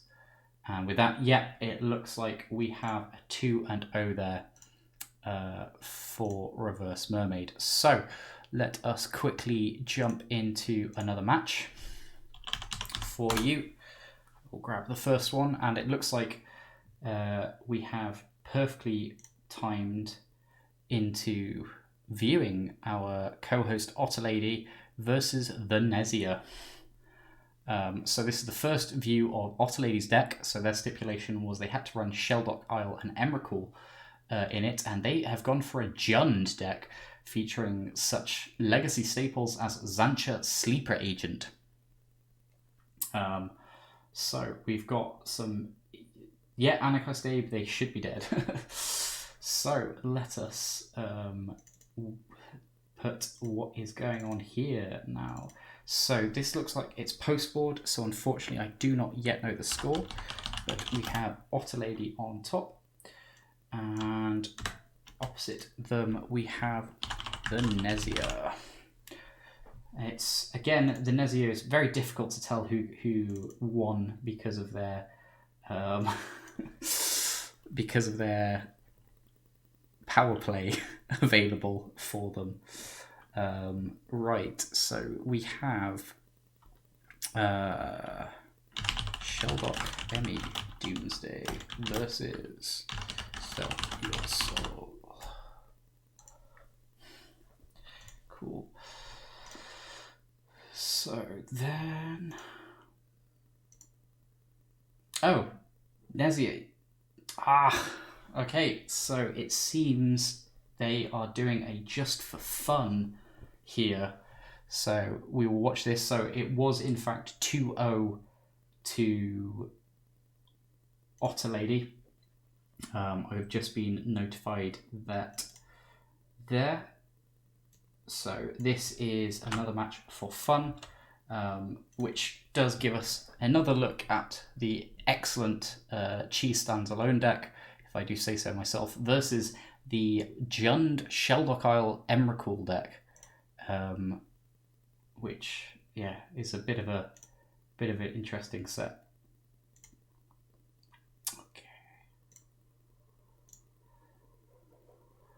So let me just update the official scores there. So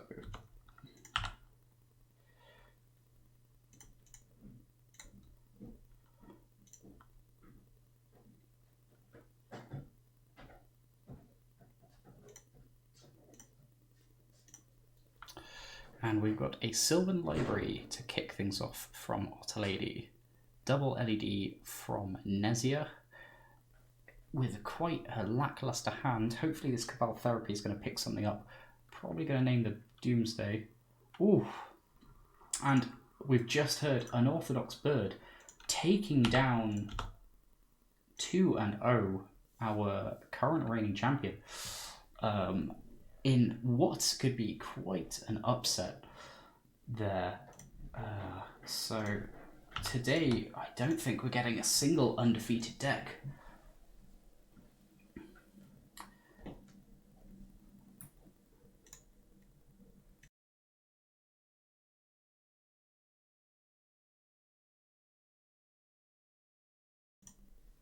Right. So, let's see then.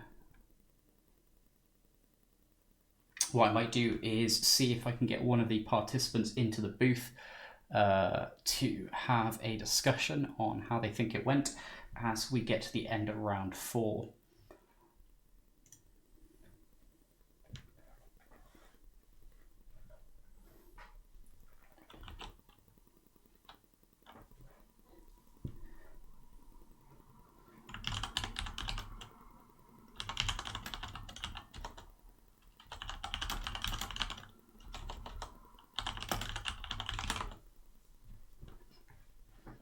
So, this is big. The Academy Rector.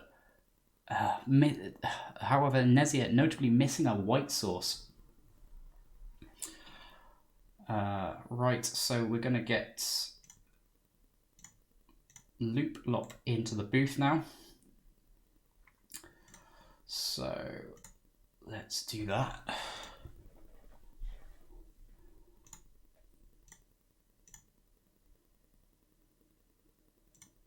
Right, Looplop, hello.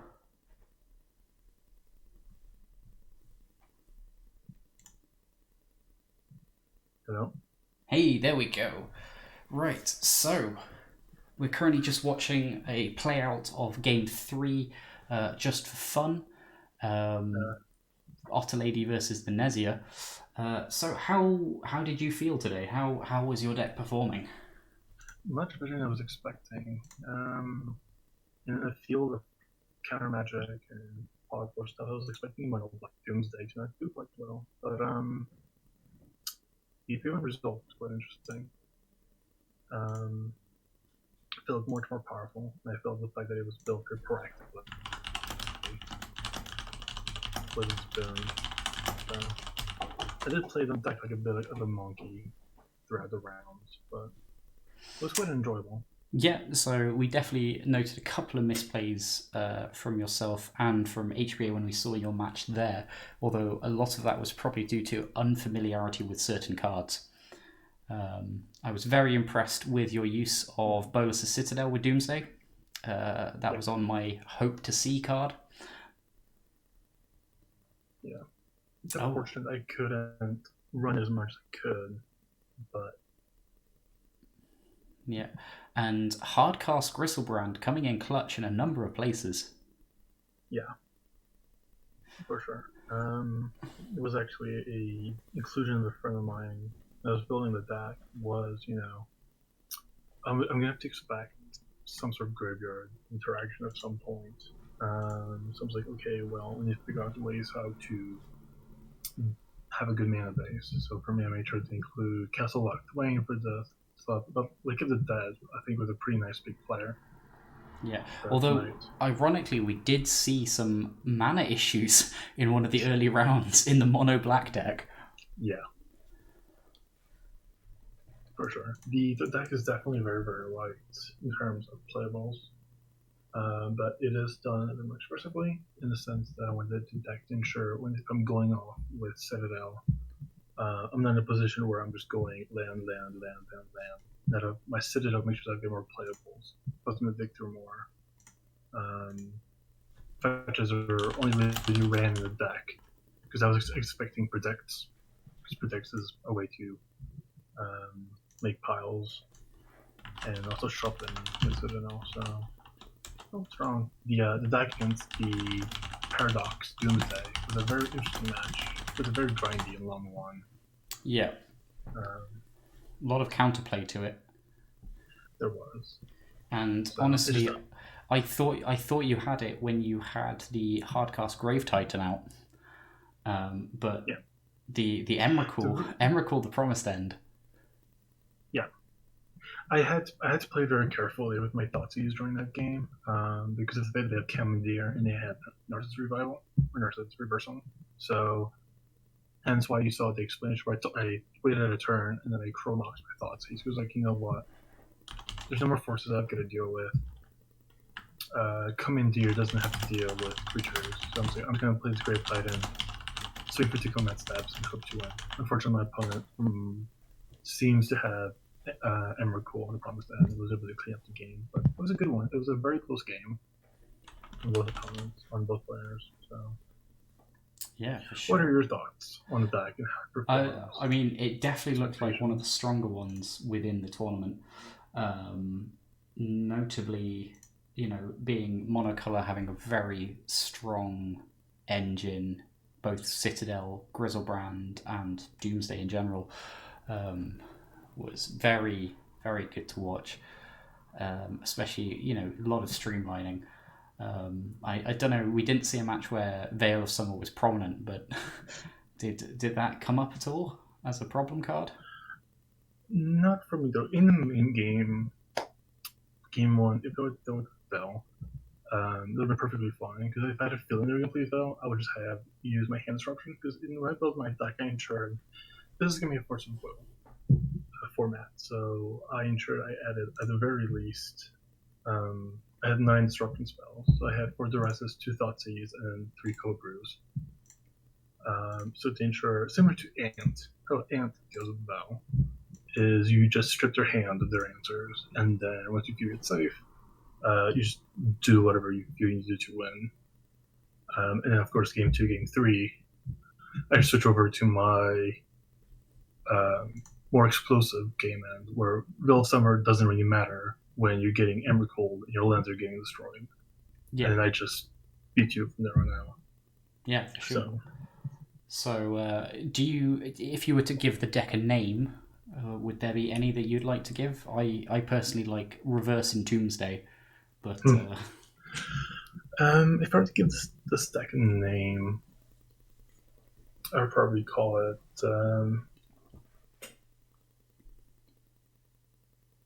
I'll call it Grizzlebrand Citadel. Would be the name of the deck. Okay.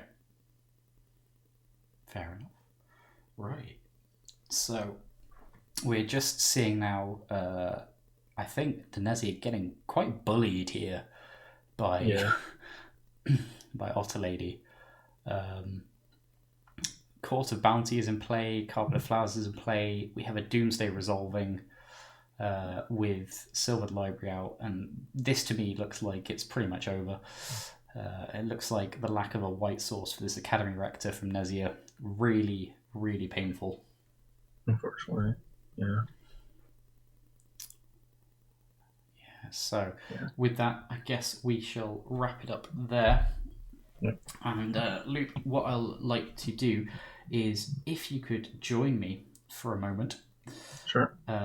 So what we're going to do is have a look and roll the wheel.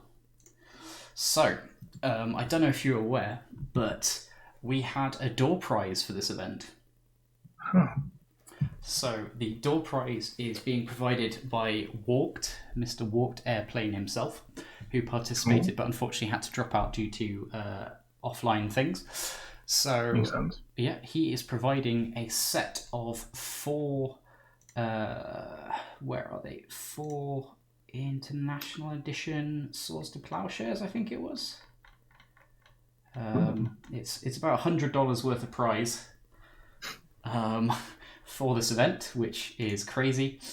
So yeah, and it is going to be assigned live on this stream right now to a very loud fanfare. So, are you ready? Are you ready to spin the wheel? Let's spin the wheel of misfortune. Okay, let's go. People at home, this might be incredibly loud. I haven't tested the audios of this, so let's find out.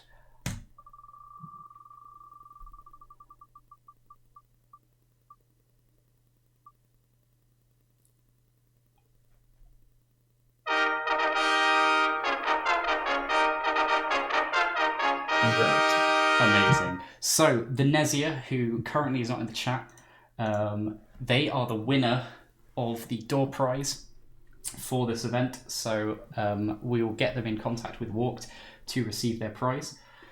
And at the end of that, we shall have a quick look now at the standings from, after the final round. So, we have Here we go. So we have at number 1 coming out of the Swiss, Unorthodox Bird on Living Wish Doomsday, and Looplop. Look who's at number 2. Look at that. So it looks like we are going to go into the ultimate grand finals. So Loop, thank you very much for joining me for this second to last end segment. What we'll do is we'll drop you out now and send you to get the game set up. Sure. With Unorthodox Bird. And in the meantime, hopefully I can get another co-host, maybe my original one, back in to see what is happening. So thank you very much, and good luck with your upcoming match. Thank you. And we'll speak to you soon. Yep. So, right then, it is finals time. We have had 4 rounds, 8 players in what has been a very weird set of matches.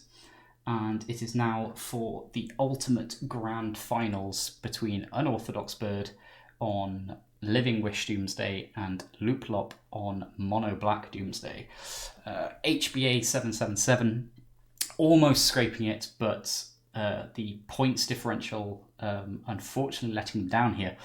Otherwise, they could have had a real chance to take it in this final with the Paradox list.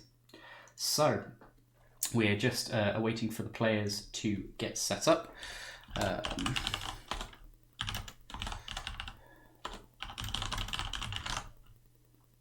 So, excuse me for a moment. So what we'll do is we'll have one final 5-minute break as we do all the back end stuff, and we shall see you guys in just a moment for the next bit. Thank you very much.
And we are back. So, we're just waiting for the players to set up.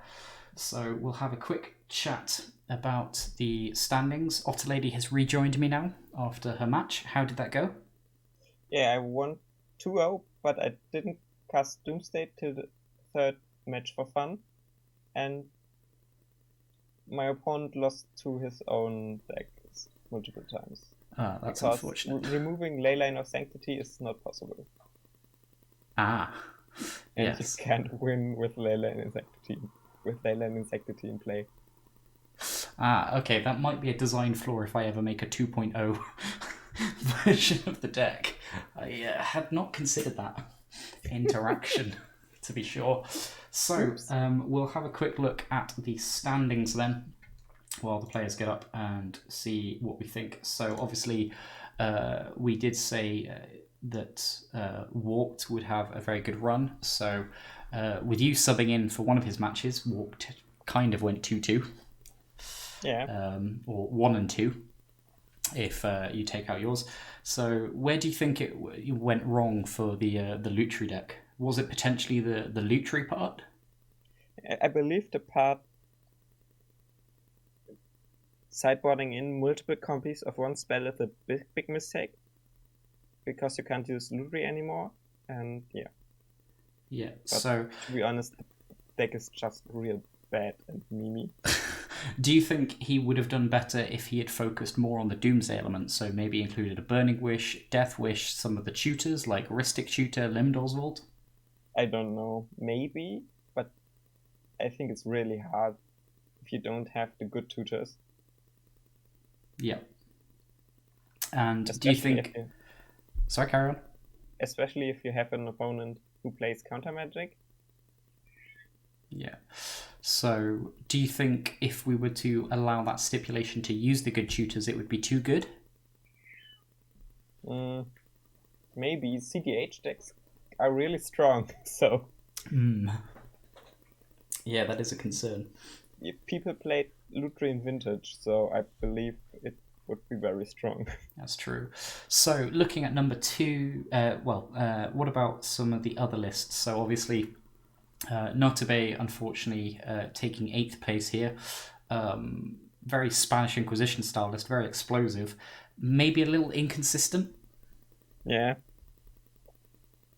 Yep. Fair enough said.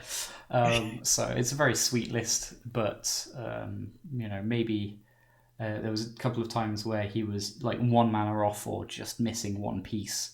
So potentially some fine-tuning, and I know he was very much lamenting the lack of sideboard because he wanted to use Burning Wish for this event. Yeah. Sorry. Yeah, so sorry not to bait. Maybe for the next time you might be able to roll a stipulation that gives you a bit more flexibility in what you want to do. So middle ground then, we've got D8, we've got Nezia, we've got Rappian, or Reverse Mermaid. So this is the mix of Breakfast Doomsday, obviously my absolute pile, and the Nick Fit build. What are your thoughts on those and how they did? I love the Nick Fit build. It's so great, and it's just a bit too slow. I guess Nezia had to really gut punch because the cheese WinCon is just really bad, I would say. Yeah. So I've just got confirmation from the players. We are ready to go for the final. So nice.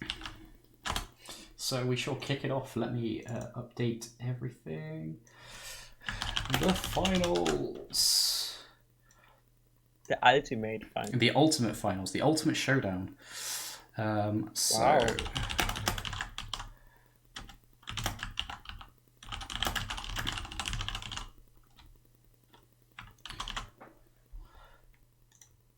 So yeah, we've got Mono Black versus Living Wish. Looplop with the potential turn 1 Doomsday.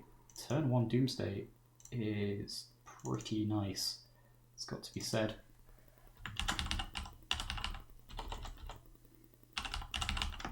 So, who do you think is favoured in this particular match. Wow. I don't know, to be honest. The Yorion deck is pretty explosive in some situations. Yeah, has predominantly been winning mostly with Bomberman combo, it's got to be But said. Don't tell anyone. But at the same time, Looplop has been winning a lot off the back of Grizzlebrand. So, and that is actually a question that we were discussing, or I was going to discuss with you on the rankings. So we obviously saw a lot of play today where Doomsday was not involved, whether that by choice or by accident. Do you think for the next event of this, we need to put more severe measures in place to ensure it's resolved more often? Yeah, maybe, but it forces a very special corridor of play where the players have or don't have much of a choice but playing or just racing each other, and that can be pretty boring, I guess. Yep, so it looks like Looplop, in response to the Horizon Spellbomb, turn 1, is pitching the Doomsday to Chrome Mox. What? I don't know if this is legal. We need to have words with this boy. So we had him for a little interview earlier, and I did say I was a little disappointed in how few times Doomsday had resolved, relatively speaking. But this is outrageous here. Yeah, it's exactly legal, as we say in German. Anarchist Abe with the interesting point that Doomsday is potentially the thing holding Doomsday back. What are your thoughts on that comment? Wow. That's a bold statement. Yeah. I think your cat is really against that. Yeah. They are very vocal against Anarchist Abe's statement, so watch out, Anarchist Abe. You might have a cat on the way from Germany at you. Yeah. She's pretty angry right now. She is quite angry. So, yeah, not sure what's going on here. But on the other side, we've got Lotus Petal Snow-Covered Mountain Pass with an awkward Auric Salvages just sitting there. Castle Lockthwain joins the swamp. I guess Looplop is just hoping to find a Lion's Eye Diamond. Yeah, he's back on the castle train. He is back on the Lockthwain train. Castle Lock train? I don't know. Yeah, so we'll see how that develops. Okay. Bird picking up another land. So at least he can deploy the salvages this turn, but he's really wanting to find that Lion's Eye Diamond here. Yeah. An Orthodox bird only needs the LED to win. That's... And I would say Looplop is probably in the same boat. Yeah. Going Swamp, LED, Petal, Ritual, Tutor, Bolus's Citadel.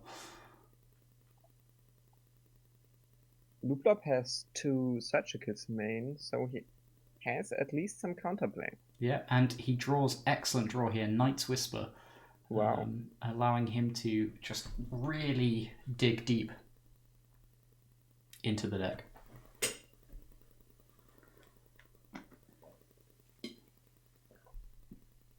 Wow. Completely useless Thoughtseize. I think he's going to commit it though, and this is going to be a very sad add 1 storm, lose 2 life. A very sad Looplop Fox. Yes.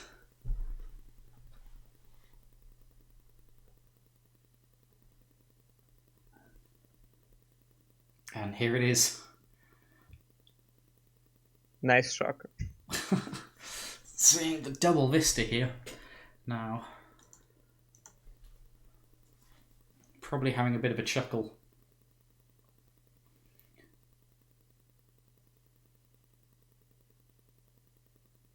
It's the bauble. So, notably, Unorthodox Bird has some significant card advantage available. Being able to use this bauble 3 times this turn. Yeah, bauble is pretty disgusting. Yeah, so bauble, crack, return with salvages, crack. Return with Salvagers, crack. So basically ancestral drawn. Of course. Basically. Although we see the Wishclaw Talisman from Looplop, so that might spell doom if nothing can be found with this bauble.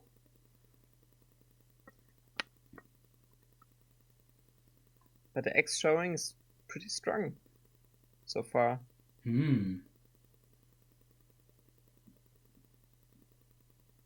Now, I need to remind myself what Horizon Spellbomb actually does. Gain 3 life. Looks for a basic land. Wow. At least something. Okay, so we've elected for the full 3 draws, and there's the LED. Wow. So if Looplop cannot get the win this turn, he is in for a world of pain. Yeah, and I believe he cannot win. No? So he can... How? Petal Swamp, Talisman for Talisman for LED. So 1, 2, 3, 5. You're right, I think he's 1 mana short. Wow, that hurts. Well, he's probably doing the maths now. Let's just double check. So 2 for Talisman, 1 to activate, so down to 3, Ritual up to 5, Tutor down to 3. Oh no, I think he's got it exactly.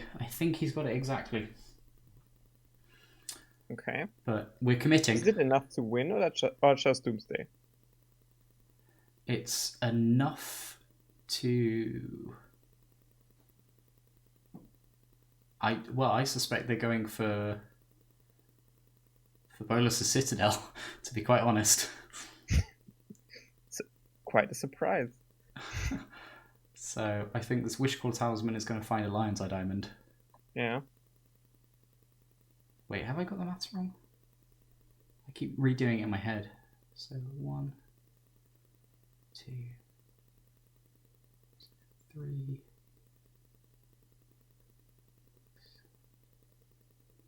Oh, maybe they are one off Bolas's Citadel.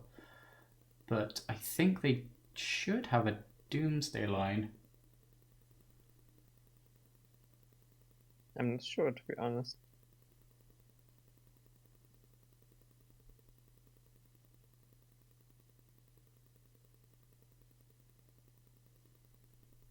But it's Looplop's chance to remove his T crimes.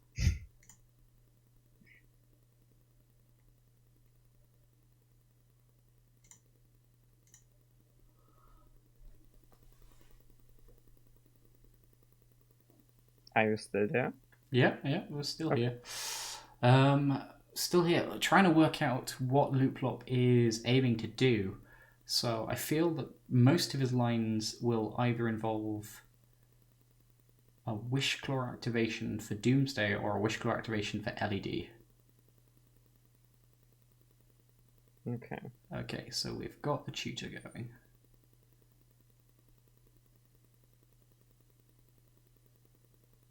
So yeah, he was 1 mana off the Citadel line. So what's he looking for here?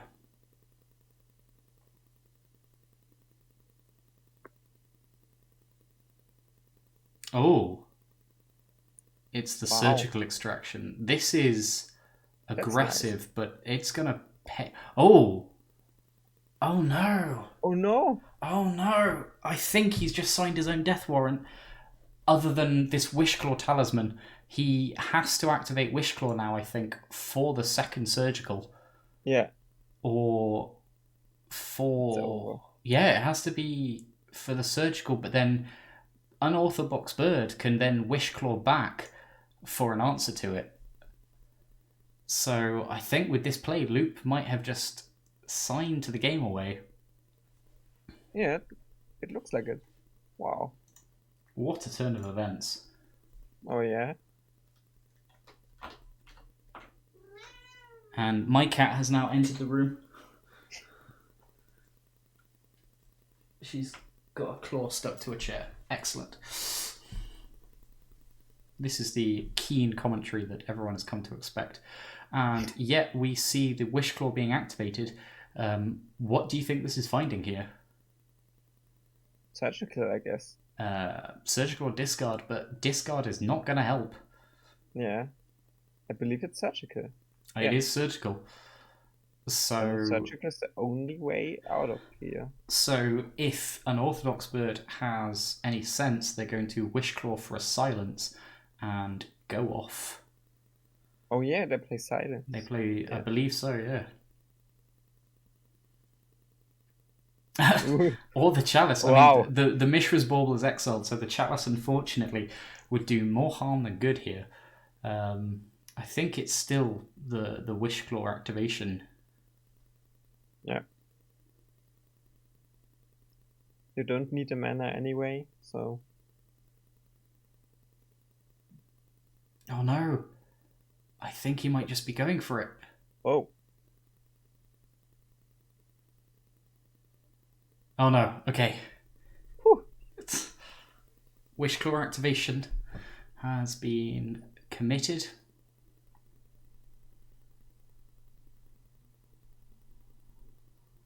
Oh, they went to get the second Lion's Eye Diamond. So okay. this protects it from the surgical.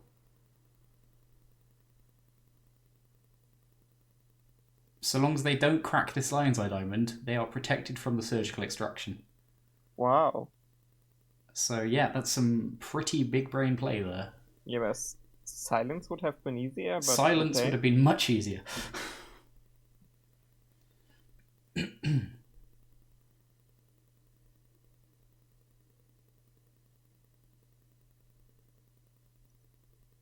And with that, I expect a loop to begin.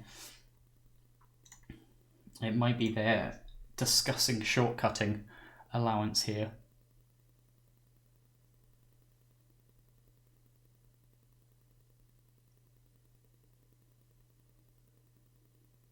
Or maybe there's some consideration to the activation of Horizon Spellbomb. Very unlikely, though. Okay. This is over, I guess. Yeah, I would assume so. Yep, there we go. Yeah. So, let's quickly jump to sideboarding. So, what do you like here from Looplop side of things? If we can play around Nihil Spellbomb or the Nihil Spellbomb, the very fast graveyard package is still the way to go, I guess. Yeah, that makes sense. And what about from Unorthodox Bird's side of things? Oh, nailed it. Yeah, he does run Silence Main.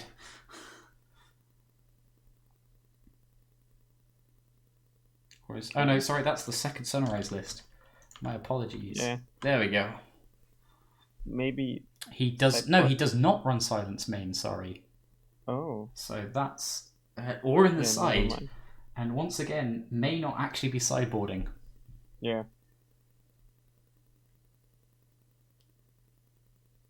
Wishboards are so easy. No sideboarding. Yeah, for sure. I believe no sideboarding is the right way to go. Okay, and it looks like we are back into the game. So it is 1-0. Let me just update the score there for Unorthodox Bird. Demonstrating the Salvagers loop in the face of a slight miscount of mana, I believe. Yeah. And what do you think about this? We have 2 Chalice of the Voids from Unorthodox Bird versus what looks to be a turn 1 Entomb, potentially turn 2 Shallowgrave. Except the Grizzlebrand is in hand. Yeah, but the big thing is Looplop is on the play, so he has at least 1 mana advantage to escape the Chalice. Or the 1 turn is advantage to escape the Chalice. Okay, wow. It looks like shipping that hand, and this one is looking wow. bad. That's horrible. So I suspect Looplop going to 5 here. Yeah. It's basically the same hand. Okay. It's 100% the Oh, same. it is because they didn't shuffle. Oh. Okay. There we go. They've remembered to shuffle now, so... Ooh. So interestingly, this hand isn't actually that bad. Yeah. You have counterplay with Surgical. Yeah, and we've also got the old Wishclaw, Crack LED, Discard Grizzlebrand, Find Shallow Grave. Yeah. I would put back Grave Titan. And Surgical.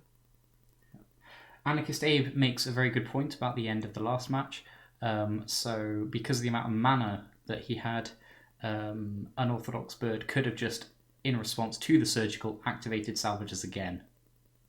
Oh, yeah. So, Anarchist Abe keeping us honest. Alright, so it looks like electing to keep the hand, throws back the surgical and the Grave Titan. I guess wanting to be pretty much all in on this turn 2 Grizzlebrand? Turn 3. Or? No, it's turn 2. Turn 2? Yeah, it's turn 2. If there's no Chalice on 0. Yes, the Chalice on 0 here could be a major player if it's identified.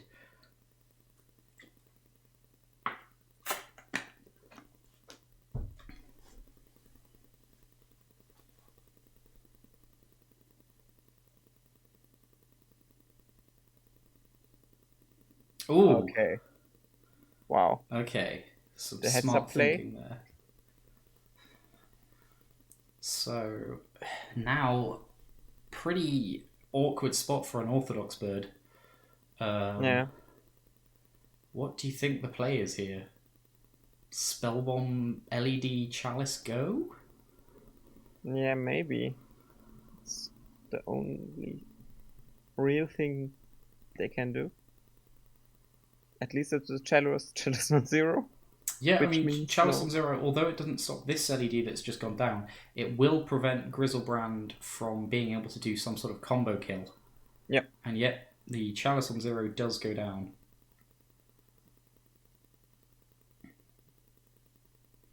Although, notably, it does also lock off the Bomberman loop. I'm okay with that. Yes, I'm actually very okay with this. Okay. So yeah, I think Looplop still goes for it, but instead of Shallow Grave, he probably goes for an Animate Dead.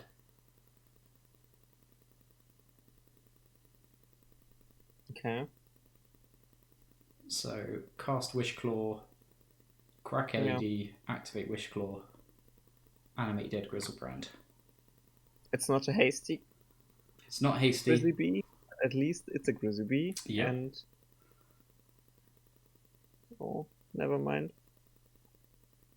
No, this is still good. Because unfortunately, with Animate Dead, you can't cast Animate Dead, response, discard Grizzly Bee. Okay. Because you need to target.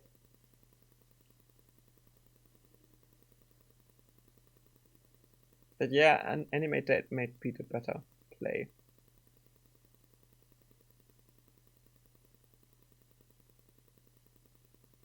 I guess it's whether he wants a lot of card draw now or a slightly slower beat down later. Yeah, but at least it's beat down. If you use Shallow Grave, you have to sack the creature, I believe. You do indeed, yes. So I would go for Animate Dead 100% of the time, I believe. Yeah. So looks like they're still in the tank on this.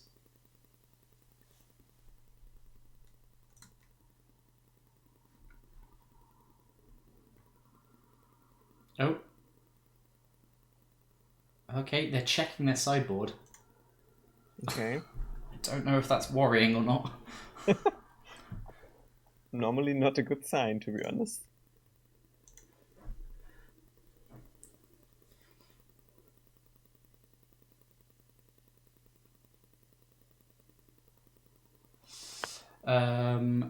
So we've got a question in chat. Does Unorthodox Birds list playing removal?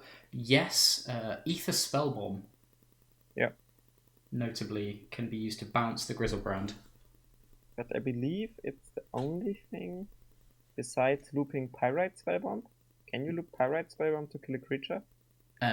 You could, but it would be very mana intensive and very difficult with Chalice on 0 preventing your LED. Ah, pfft. Who cares? Yeah. They could also just ignore Grizzlebrand and Living Wish for Dark Depths and then Living Wish for Vampire Hexmage. If they had Living Wish. Yeah. So, oh, okay, it looks like we've got some action going, and yeah, here we go. It's LED Crack, activate Wishclaw. Okay.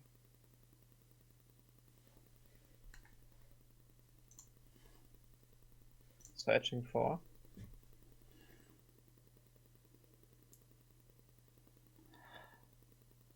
So, yeah, notably, Unorthodox Bird could... they are going for Shallowgrave. Okay. To be honest, I don't like it. Well, actually, it's not necessarily the worst. It's not the worst, but it's not what I would have done, to be honest. Yeah, that's fair. Yeah, but at least you can redraw. A full 7. Yeah. And an Orthodox Bird is in a really, really strange spot with the Chalice on 0. Yes. And also, next turn on the Chalice on 1 consideration.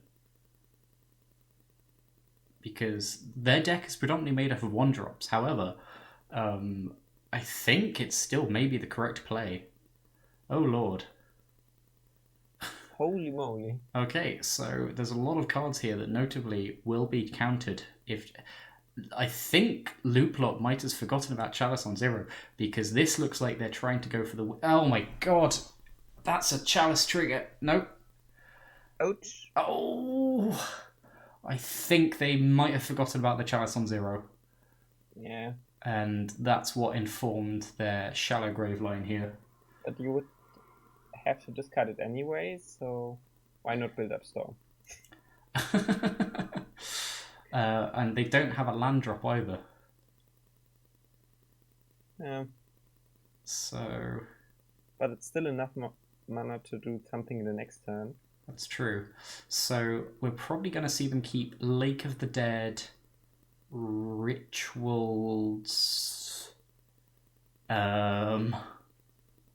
Maybe another Shallow Grave? Potentially. The Grizzlebrand will be exiled, though. Oh. But you have Entomb? They do have Entomb. I can't remember if they only had one Grizzlebrand, though. But there's a certain spaghetti monster. Oh, no. Okay, so we've got chat saying, Anka Stave again, this is a 2-turn setup for the kill. This will be a line involving a lethal Grave Titan attack. Wow. Yeah. Entomb... If you discard it here, you don't even have to use Entomb. Okay. So... I genuinely think just Chalice on 1 pass is correct here. It's a very good Chalice, to be honest. As weird as it sounds.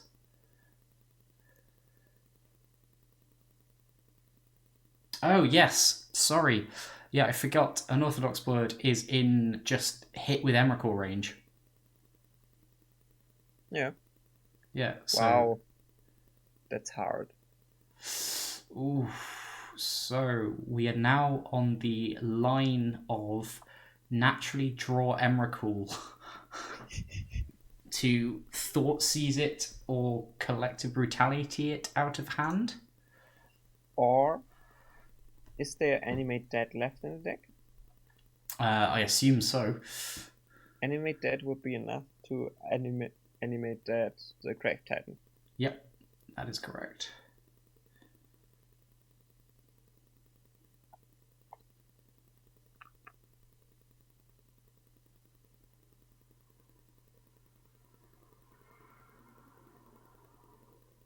So, meanwhile, Surgical and Prismatic Vista in response to the Chalice.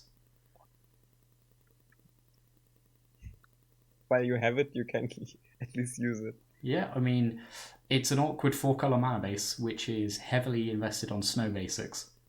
So, why not? So, here... And it already looks bad. I mean, to be honest, Shallow Grave just resurrecting Grave Titan, get 4 zombies. You cannot... Shadow Grave is CMC 1. Shallow Grave is CMC 2. Oh! Okay, never mind. Yeah.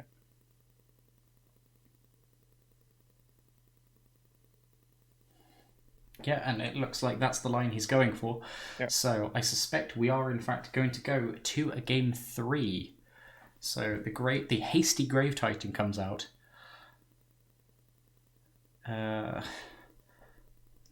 Leaving behind a lot of very stinky buddies. Is there anything that can be Wishclawed here from an Orthodox's Bird side of things that doesn't cost CMC 1 or 0? I don't believe so. When I look in the list, I see nothing. Is there anything that could be Living Wished for to help deal with this? Hmm.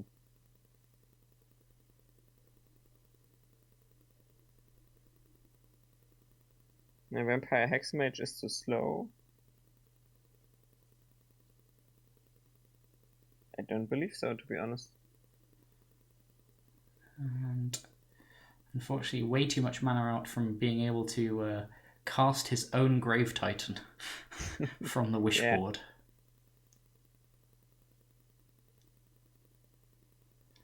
He has drawn a Mox Opal, but again, this Chalice on 0 really stymiaing his ability to progress. Yeah, the Chalice on 1 and Chalice on 0 is a pretty hard trade-off. Yeah. Yeah, we do need to make a note to Loop that Grave Titan should be exiled here. Yeah.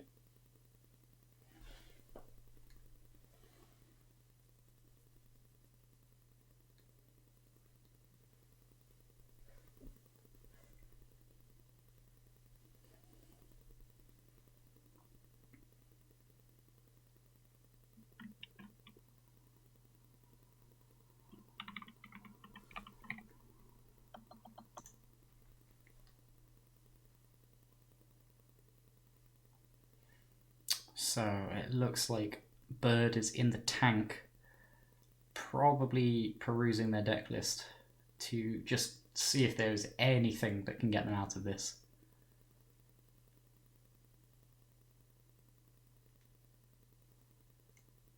Okay.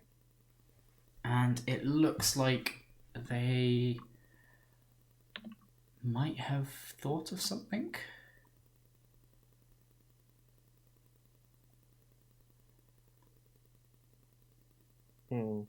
But I really don't see anything.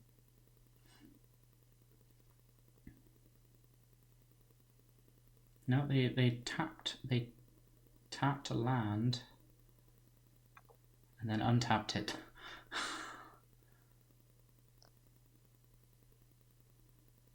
Man, if they had like an Echoing Truth here, that would be huge. Yeah.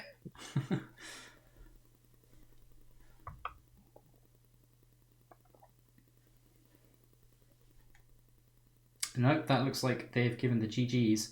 So we are going to go to a game 3 here.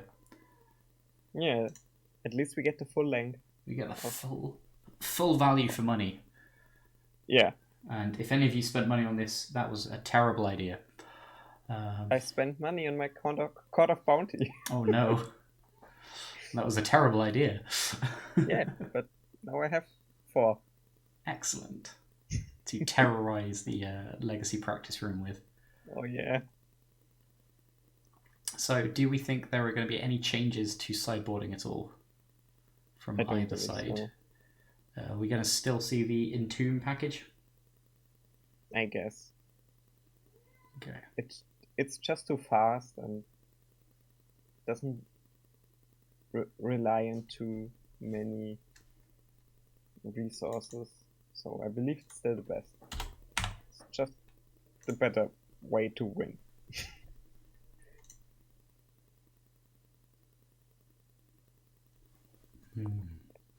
So, Chalice of the Void there being interesting. Let's see if it does the same sort of work, although unfortunately not successful in the end in game 3. So yeah, it looks like you're right. We do still have the reanimation package there from Looplop. Wow. Again, a very strong hand. Yeah.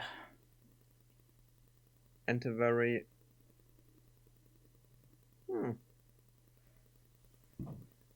So which one's Sunbeam Spellbomb?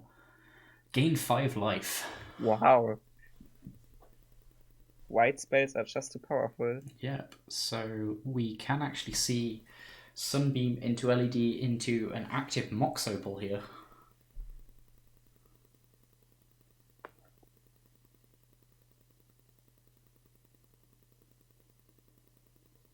So Sunbeam immediately can be sacrificed for an additional card, or 5 life should a lethal tendrils be otherwise on the way.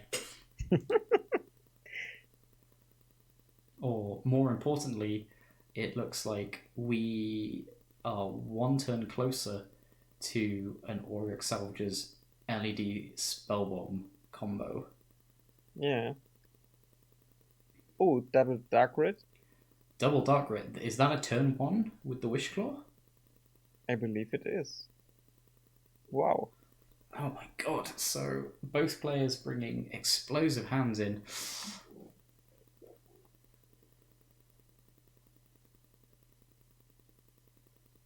So 5, 6 mana, down 3. It's exactly. It's Anarchist Abe. This is turn 1 Grizzlebrand. That's 6 mana from Double Dark Ritual Petal Delta into 3 for Wishclaw plus activation, 1 for Entomb, and 2 for Shallowgrave. So yes, we are potentially off to the races with a turn 1 kill here. Wow.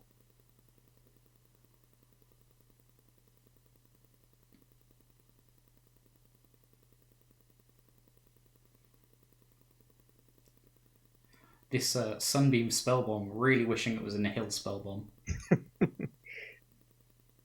Yeah. That's always Sunbeam Spellbomb sitting in the corner, crying why I'm the only one that's not used. Yeah.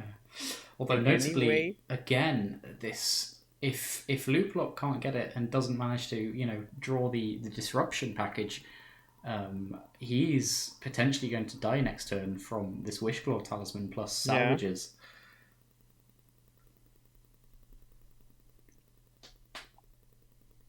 But I suspect, he will be drawing plenty of gas to take this one.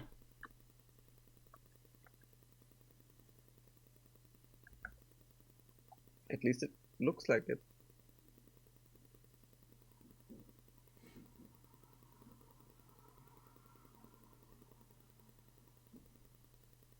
So what are your thoughts for the next tournament, including the requirements that you have to win via Doomsday, so taking out any plan Bs, and banning surgical, extirpate, and things like, Lost Legacy? Yeah, but it kills many stipulations, I guess. It potentially does, yeah.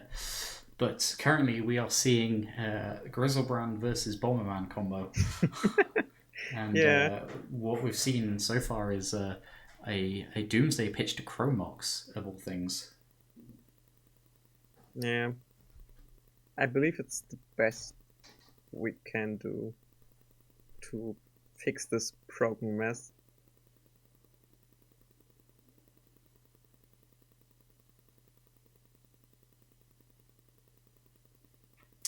And we can see, that looks like the full kill, assuming Emrakul is not in Looplop's hand. I don't see it so far. Oh no, maybe I'm wrong.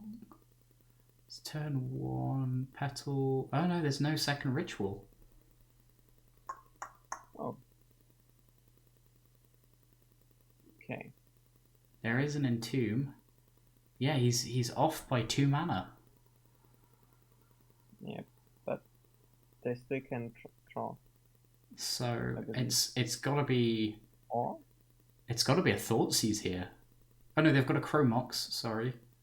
So petal Chromox. Am I missing one more?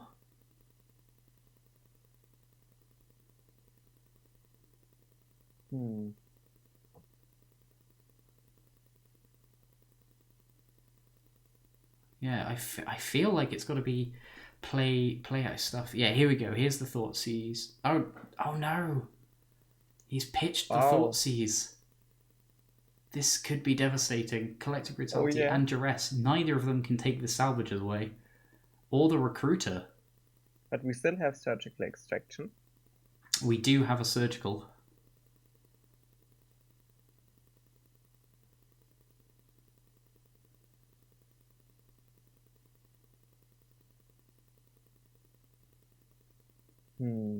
Yeah, 2 little mana. Good setup for next turn. Yeah. With this Surgical potentially doing work, but I don't know. There's LED. Right, so I guess we look to Bird's turn. So what's that? Land, 3 mana plus the LED. Wishclaw.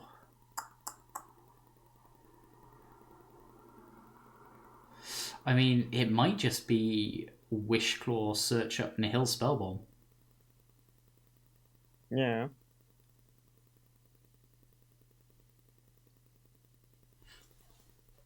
Okay, well, this is a very sad-looking Duress. Oh, yeah. Max punishment at the thoughts of preserving life total here. So we've got the statement of 2 Shallow Graves is lethal. Not with Nihil Spellbomb and not necessarily with yeah. This is interesting.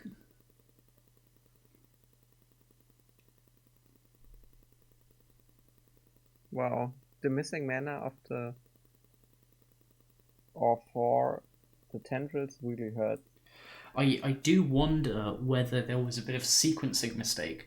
Looplop, I think, elected to do all his card drawing in one go, and whether it would have been worth it to do the first lot, play the LED, second lot, crack the LED, and go from there. Sounds good.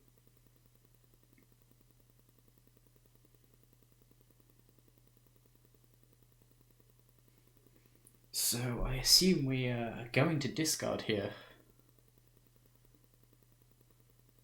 Yeah. Unless there's some thoughts to Surgically Prismatic Vista again. Maybe Looplop has an intense hatred for that card. A bit understandable.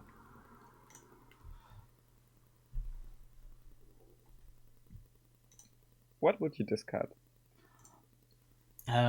So what would I keep in hand?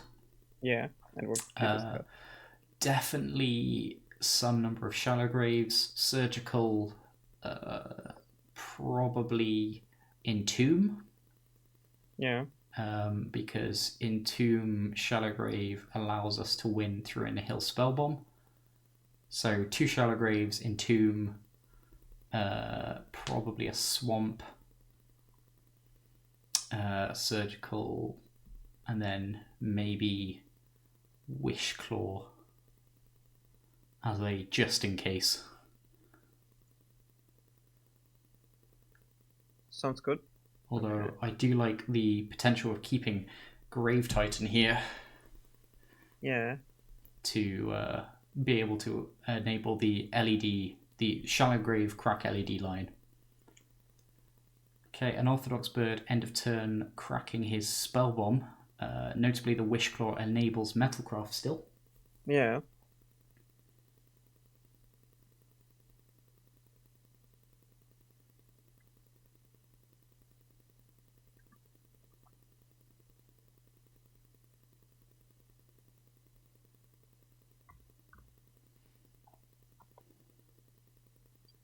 Will they go for the win? Or might be a bit greedy. Possibly. So it looks like Looplop has this because even getting one Nihil Spell Bomb, it still allows double Shallow Grave into double Shallow Grave with the LED Grave Titan play. Yeah.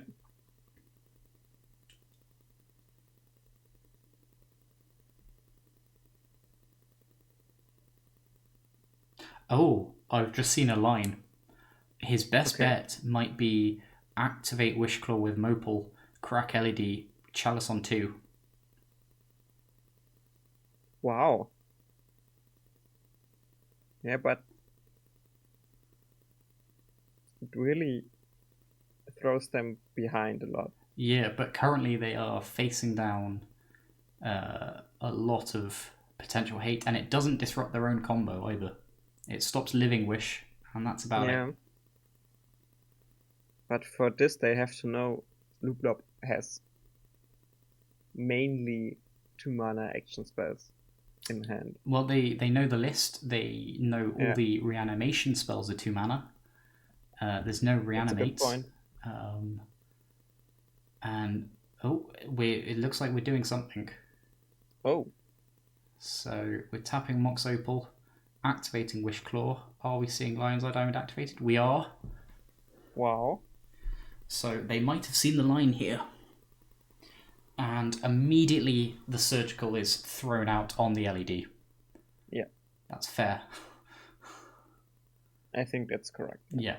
So I'm suspecting this is likely to be a Chalice on 2, in which case we are probably going to see Looplop. Very long game. Well, not necessarily. Oh my god, here we go.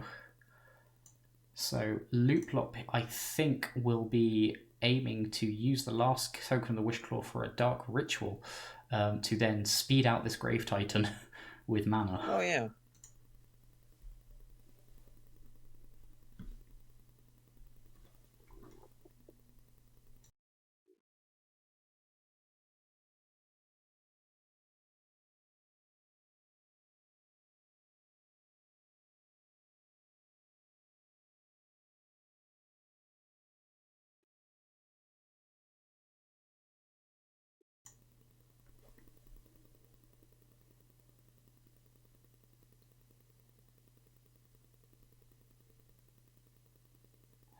Oh my god, I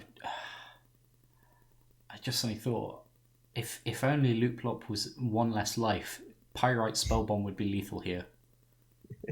Oh yeah, that's right. Although actually, did he board in the Walking Ballista?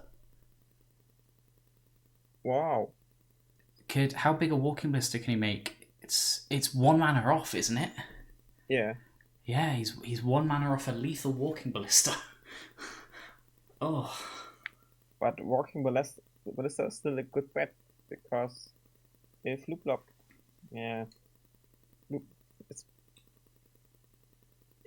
if Looplop has can't put the creature into play, Ballista wins, but yeah, it's pretty unlikely.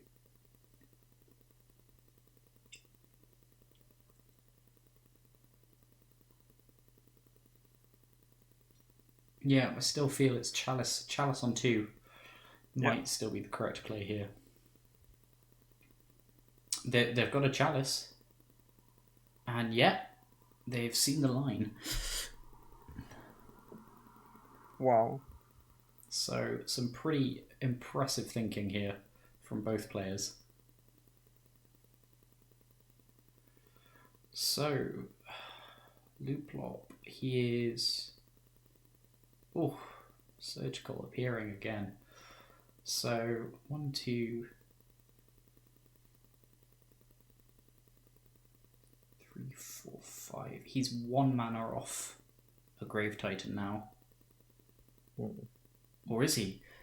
1, 2, 3, 4, 5. No, he can cast one. He can Wish Claw for a Grave Titan and cast it using the LED mana. You mean they can Wish Claw for Dark Red? Wish Claw for Dark Red would be 1 and 3, 4, 5. No, Wish Claw for Dark Red gets you 5. Yeah, never mind. That's but right. So you Wish Claw at Crack LED and that gives you 6. Yep. That's right. The question is, does he have another Grave Titan? How many? Oh, let's. Hopefully that won't lock me out, because otherwise this would be really awkward. So.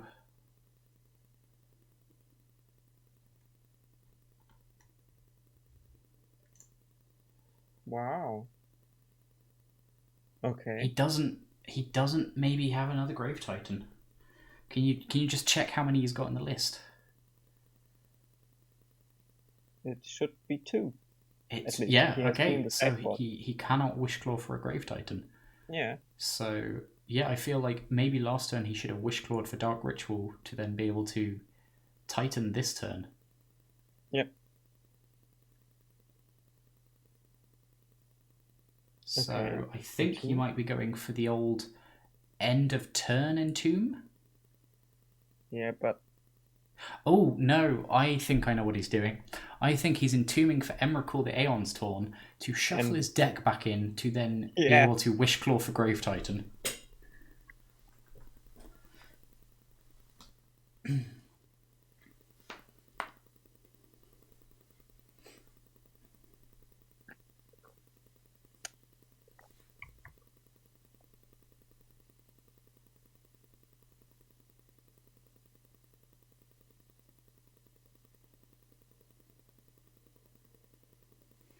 So assuming he doesn't draw it here, he's good to go.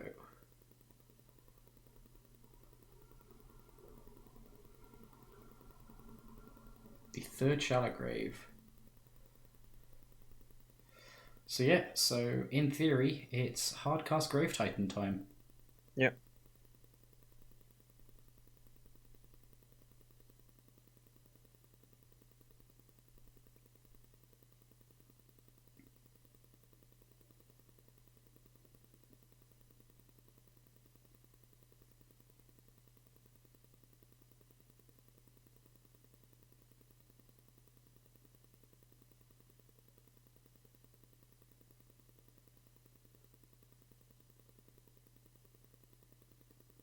Shallow Grave,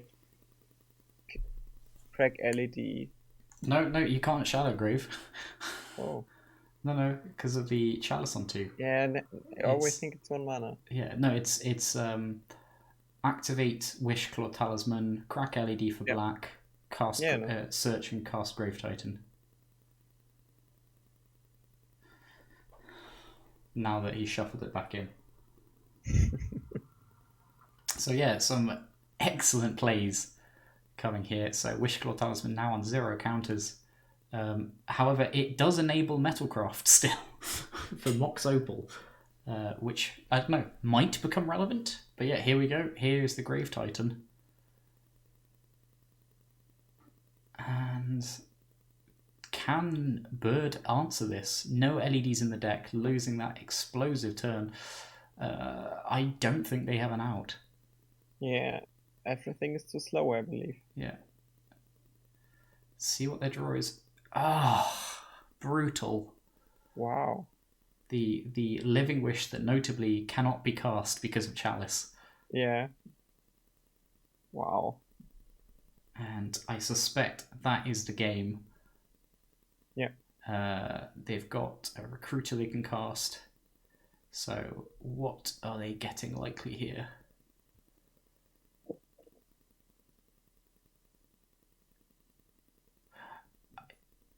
Trinket Mage. Interesting. They have only 2 options, I believe. Trinket Mage and Auric Salvager. Or another recruiter. Yeah, okay. But yeah, we see the combat. More zombies. Recruiter probably blocks Titan. Or not.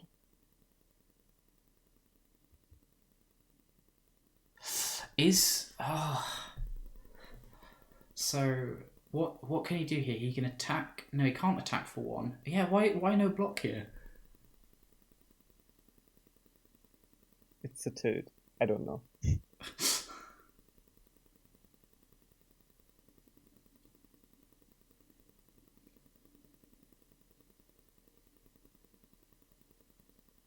Another land. Not really helpful.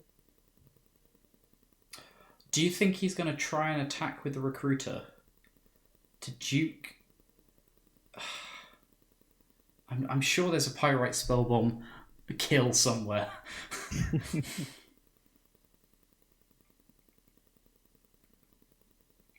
I believe it's not enough mana for Trinket Mage. It seems these 3. Trinket Mage is 3. Spellbomb is 1. Activate Spellbomb is red. Yeah. So yeah, I think maybe this is the desperation silliness of attack with the Imperial Recruiter. Hope no blocks. And I suspect this is GG. Hope no attack next turn. Yeah. Maybe activate Yorion? Okay, it's and a tap concede. And we have the winner of the first DDST tournament being the Puritan Mono Black, piloted by Looplop. It was a very great final. A great final. It was really interesting play, but I am very disappointed at the lack of Doomsday being cast. That was my point, yeah. It was... Maybe we have really to tinker with the stipulations a bit to keep Doomsday the main way to win. Yeah, for sure. So, there we go. Final score, 2-1 to Looplop. Yeah, so Bird, very well played. I think we discussed the Chalice on 2-line, and we think he was correct in following it. It's just unfortunate that it didn't work out thereabouts. But yeah, so I guess that's it. Thank you very much for everyone who participated. So once again, that was Wart, Notabe, HBA, Nezia, D8, Rapion, Unorthodox Board, and Looplop. Thank you very much to Otterlady, my absolutely lovely co-host for this evening. Yeah, maybe. Maybe. Who also was great jumping in for a round. Have you had fun tonight? Oh yeah, it was great fun. And hopefully everyone watching has also enjoyed this, even if you haven't been here from the beginning or have been jumping in or out of the stream. I hope you at least had a little bit of silliness to sort of brighten off the end of a very odd year. Will there be in VOD? There will be a VOD. The VOD will be going up on YouTube on my channel, so it should be available in the Twitch info. But if you just search Doishy on YouTube, you will find me inevitably. Okay. Yeah, so without further ado, thank you very much for joining in the DDST number 1. This was Doishy and Otterlady. Yeah. And congratulations again to Looplop for winning. Your prize, of course, for winning this is you may either leave the naughty corner or elect someone else to go in it. And we await your decision with bated breath. Okay. Yeah, so otherwise, thank you very much, everyone. Have a lovely evening, a lovely New Year's, and hopefully 2021 will be excellent for all of you. Good night. Okay. Good night.